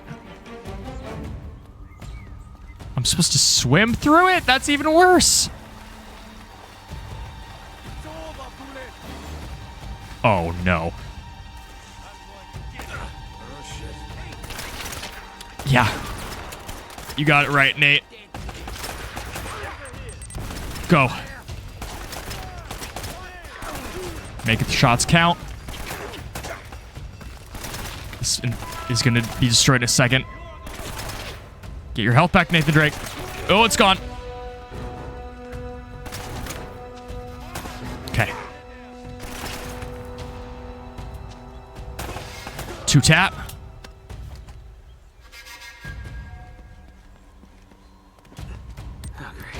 We're good. We're fine. We're chilling. Stay frosty, Nathan Drake. Ready. Set. Got him. I shot him straight in the head. I don't like that music. Okay, we're good. Is that it? That's it. Oh, boy. Give me your ammos. Anybody have a shotgun? I'd really like a shotgun. No. Nobody has a shotgun. Even AK. Ooh, some nades. I'm down with that. And some platforming I can do, which I'm probably expected to do. Where's this taking me? Yeah. I don't really see where I'm going, but I'm going. I'm doing it. I'm trusting the level design. Oh, I'm going across the thing. Go, Nathan Drake. Please don't die. There are definitely going to be guys here. Do I jump? Can I get up? Nathan Drake. Nathan Drake, what are you doing? Nathan Drake. Go. Fine. He's over here. Mine's better.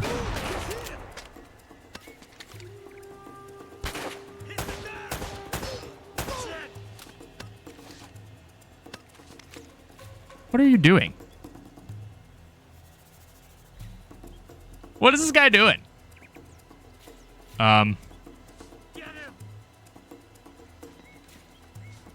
Sir? Oh, no. You can't just stand there. You faked me out. Oh, boy.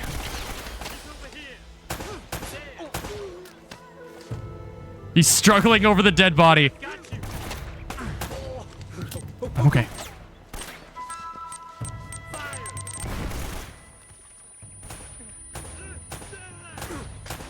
Okay, make sure there's nobody flanking me over there. Whoa, duck.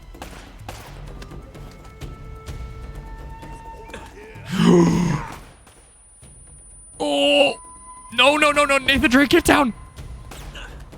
No, get down. You.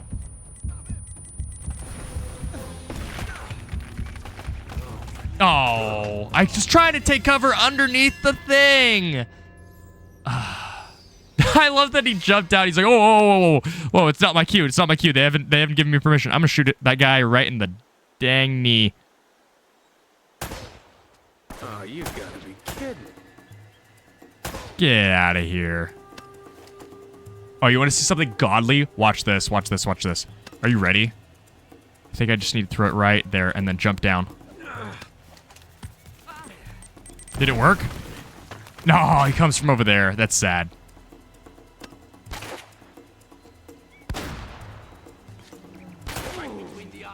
You're shooting a shotgun. It's not going to go right between my eyes. It's going to blow off my head. My entire head.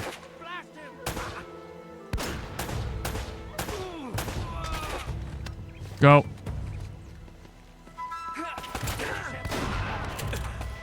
Okay, I need to be careful of rocket launcher man.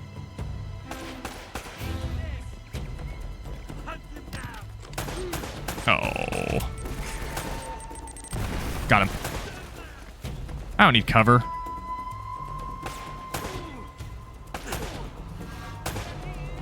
Okay, we're fine. Dive! Stupid, omnipotent rocket launcher men. Okay, you need to die because I hate the tinnitus sound.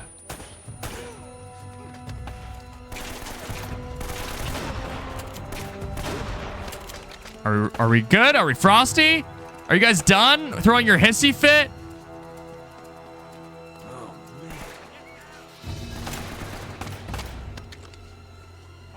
Get out of here.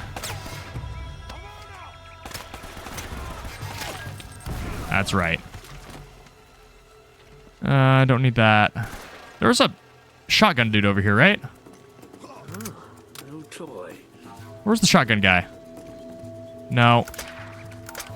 Where's the shotgun man? I shot him with my shotgun. There we go. I still don't see shotgun. That's fine. That's fine. That's fine. I don't need it anyway. I don't need it anyway. Go.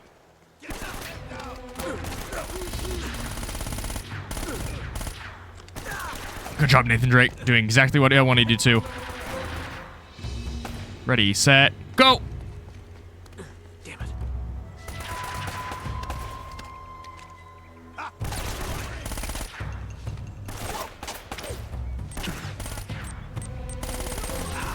Okay, I'm almost out of ammos. Bye-bye. I have a shotgun, which is not a... Look at that jump! I can't do that. Oh, boy. Okay. Go. Where's that pistol? Give me that pistol. Ready, set. Why is that guy gone?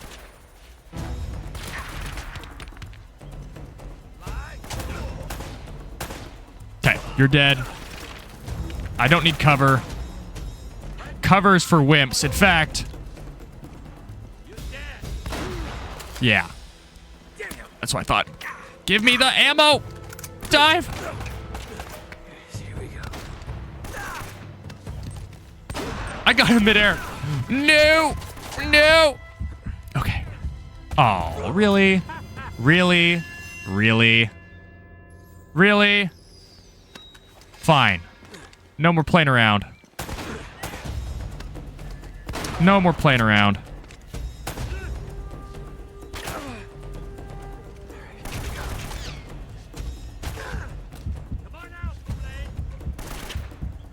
Give me the health back, please.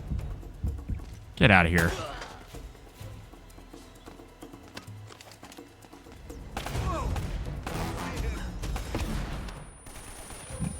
What are you shooting at? Stupid tinnitus.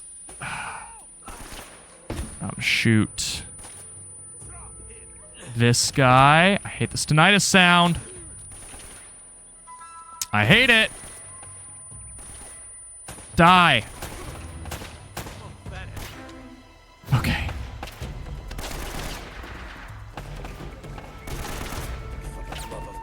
I'm right with you, Nate. Ugh.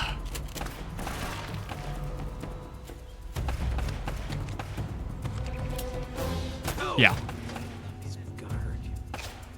What are you throwing a grenade from there for? You ain't no baseball player. Spider-Man. Spider-Man.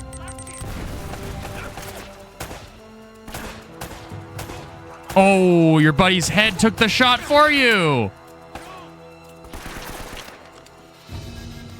Here, I found one of your grenades. You can have it back.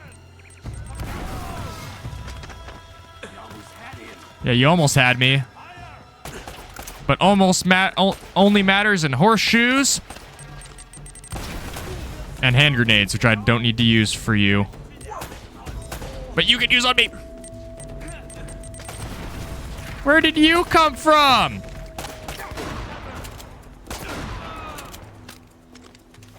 I need something longer range.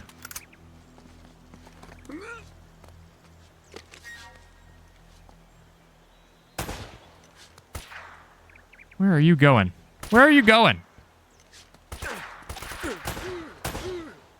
Okay, there are going to be guys coming from there. There they are.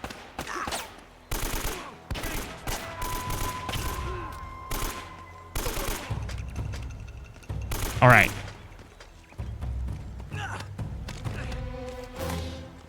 Cover it. We're good. You don't have anything. You have something. I'm taking the shotgun back. It's full too. There he is. Whoa! Bye. Stupid guy in this little room. Who does he think he is? Nobody. Nobody. Smile! What are these guys doing in this dead-end little corridor just hiding out? Like vermin. Where? Climb this? Yeah, I climb this. Climb all the way to the top, I guess? Yeah, I'll do that. No. Where am I going? Am I going over to that thing? Oh. That makes sense.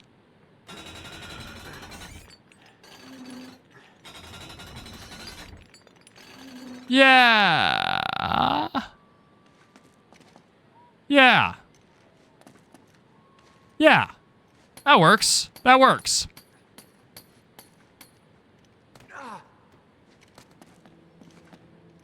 I don't know why I couldn't have just made that jump, but it works. Where am I going? There it is. It wasn't painted yellow, so they threw me for a loop. 2 ways to go. I don't like that. Can I make that jump? Turns out I can. Oh, boy. Oh. Really? Really? Fine. Ooh. I really don't trust this game. Nathan Drake! Nathan Drake, what are you doing? Get out of here. Oh, not your lucky day! What are you guys doing? Hello. I'll combo this guy. And I get full on ammo. Okay, so now we just move this over. One more time. And then we guessed wrong, so now I gotta go the other way. Nathan. There you go. Oh, wait. I don't need to go up here. I need to go up here. Why I died from that is stupid. I shouldn't have died. Why am I dying? Oh, I can move my thing back. Aha! Wait, no, it was normally right here. Never mind. Okay, so I need to go to the right. My fault for really not looking, which is fair. No, I need to go left and then right.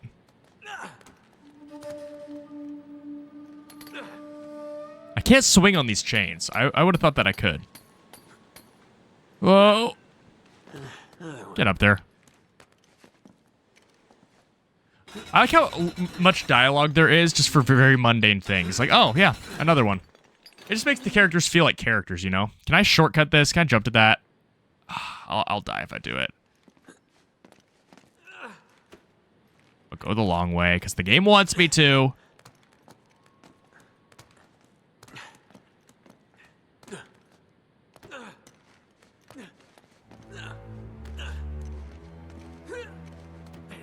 Clip into the wall real quick. It's okay. Jump here. And now I jump over to that. Yeah. Yeah. I'm okay. I'm okay. Whoa! Where? Oh, there you are. That's not good cover, my guy.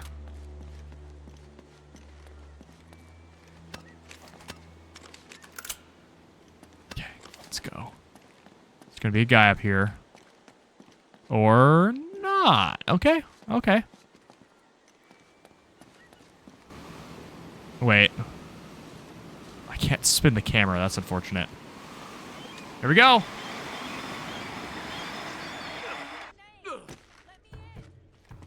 You got it. Is this the end of the chapter? Aha! Nice. Come on in, lady. Nate. Honey. Is that really gonna work? Nate. Nate. You can stop anytime, buddy. Kick it? Kick it. I wonder if there's dialogue for this. I wonder what I do. Stand back. It would have been funny if she didn't and I just Find a killed way to her. the harbor and hope the boat's still there. Chapter 10, Customs House. I think that's a good place to end. We got 2 chapters done, which is actually more than I thought. I forgot how quickly these chapters go. It's just a little bit of effort on Uncharted. I really can't wait till I'm done with this game. I like Uncharted 1. It has really good portions. Like, I had a lot of fun, but man, I can't wait till we get to 2. Okay, I think that... Am I blurry? No, I'm good. I think that might wrap it for the stream. We played the Luigi's Mansion beta, we made a tier list, and we played a little bit of Uncharted. A good variety stream, coming on the 5-hour mark. That's exactly where it needs to be. Thank you guys so much for watching. Next stream, we're going to be playing, it'll be the last stream of the Luigi's Mansion saga. So I'm going to be doing something, whether or not I do, what is it, ultra spicy or whatever, super spicy, the harder, darker, scarier mode, or I do the thing I had in mind. Time will tell. It's been a fun month.